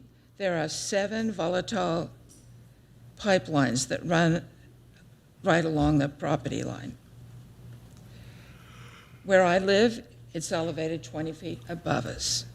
They want to move that rail line over 12 feet closer to us, no supporting wall. There are anything from 20 to 50 of those huge tankers that carry 30,000 gallons of fuel just feet away from our properties. They want to move it over closer. And we're concerned about derailment. It will take out city blocks. Our whole community will be destroyed. This is not a concern of Metro. They're not a concern about the pipeline. They say it's not their problem. Somebody else is going to take care of that and mitigate that. Let's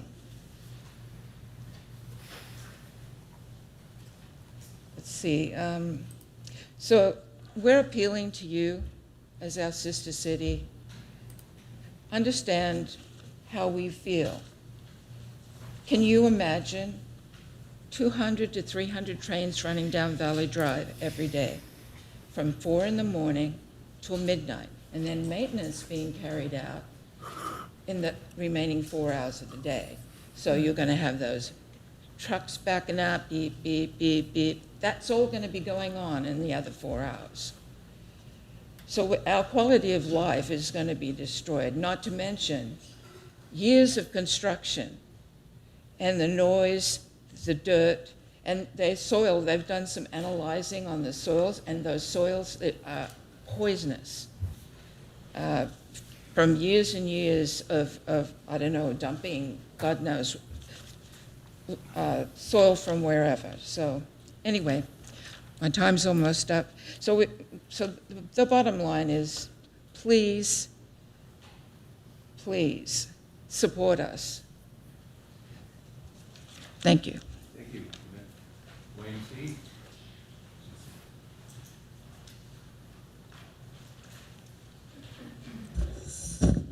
Good evening, Mayor and City Council. My name is Wayne Craig. I'm a resident of Redondo Beach. I thank you again for bringing this item back up. I was actually here 2 years ago when you first brought it up. And as concerned citizens of Redondo Beach, we urge you to support the proposed route along the Hawthorne Boulevard rather than the existing right-of-way alignment that runs directly behind nearly 1,100 homes for many reasons. One, community health and safety. The right-of-way option poses serious health and safety risks to thousands of nearby residents. If constructed, more than 220 trains would operate daily, approximately 20 hours per day, creating continuous noise, vibration, and air quality concerns. Additionally, at least 7, not 1, but 7 underground fuel and oil pipelines are likely beneath this corridor. A derailment here would have catastrophic consequences. If you want to know how bad it could be, think about what happened in San Bernardino, I think it was in 1989, to the Duffy Street. That was a huge nightmare. A giant fireball destroyed a neighborhood over there. And one thing you should know too on the EIR, it can't find any example where a metro line like this has ever been run on top of 7 pipelines. The Duffy Street one was only 1. Think 7. It's a major problem. Construction impacts. Building along the right-of-way would subject nearby residents, many of them seniors, to 6 or more years of 24/7 trenching, excavation, and construction within mere yards of their homes. And that's according to the EIR report. Ridership and transit goals. The goal of this project is to maximize public transit use. I mean, this is billions of dollars we're going to be spending on this thing. Ridership projections are definitely far higher for the Hawthorne Boulevard route, which would better serve business corridors, commuters, and regional connectivity. Building along the right-of-way would undermine those objectives while inflicting unnecessary harm on neighborhoods. Now, I come to here tonight, just like I did a couple years ago. We have a shared history of support. Years ago, when Measure O appeared on the ballot in Hermosa Beach, many Redondo Beach residents, including myself, stood with you in opposition. Today, we just ask you to extend that same spirit of regional cooperation by supporting your neighbors and urging Metro to pursue the Hawthorne Boulevard alignment. Please stand with us to ensure the transportation progress does not come at the expense of community safety and quality of life. And one other thing I can mention too, one of the speakers earlier said something about they were on a committee. Well, I serve on the Planning Commission at Redondo Beach. I'm actually the chair of it right now. And I'm speaking to you as an individual, but I could tell you one thing. If this project came in front of our Planning Commission, we would never have approved it. And I think the mayor's nodding his head, and I think you would be doing the same thing. Thank you very much. Thank you.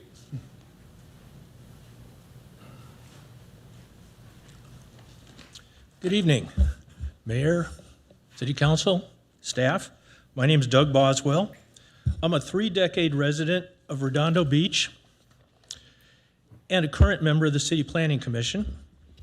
And I'm in support of the 35% greater ridership that the Hawthorne elevated alignment for the Metro extension through the South Bay represents versus any of the row options that sit on dangerously unstable, sinkhole-producing soils, which would have to share the right-of-way with the highly volatile freight train that is part of a fuel corridor, and no one's ever run Metro trains down a fuel corridor for obvious reasons.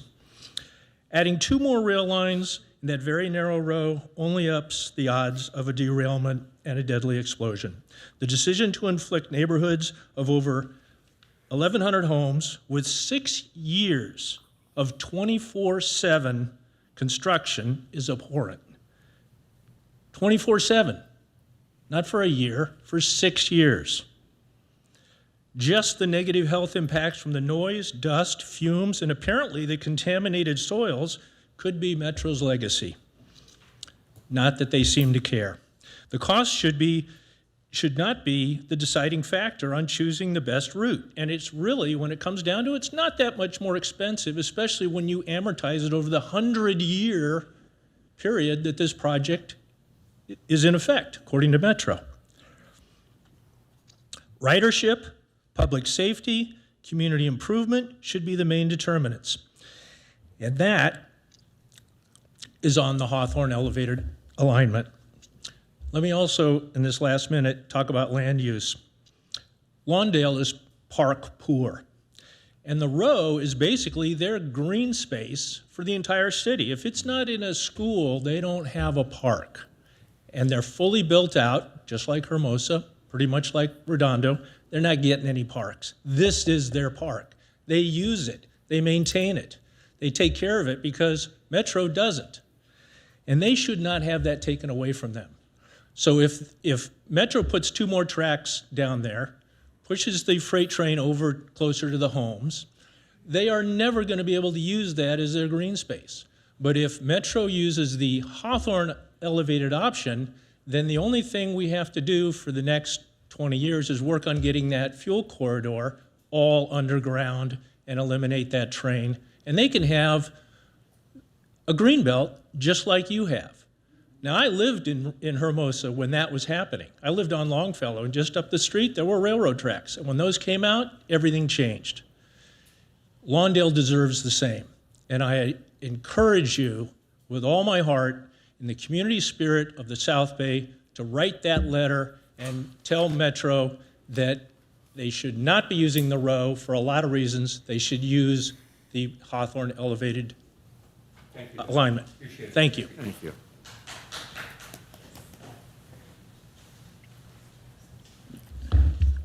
Good evening, Hermosa Beach City Council. My name is Brandon Lim, and I'm a full-time Hermosa Beach resident. So thank you for taking the time to consider a position on the Metro Sea Line extension to Torrance. The locally preferred alternative really serves everyone, from pedestrians, cyclists, bus riders, and even drivers. And I urge you to support this option. There's a clear and immediate need in our community for alternatives to car dependency, and this is a huge step in the right direction. As a Hermosa Beach resident, I see the significant positive impact that it will make for not only our South Bay community, but our Hermosa Beach community as well. And the challenges that we face in the city, like parking, traffic, safety, and support for local businesses, can all be tied back to car dependency and continuing to prioritize car travel above all else. So Hermosa Beach, is not unique in this challenge, but by taking a stance on the hybrid option here, the LPA, we can lead by example and do what's best for our community. So the benefits for Hermosa Beach are tremendous. The locally preferred alternative will help connect our city to both planned and future bike walk paths in Redondo Beach, Additionally, the K-Line stop at the Redondo Beach Transit Center can be connected by Beach Cities Transit and Torrance Transit buses. And if we want to bring people to Hermosa Beach and support our local businesses, this is one great way that is both cheaper and faster to be implemented than the Hawthorne alignment. There's been a lot of discussion around parking tonight, for example. Now imagine a Hermosa Beach that's more connected to the rest of the South Bay besides by car. Imagine instead of fighting for parking in the summer with visitors who drove in, they just took rail, bus, biked, or walked. Imagine people didn't need to have more than 1 or 2 cars because they could reliably use bus, bike, walking where they need to go. Even the holiday shopping we talked about earlier today. Imagine what that would be like. So that would certainly free up more parking for, everyone that's asking for it, less drivers. So these are all incredible benefits to the locally preferred alternative of the Sea Line extension, right? And if you have any questions about the downsides or a lot of fear-mongering about the dangers of this project, I strongly encourage you to reference the final environmental impact report. You'll see these concerns addressed, and the locally preferred alternative is beneficial for everyone. The benefits will be significantly delayed and detrimental to our community with the Hawthorne alternative. That's all. Thank you for your time. Thank you, Brandon. Karen? Hi, friends and neighbors. I'm Chelsea Schreiber. You guys probably know me as Chelsea Seknin. I used to report for the Easy Reader. I'm a journalist, and I live along the row. 4 years ago, my dog was decapitated by the freight train, and I learned that when they started doing the meetings, I learned at that time that they're going to be moving the freight train within 8 feet of houses, and that scared the SHIT out of me. So I started researching. As a journalist, I walked the streets of Hawthorne Boulevard. I talked to business owners. I got 61 letters of support that is not in the final environmental impact report. In the dark of the night a few months ago, after our city, Lawndale, requested that Metro allow us to test the soil, they told us no. We tested the soil. Do you know what it's filled with? Arsenic. When they move that freight train track closer to houses, they're going to disturb that soil, and that soil is going to be in the air and as particulate matter. In the final environmental impact report, it says that is severe and unmitigatable. That scares the SHIT out of me.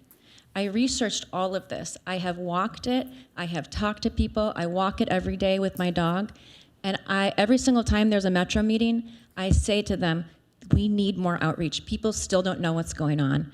We set up a pop-up every weekend with an Easy Up, and we talk to people on the row every single weekend. And there's still people who don't know that this is happening. I research and research and research, and the more you research into this final environmental impact report, the more it is lacking. The one thing we realized recently is that the pipelines underneath the row, 2 of them are federally used, which means they're going to require a NEPA review. That NEPA review is currently not in the final environmental impact report, and if they add NEPA to this, it's going to add $600 million to $1 billion to this project. Add that to the Hawthorne Boulevard cost. Right now, it's $700 million more to do Hawthorne Boulevard. Add whatever the additional NEPA costs are going to be for the row, which will be added to it in the end, and that's going to far exceed what Hawthorne Boulevard costs. Additionally, the difference in timeline right now, I believe, is 7 or 8 months. That does not include the litigation that Redondo Beach and Lawndale are going to bring against this project. That is going to add 2 to 6 years. So I appreciate the presentation that your city staff made, but we really have to look into the FEIR a lot more to read what they're not telling us. Additionally, they told us that there are no residential acquisitions anticipated, which left the door open with the word anticipated. Please read the residential acquisitions that are in the FEIR, and there are dozens that they knew would have to be taken, but they didn't want to tell us that. So thank you very much. I appreciate you guys doing this. This is a long night. Thank you, thank you, thank you. Thank you very much. That just about everything I was going to say. Karen Ruby. Nice to meet all of you. So I know you can't see it from there. Actually, I'll wait on that. Could you what please I speak wanted into to the mic? Present to you was. Could you please speak into the mic? Oh, yeah. Better? Yeah. I strongly urge you guys to take a look at the Lawndale and Redondo Beach response letter to the DEIR. They have listed pretty much what I've been going through the last 6 months. I decided to dive in myself because had it not been for Chelsea sticking a flyer in my mailbox, I wouldn't have known about this. There's so much deferral and there's so much omission, which led me to dig in, and I stopped at 25 was the number that I had it, between the case laws that they had ignored and the CEQA and NEPA violations, because 2002, 2006, and 2002 and 2006, Metro and the FTA did a analysis on the harbor's subdivision with federal funds, partially federally funded. 2009, the FTA and Metro initiated the NEPA review. Okay, so it was official. The NOI is found on the federal, what do you call it? There it goes. I knew it was going to happen. I was waiting here a long time. The federal, well, anyway, it's on one of the federal sites. And I happened to pull it. I've got all these documents that I've been collecting. It appears, and this is just me, a laywoman, that it was a deliberate avoidance of NEPA review, especially when they were eventually going. This is what Dr. Osborne and Chelsea and a lot of people. This is just north of Artesia, on the row, where the freight train currently runs, and where they're going to put 2 more tracks right there. They left out things like the health studies that CEQA requires of the seniors and the children and the effects that it will have, the noise and vibration, the significant and unavoidable noise and vibration, when there is a viable and a feasible and a more profitable and equitable, and I can go on, when there's a completely grade separated, elevated, as per, what is it, CPUC, the California Public Utilities Commission, urged at Metro to choose. I mean, it can go on, but please, if nothing else, review Redondo's and Lawndale's responses. They're kind of lengthy, but it'll lay it all out for you. And if you need any more information, I've got tons. Thank you for Could consideration. you please state your name? Karen Ruby. Okay, thank you. So I think, sorry, okay. A little bit out of order there. Thank you. Bob? Thank you. Bob Wolf. I'm a Hermosa resident and a frequent transit user. We are talking about 2-car electric trains that run on 10 or 15-minute headways, not, makes it sound like we're dealing with addition of additional freight trains. It's certainly not the case. The council wisely deferred issues relating to the light rail extension until completion of the final EIR.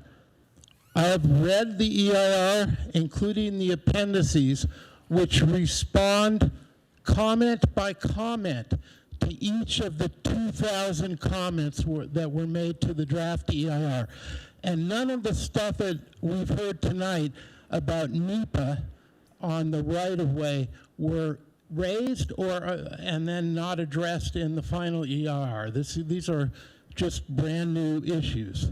The final EIR addresses all of the concerns with the hybrid option. There are many reasons, and I can count at least 700 million of them, why the hybrid option is preferable to the Hawthorne option. But on the matter of safety for Lawndale and Hawthorne residents, and Lawndale and Redondo residents, let's have the final EIR speak for itself. And I'm going to quote from it. Quote, "The project would not increase the risk of derailment for the existing freight train and therefore would not increase the risk of accidental release of hazardous materials in the unlikely event of a freight train derailment." And that's on page 4-79 of the final EIR. And they also say, engineering analysis confirm that the Metro Rail can be configured to safely accommodate both light rail and freight operations. If the council lacks the time or inclination to look at the final EIR in detail, perhaps the best course is just to take a pass on the issue of routing. Alternatively, you can simply draft a letter supporting the benefits of extending the light rail line to Torrance without going into the weeds about the issue of routes. I apologize for the pun, but I thank you for your attention. Thank you, Bob. Kim G. Excuse for the pun. Excuse me for the pun. Hi, good evening. Thanks for your time. I appreciate it. I live right on Row, the right-of-way. What I like about the term South Bay, is we've got Hermosa Beach, which is where I've worked for a long time, and my husband as well. He's a firefighter here. We live in Redondo Beach. I love that we do support each other. We should. We have a lot of similarities. I am very proud, I'm going to brag a little bit, to live in Redondo Beach. If you can see this, this is the police officers there with the kids running after them. This is where we live. This is Hermosa, Redondo, Manhattan Beach. Okay, this is very hard to find in other states, let alone California. Okay? All right, that's why we're all here. Okay, here we are. Everyone needs to visualize. This is Row. First of all, this is a picture of Row. Just one area of Row on Fisk Lane. Just on 4th of July, this is a small picture. This is our area on the weekends as well as 4th of July, packed with kids, grandma, grandpa. Same thing as we got here in Hermosa, Manhattan, everywhere else. Okay, another picture. Here we go. We got the little train. This is the only train we want in our neighborhood. This one with the little kids and parents. This is awesome. This is what family, this is what life is all about. Okay, next photo. Again, just good times, good times. Safety. Okay, right here where this is Fisk Lane. The train, the current freight train goes right through here. Jan lives at that house right there. Okay, so here we are right here. Those tracks right there, here they are right here. Here's our freight train right here. I want you guys to get a visual. Here's our freight train. They're not just one freight train, they stack them. See the stacked freight trains there? Okay, and so what Metro, this is why we need you guys to support us. This is what's not talked about, is they want to move the tracks closer to these homes. This is so unrealistic. And add 2 more Metro rail trains with people looking in these people's backyards, going through. I mean, this is unrealistic, absolutely unrealistic. Okay, so now you've got a visual. This is what we have. I live right here. Next to Bob. I'm going to his funeral on Saturday. He was one of our big supporters. God bless you, Bob. But this is what we see, and this is what we feel, rumbling as I'm in the bathtub trying to relax. Okay? So that's enough. We bought the houses, and we're okay with the freight trains, not with Metro. We didn't agree with that. Next important thing you need to know about, in Inglewood, the rail plans face severe opposition from Los Angeles Rams owner Stan Kroenke and the LA Clippers owner Steve Ballmer. So for the Olympics, we're having a shuttle bus system coming out in 2028. Thank you, Kim. They shot down the whole light rail. Thank you. Thank you, guys. Appreciate it. Nikki? Good evening, Hermosa Beach. I'm Nikki Negretti Mitchell, and I'm a Redondo Beach right-of-way stakeholder. And thank you for agendizing this topic. And for the record, previous comments made and tonight's presentation were full of misinformation, such as the Hawthorne option does offer all of the exact same amenities. There is access to the transit center. Every bus stops at that intersection where the Hawthorne station will be located. So online, I submitted a 7-page letter on Torrance Refinery letterhead, to Metro, thoroughly outlining striking concerns about having their internal safety protocols breached with Metro's construction and operations. And also, they're concerned about major public safety issues. And they did it with the kind of legal finesse that better be taken seriously. This is not hyperbole, nor is it dismissible NIMBY rhetoric. Metro's response was less than meaningful and collectively deemed as deficient.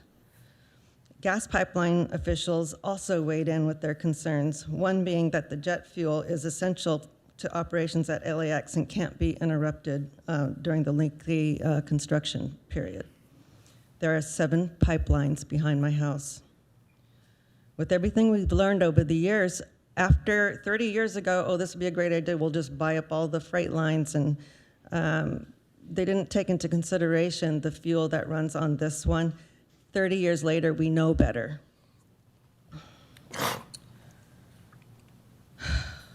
We appreciate your consideration to support your good neighbors in Redondo Beach and Lawndale by sending a letter to Metro officially supporting the Hawthorne Boulevard option.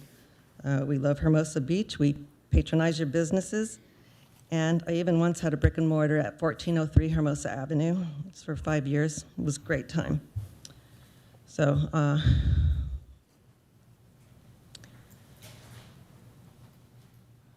this idea of being so dismissive of all of the grave safety concerns and calling it fear-mongering, that is just, it's so rude and dismissive. When you think about what would happen, even the refinery people, management people are concerned about an event. They refer to an event, AKA explosion.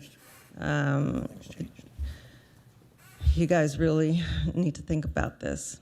Thank you. Thank you, Nikki. Carolyn Petty. Good evening, Carolyn Petty. We have always supported our neighbors, so I'm perplexed as to why there have been many meetings surrounding this topic. You guys are getting tired of having these meetings.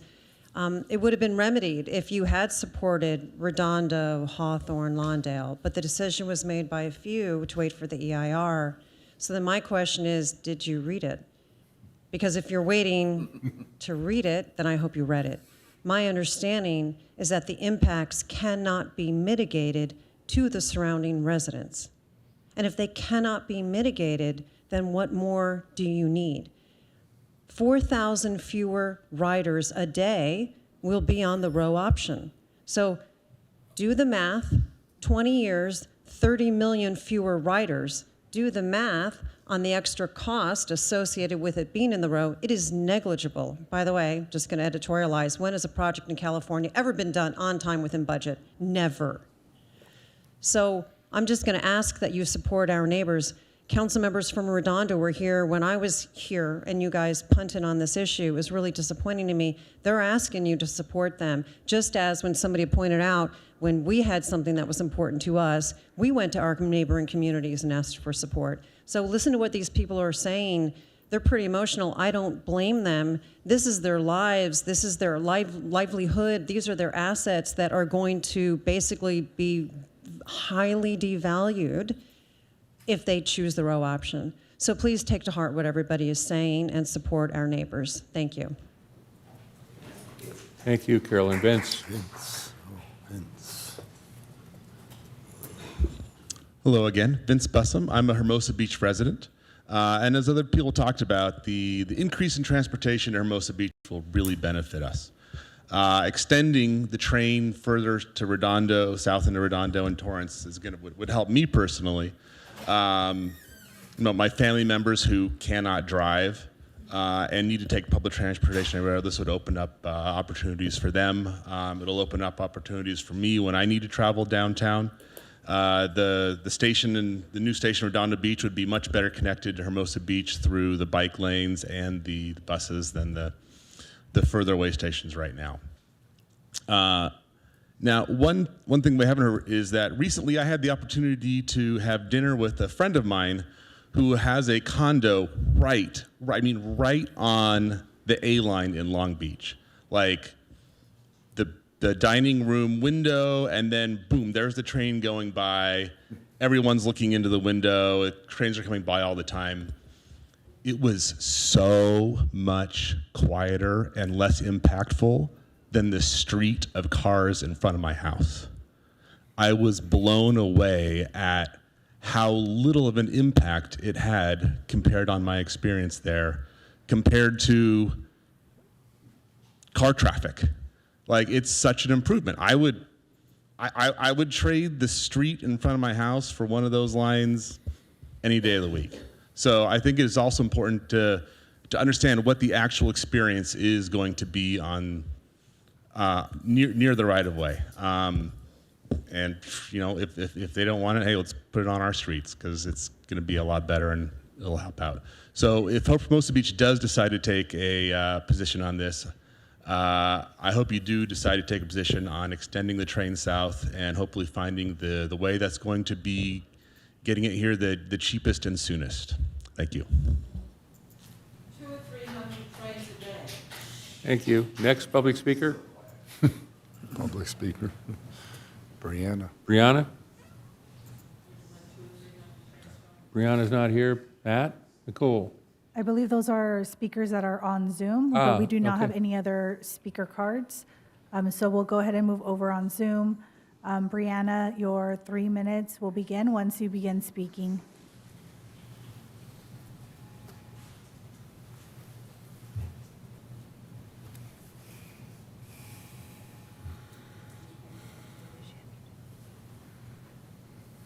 Okay, hello.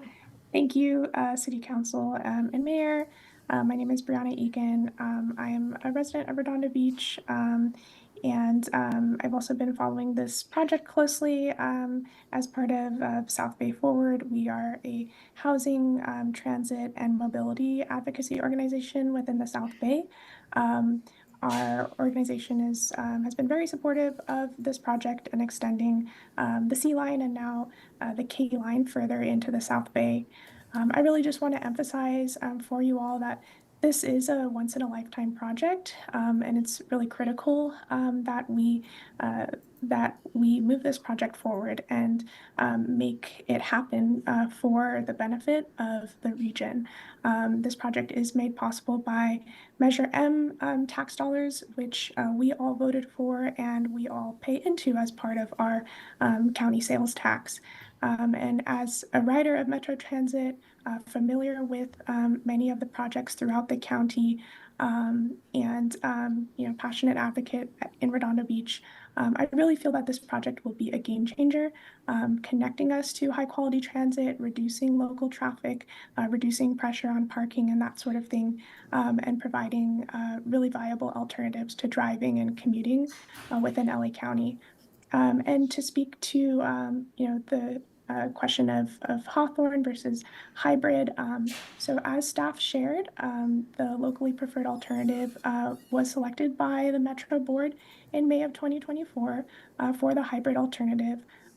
In my opinion, this is a really thoughtful solution that Metro has taken into consideration a lot of the concerns expressed by folks within the Lawndale neighborhood. And they've made the project fully grade separated, which eliminates any potential conflicts with cars and pedestrians. And it also provides safety features by upgrading the freight infrastructure, which, as we've heard, has pipelines and utilities that run through it. And the plan is to actually bring it all up to modern standards, which reduces the noise and the impact of freight in the neighborhood. In addition to that, the hybrid alternative, as staff shared, includes walking and biking paths, which will provide recreation opportunities and connect communities to the Redondo Beach Transit Center and to the light rail station. And so these paths will also connect with existing and planned bike lanes that will connect to Hermosa Beach, hopefully. And so connecting it to the transit center also connects it to buses that serve Hermosa Beach. So I ask that you consider a position of support for the project, either just supportive overall or in support of the hybrid alternative, which will bring high quality transit that benefits Hermosa Beach residents. Thank you. Thank you. Matt McCoy, your 3 minutes will begin once you begin speaking.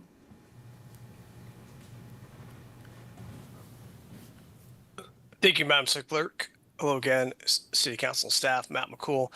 So I'm going to go ahead and address Councilman Francois' question that was asked early on, where staff said that it predates all of them, and why the city of Hermosa Beach is even involved in this matter, which I personally believe they should not be involved in, period. But the reason why this got here is I'm looking right now at a June 14th, 2023 letter written and signed by, allegedly by Mayor Ray Jackson.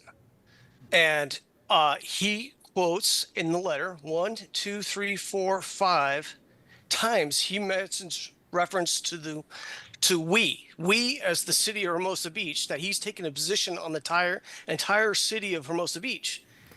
The reason why this was brought forward, thank you, Councilman Francois, is that this letter of endorsement was actually placed on the consent calendar and it was brought out. So this is the reason why this is now the city of Hermosa Beach is now dealing with this. What we've heard here tonight, between all the options that Metro's laid out, Metro has option 1, option 2, and option 3. Everything here we've heard here is so convoluted. I don't know between row, hybrid, option 1, 2, 3. I know this because I did my research because I couldn't figure this out. The question here tonight is not whether the city council should take a position on option 1, option 2, option 3. I don't think the city council should be involved in this period. My personal preference is the city council takes a no position on this. However, if the city council needs to take a position on this, it's something they feel that they absolutely need to do. It's not a question of option 1, option 2, or option 3. We support whatever the city of Redondo Beach wants to do. That is the correct political position to take. Whatever the city council of Redondo Beach says they support, we're going to support the city of Redondo Beach. That's my position. That's what the city council could do. But also, I would like Councilman Jackson to go ahead and address this letter here that he has signed on behalf of we that was put on the consent calendar in 2023. That's my time. That's my piece. Next, we have Kristen M. Hi, Hermosa Beach City Council. Again, my name is Kristen Marino, and I've been living here for 6 years in Hermosa Beach.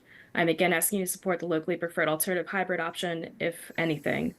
I made a comment earlier about how the concerns brought up by opponents to the locally preferred alternative have been disproved and/or mitigated in the final environmental impact report, section 5. A brief read through this section addresses every mostly false statement made tonight in painstaking detail. I was actually able to do so in real time tonight. I also mentioned the utility of the LPA to myself personally as a Hermosa Beach resident and to Hermosa Beach as a whole through providing non-car-based transportation alternatives to Hermosa Beach. I forgot to mention earlier that the Hawthorne Boulevard option, just that street, is hostile to pedestrians. That's a 10-lane road and would be terrible to wait 10 to 20 minutes for the next K-line light rail train for, on top of taking longer to get to and not providing the additional bike infrastructure promised by the LPA. I'd like to point out something from the past, that Hermosa Beach's rich, walkable downtown area and pier was originally built up because of public transit. The Pacific Electric red car streetcar line that went along what we now know as the Green was built in 1904, the same year that the original pier was built. If you didn't know, most of the vibrant downtown areas in Los Angeles, like Pasadena and Long Beach, can be traced back to having red car line stations running through them. If the red cars hadn't been defunded and paved over in the mid-1900s, well, tonight's meeting probably would have been a few hours shorter, to say the least. But this information gives me hope about the good that increased public transit can provide for Hermosa and about the opportunities for building around the LPA's proposed Redondo Beach Transit Center stop, especially with the nearby Galleria Mall area up for redevelopment. I'd also like to point out that this project was originally part of the 28 by 28 Metro projects that were designed to support the increase of visitors during the 2028 Olympics. Thanks in part to the pushback by the row opponents, many of whom are here tonight, this project is now estimated to be completed in 2033 at the earliest. Hermosa Beach cannot handle the influx of Olympics visitors from a car and parking perspective, but I'm sure that our restaurants, shops, and hotels would have loved to have this business. It is difficult to measure the financial opportunities lost by not having convenient public transit to Hermosa Beach. But considering many of the Olympic visitors are from places that have rich public transit, such as Europe and Asia, I'd be willing to bet it's great. Can you imagine these visitors wanting to navigate LA traffic and also the dog-eat-dog parking situation here in peak months? We unfortunately cannot get this opportunity for business back, but you can vote tonight to help ensure that we don't lose similar opportunities in the future.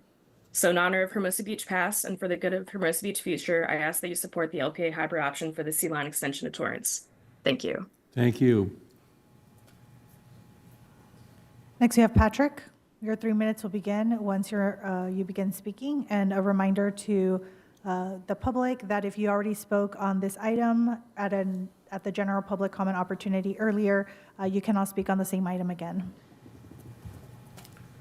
Good evening. My name is Patrick Fallon. I'm a South Bay resident, long-time South Bay resident.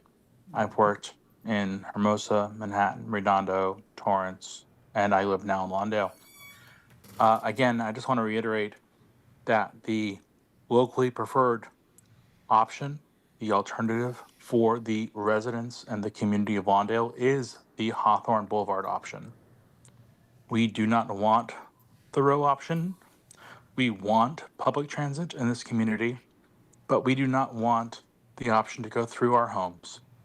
If you imagine the current green belt in Hermosa and in Redondo Beach and Manhattan Beach, think of that as a freight train corridor. This community does not want that. We want green spaces. We want a real bike path. We don't just want a few blocks of a bike path. We want a real opportunity for a green space in the community. We want to connect with the businesses and the opportunities that are in Hermosa and the South Bay. That is it. That is simply as that. We want to be a part of the South Bay community. And if this freight corridor is moved closer to homes, our neighbors will be pushed out. Our friends, our small businesses, our residents will be pushed out.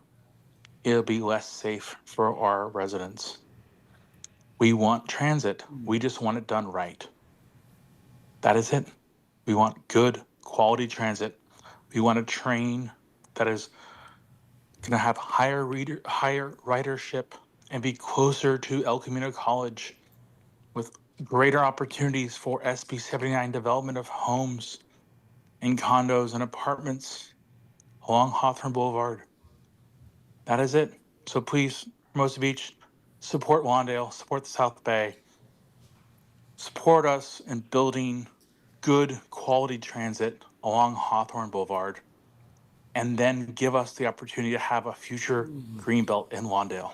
Thank you. Thank you. Next. Next, we have John. John, your 3 minutes will begin once you begin speaking. Hi, my name is John Schreiber, also a resident of Lawndale, longtime frequenter of Hermosa Beach. In fact, just had breakfast with the family at Martha's on Friday. I just want to say our community does not want a small walking path. We have a very nice walking path that is currently our green belt with large mature trees that kids use to walk to school, throw a baseball, have community gatherings. Taking away our green belt and giving us a tiny walking path is like saying, hey, we have to amputate your legs, but good news, we're buying you some new pants. I also want to refer to the final EIR, as a few people in the room have asked, because I have also read it and all its appendices. For one, there's only an 8-month difference in completion date between Hybrid Row and Hawthorne, and that doesn't even take into account the lawsuits from Lawndale and Redondo Beach that are planned if Row is chosen. They've already set aside the money for it. There are multiple significant and unavoidable, that's Metro's words, impacts to 1,100 homes that are identified. This includes trenching a train just 10 feet from bedroom windows in Lawndale to fit within a 75-foot wide row. It includes unavoidable noise and vibration impacts from the operation of the trains. That's also identified in the final EIR. There are multiple commercial and residential acquisitions with the row and easements needed on residential properties. Again, go refer to the Residential Property Acquisition Report. On the topic of safety, I think you'll find multiple letters from owners and operators of the petroleum pipelines that operate under the row. That's in the DEIR. They state that Metro has done little to no engagement with them and how they will relocate the pipelines on the row. These pipelines carry jet fuel to LAX, and as the refinery operators point out in the DEIR, I'm quoting them, this could have significant impact on operations at LAX. The Torrance Refinery has also expressed safety concerns with the row. Metro's response in the final EIR is essentially, hey, yeah, we'll cross that bridge when we come to it. Don't worry about it. To Hermosa residents and transit advocates, nobody is suggesting not building this line. We are all just discussing the route. The benefits of transit aren't being argued here. Hawthorne and the Row both offer benefits that the transit advocates want. Hermosa will still get all these benefits regardless of which route is chosen. The Hawthorne route is a mere block or two from the Row route. We're not talking about miles of difference between these two routes. And especially if you're coming from Hermosa, you're not going to notice the difference. I'd also like to point out, as the past speaker, Kristen, did with the history of the red car, guess where the red car line used to run through Lawndale? You guessed it, it ran down the middle of Hawthorne Boulevard. So if we're going to bring up the history of the red car, I'll point out that the red car ran down Hawthorne Boulevard, and so should Metro. I ask that the City Council of Hermosa please support the official positions of your city councils in Redondo Beach, Lawndale, and Hawthorne, and back the Hawthorne Boulevard alignment. Thanks. Thank you. Next, we have Sam V.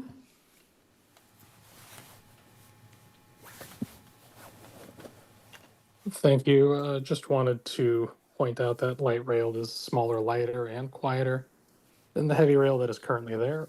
And I think Metro's done a great deal to address the concerns that were brought up by the residents both tonight and before. The hybrid option has sound walls, it's got below grade trenches, and they are building a walking and biking path along most of the suggested path, including new trees. So I'm just encouraging the city council to support bringing this project as far west as possible so it can include more of an influx of people and also connect to the Redondo Transit Center. I think that's very important. I think that, I don't know if you've walked between the Redondo Transit Center and Hawthorne Boulevard, but it is not a pleasant walk. And there aren't a lot of easy bus routes that go in between those. I think that building along the road is the only realistic way forward. Thank you. Mayor, we do not have any other virtual hands raised, and we do not have any other speaker cards submitted for this item. Okay, great, thank you. So having no other comments, I'll close the public comment and come back to council. Any deliberation, motion on this item?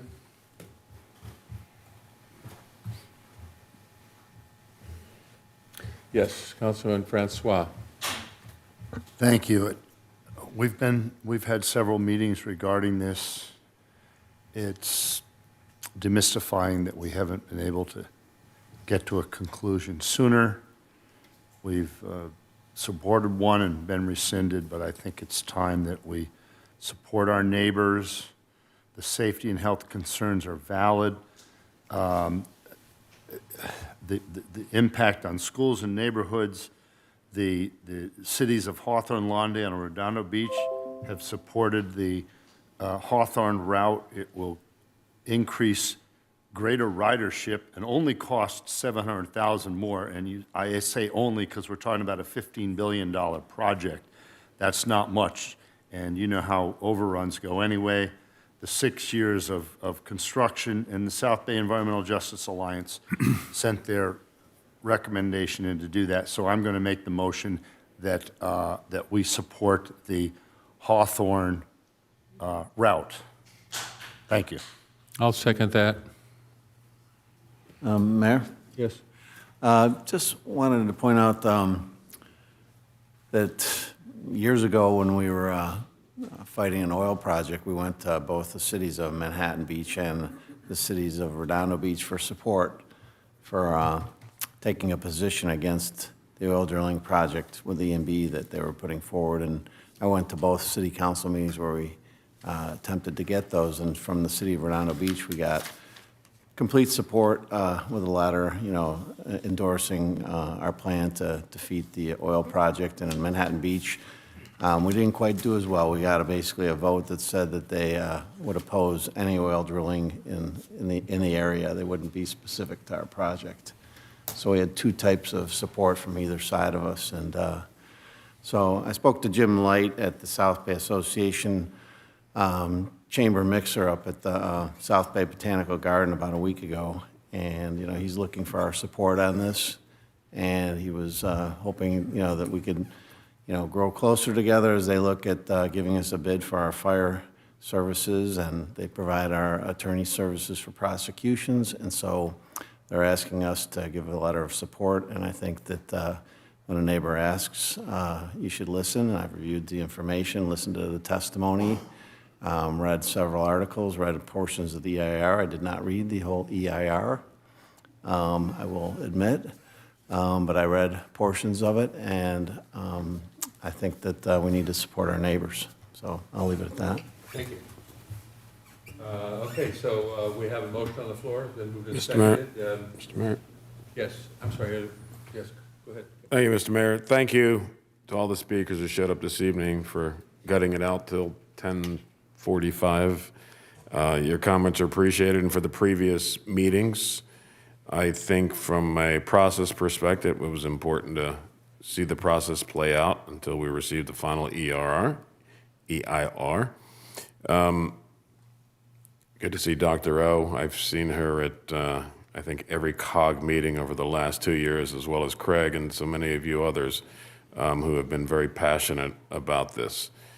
You know, Redondo Beach is not afraid to lean forward and innovate. You just have to look at what you've done with your bicycle infrastructure and the plan to connect it to El Camino right now. It's pretty impressive. So, you know, if the South Bay were a snow globe, we could shake it up and we'd have an amazing public transportation system that connects us all, and that would make sense. But unfortunately, we're not a snow globe, and it's just not that simple. And while it may, for some, it may make sense for the right-of-way option, it just doesn't make sense for those who are impacted and who would deal with the effects of this for many, many years to come. And from my review of this, I'm not certain the proposed benefit, it certainly doesn't outweigh the tremendous impact on the residents and the neighborhoods that would be impacted. Speculative potential benefits, I think, at best. You know, for years, all of our cities, certainly in the South Bay, LA County, and statewide, have emphasized the importance of local control. And I think this is the kind of movement where that principle matters a lot. It's easy, you know, some cities have said, and, you know, we're going to talk about this at the COG, Council of Governments, in the next couple of weeks with regard to is the COG, the 16 South Bay cities, and LA, are we going to take a position? And it's easy to take a no position and say, not my problem, you know, let's let these guys deal with it. But I think it's incumbent upon us as particularly city leaders to have an opinion and to stand by it. And I think this is the time to stand with and side by side with our neighbors. I just can't see supporting turning over the future of your impacted neighborhoods to an unfunded, because the dollars aren't there. There are no federal dollars that are going to be raining down, certainly no state dollars that are going to be raining down to fund this thing. It just doesn't fit right now. And I know that you're looking at a lot of options. I've heard everything from a, you know, Redondo Beach branded trolley system that would make more sense in a protected row that would connect the key destinations and would actually make sense in terms of pickup and drop-off locations. That's truly community driven. So, you know, Redondo Beach, I think, certainly is not lacking innovation that reflects your character and your values, and we are certainly standing by your side to champion your cause. So with that, I would support that motion as well. Thank you. Just one last comment. Obviously, I think supporting our neighbors is critical here.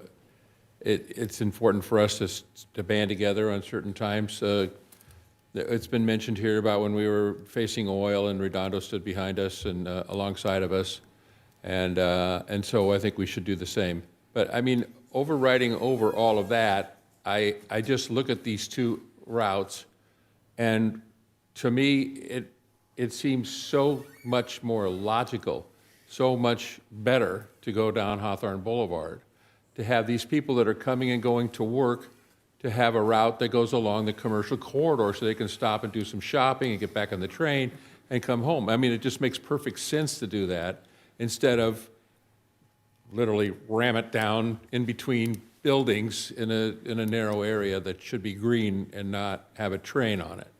So it just seems to me so obvious. I'm glad we waited for the EIR, but honestly, I think it just makes perfect sense to take the Hawthorne route. So I seconded this motion, and I intend to fully support it. And thank you all for coming down here tonight. I appreciate it.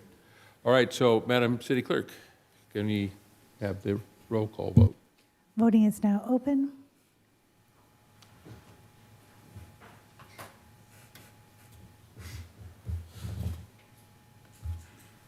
I'm not getting it now for some reason.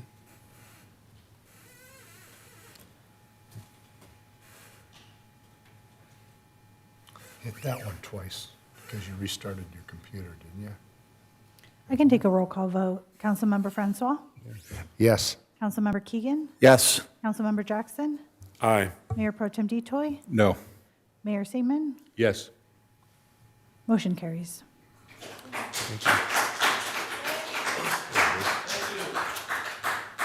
Thank you. All right, let's move on to 17A. Madam City Clerk. Your Honor, before we jump into that, just to lighten the load, I think we can push off 17F to a future meeting. And I don't recall, but 17E, if it was council's direction earlier to table that. That we did. But was it forward to the next meeting, or was it To a future date.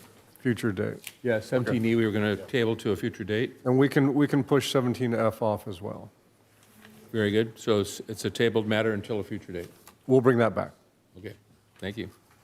All right, so that leaves us with 17D. Mr. Mayor, Yes. and I just want to confirm, I'm jumping ahead in the agenda for future agenda items. 28th seems a little light. Can we push, we're going to start this at 11 o'clock at night. I was, Really good governance for. I was going to leave that to As council. important. We can bring as- it back. What's that one? The permit parking. You Because want there, to in fact, push there that was, to the I next was meeting? looking at the tentative agenda, and one of those items anyway, I don't know why the TID is on there. There's nothing to bring back at this point. So that would be taken off the October 28th anyway. So we could bring back the permit parking item if council wishes. I would second that, Mr. Mayor, if it's interested in numbers. Starting parking 11 o'clock at night is I not. totally good- agree. not Well, good some governance. people- Most of the people that were here waited all night to talk about it. Mr. Scott came to on. speak on it. We should at least let him speak on I it. beg your pardon? This gentleman's been sitting here for 5 hours. Well, we can open it to public comment if you want.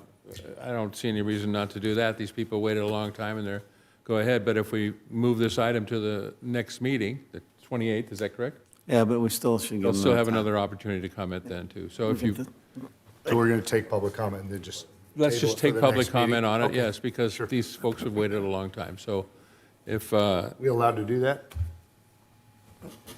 Yes. I don't see why I not. didn't, well, I didn't know about the public comment issue, but. Yeah, thank you. Okay. Okay, so let's open it to public comment, and then we'll table this until the next meeting. I'd like to make a request when we table it. Can we push that at an item that will come up sooner next time, so we don't have to have it? I so- agree totally. We should have probably done that in the first place, being quite honest with you. We should have put that item at the beginning, but on our next meeting on the 28th, we'd like to have that first up.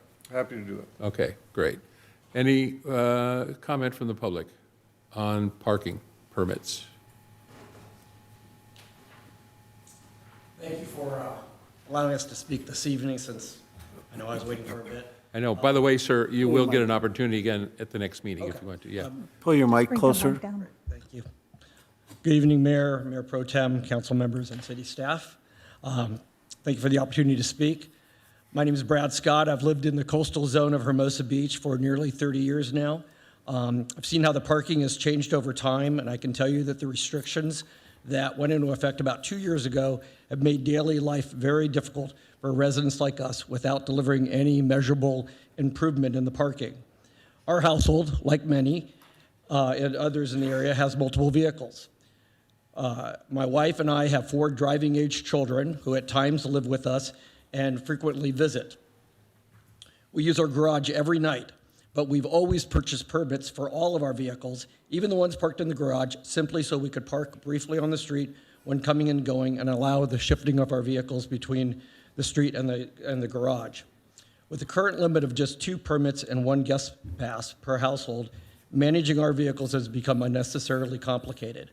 Often we have to park family vehicles several blocks to the east to avoid paying parking meter fees, even though neighbors just a few blocks away face no such restriction and can park freely in front of their own homes without a permit. And if I wanted to park my vehicle in front of my own home without a permit, the cost would be staggering. Just parking a vehicle overnight during the week and most of the weekend would cost over $230 per week. That's more than $12,000 a year to park in front of my own home. This is an unreasonable burden on coastal residents who already deal with the heaviest visitor traffic in the city and likely pay the highest property taxes. After 3 decades in this neighborhood, I can tell you that there is no more parking available today than there was before these limits were enacted. The only time parking becomes difficult is during the summer and mostly on the weekends, and that's always due to out-of-town visitors, not residents. The current policy does not solve the problem. It only penalizes those residents it was meant to serve. To make matters worse, the city has actually lost revenue, over $150,000, by limiting residents to only purchasing 2 permanent passes. And now the shortfall has contributed to proposing higher meter rates across the city, which hurts everyone, residents and visitors alike. There's no downside to allowing residents to obtain permits for all their family vehicles. The city should simply enforce existing rules such as a 72-hour limit and make permits available only to residents, which addresses the concerns of fraud in storing vehicles on the streets. I strongly urge you to restore the previous parking permit system.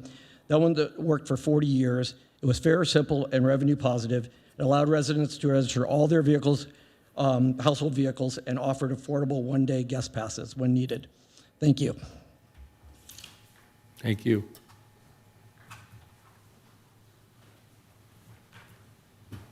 I think I'm going to save most of my comments for when this item comes back. The only thing I would say this evening is the staff report is really, really good. It's a complex issue. It's got a bunch of mini issues attached to it. The staff report was clear, it was objective, it was data-led, it had the pros, it had the cons. I think it's a model for how staff reports should be written. Thank you. Thank you for that. I guess DDH is not here. Who's Dee? Were you Dee Dee? Is that your name? No, I don't think that was Dee Dee. Okay, so I'm not going to come back for another meeting, okay?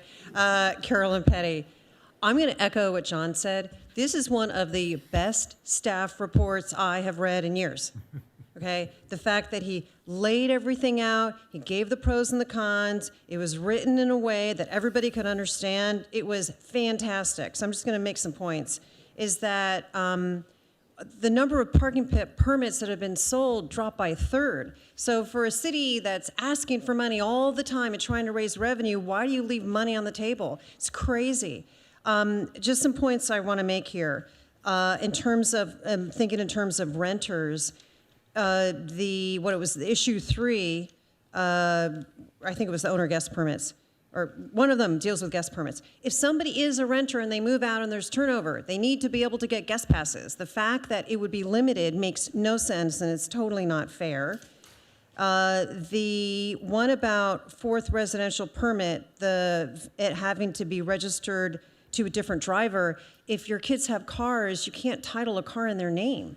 So, we had kids and they had cars because we both worked and the kids needed a car. So that doesn't even make any sense, or people don't understand that you can't title a car in a minor's name. So that's totally not fair.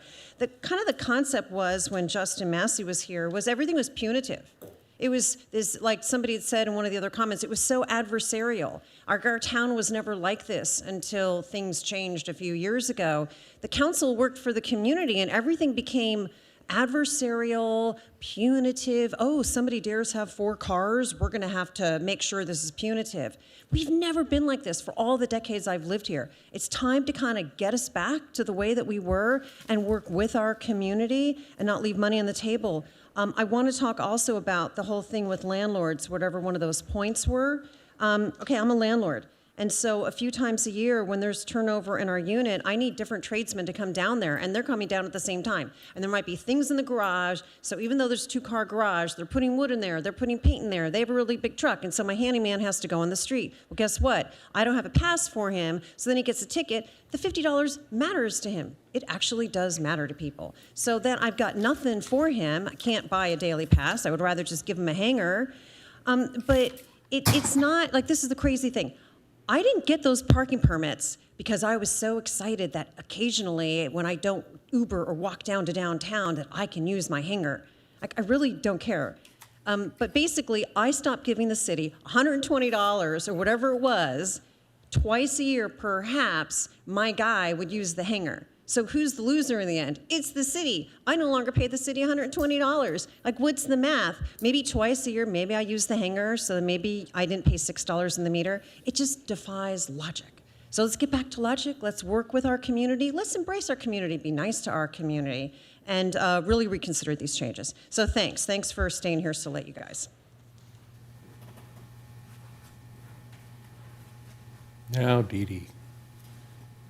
We won't give you a pass. I'm really impressed on how late you guys stay here. Oh, this is I'm not going to make it to the next meeting either.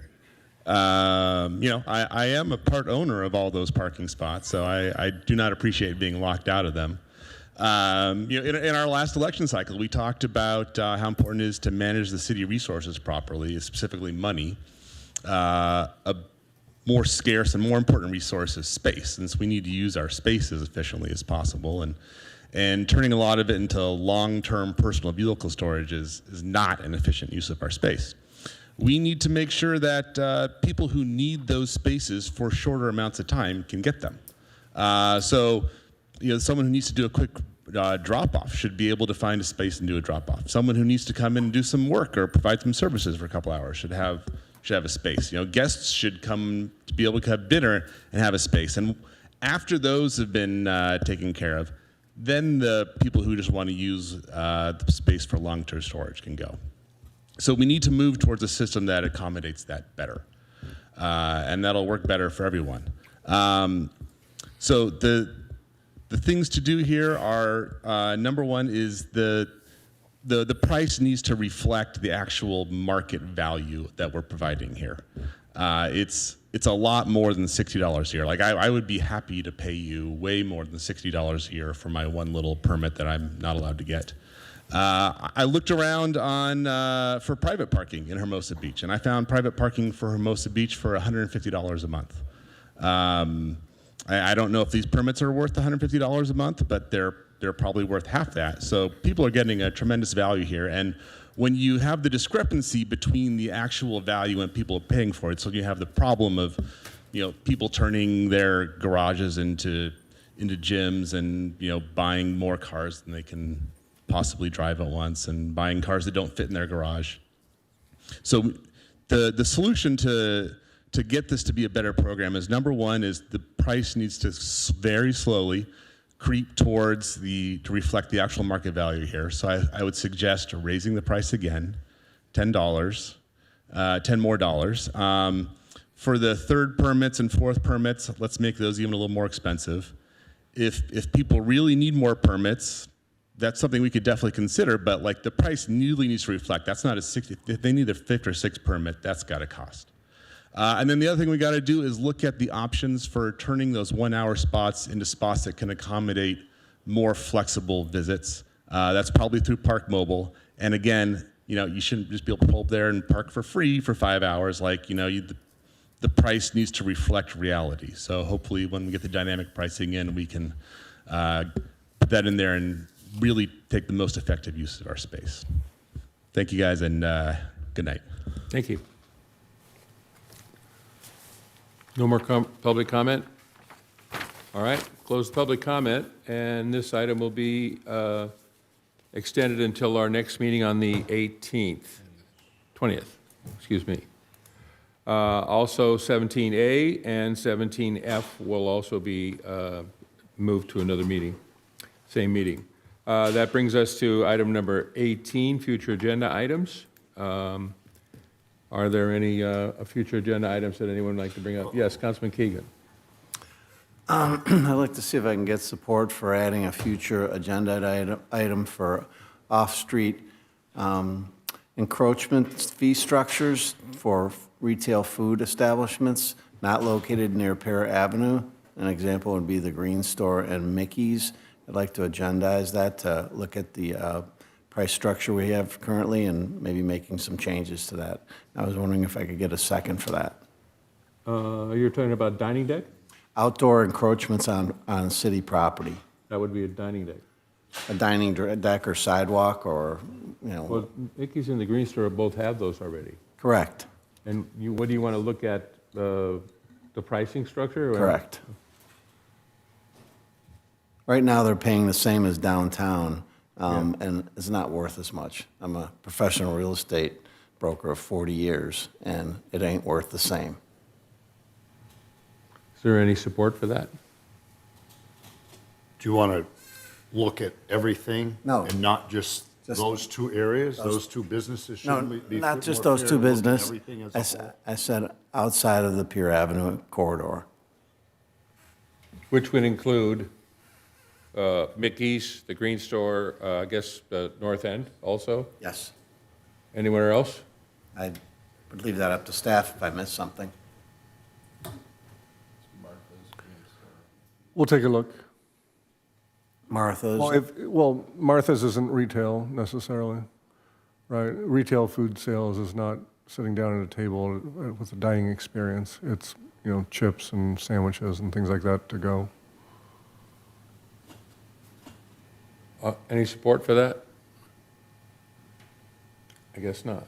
So, sorry. Anything else? Any other future agenda item?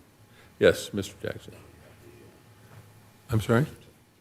Oh, yeah, but we want to finish our future agenda items first, yeah. I have a question. Yes. On future agenda. I believe we recently discussed a relook at the land value recapture, and as I understand, the Planning Commission has a study session on it, but they are not able to take action on a study session. So is it going to be coming back to us after they have their study session on it, or what's the? That's my understanding, yes. It's not an action like a approval of a conditional use permit or anything like that. It would be recommendation brought back to you about what to do with the. Okay. So during that study session, they'd have the ability to recommend to us? Yeah, any changes or keeping it the same? Okay. Yeah. Great. And so they won't be hearing it again, it comes back to us then? No, it's not a hearing like a conditional use Right, permit. It's not a sure. discretionary thing. Yeah. Like that, it's just, they're going to study it. They'll make any recommendations of change, keep it the same, or whatever, and they'll come back to council for your consideration. Okay, thank you. Mhm. That's all I have, Mr. Mayor. All right, well then, there's no more future agenda items to discuss this evening. We'll go to the city manager's report. Yeah, quick item here, California Great Shakeout Drill. We encourage everyone to take a minute to join the Great Shakeout Earthquake Drill this Thursday, October 16th at 10:16 a.m. It's a statewide reminder to review your emergency plans and to drop, cover, and hold on when an earthquake strikes. For more information, you can visit shakeout.org. Thank you, Your Honor. Thank you. There are no informational items this evening, and so we come to adjournment. Tonight, I have a very sad occurrence to bring up this evening. We're going to adjourn this meeting in memory of Patricia Spiritus Benz, who passed away on October 5th after battling pancreatic cancer for nearly 10 years. Patricia was wife to former Mayor Councilmember Robert Berge Benz and mother to Shelby Benz. We send our deepest condolences to everyone who knew and loved Patricia. Would my colleagues like to say a few words at all? Yes, Councilman Francois. Thank you. Patty will be missed. I knew her well. She was the common, even killed partner in that family. And it's, you know, you think of Bergie, this big guy that makes him look like he's a bully, but he's actually pretty humble and deep down inside has a really big heart. And Patty was there, and my condolences go out to Patty and Shelby, and she just did a lot for people in need, animals, and everything that makes this planet a wonderful thing. And 10 years of her battle is incredible, and it's just, my condolences go out, and my feelings are right there with her and her family. Thank you. Thank you. Anyone else?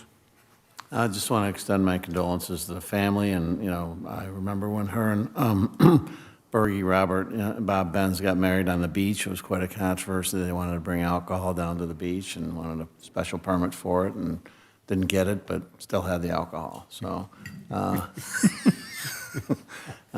she was a free spirit. She kept Bob in check quite a bit, more so than they would have been without her. I think she was an asset to the community. She ran a brewing company that I spent some time at. We made home brewing back in the early 90s, a lot of fun. She was a pleasure to be around, and she'll be missed very much. Well, thank you very much for those words. So I will adjourn this meeting in her name at 11:10. Thank you all.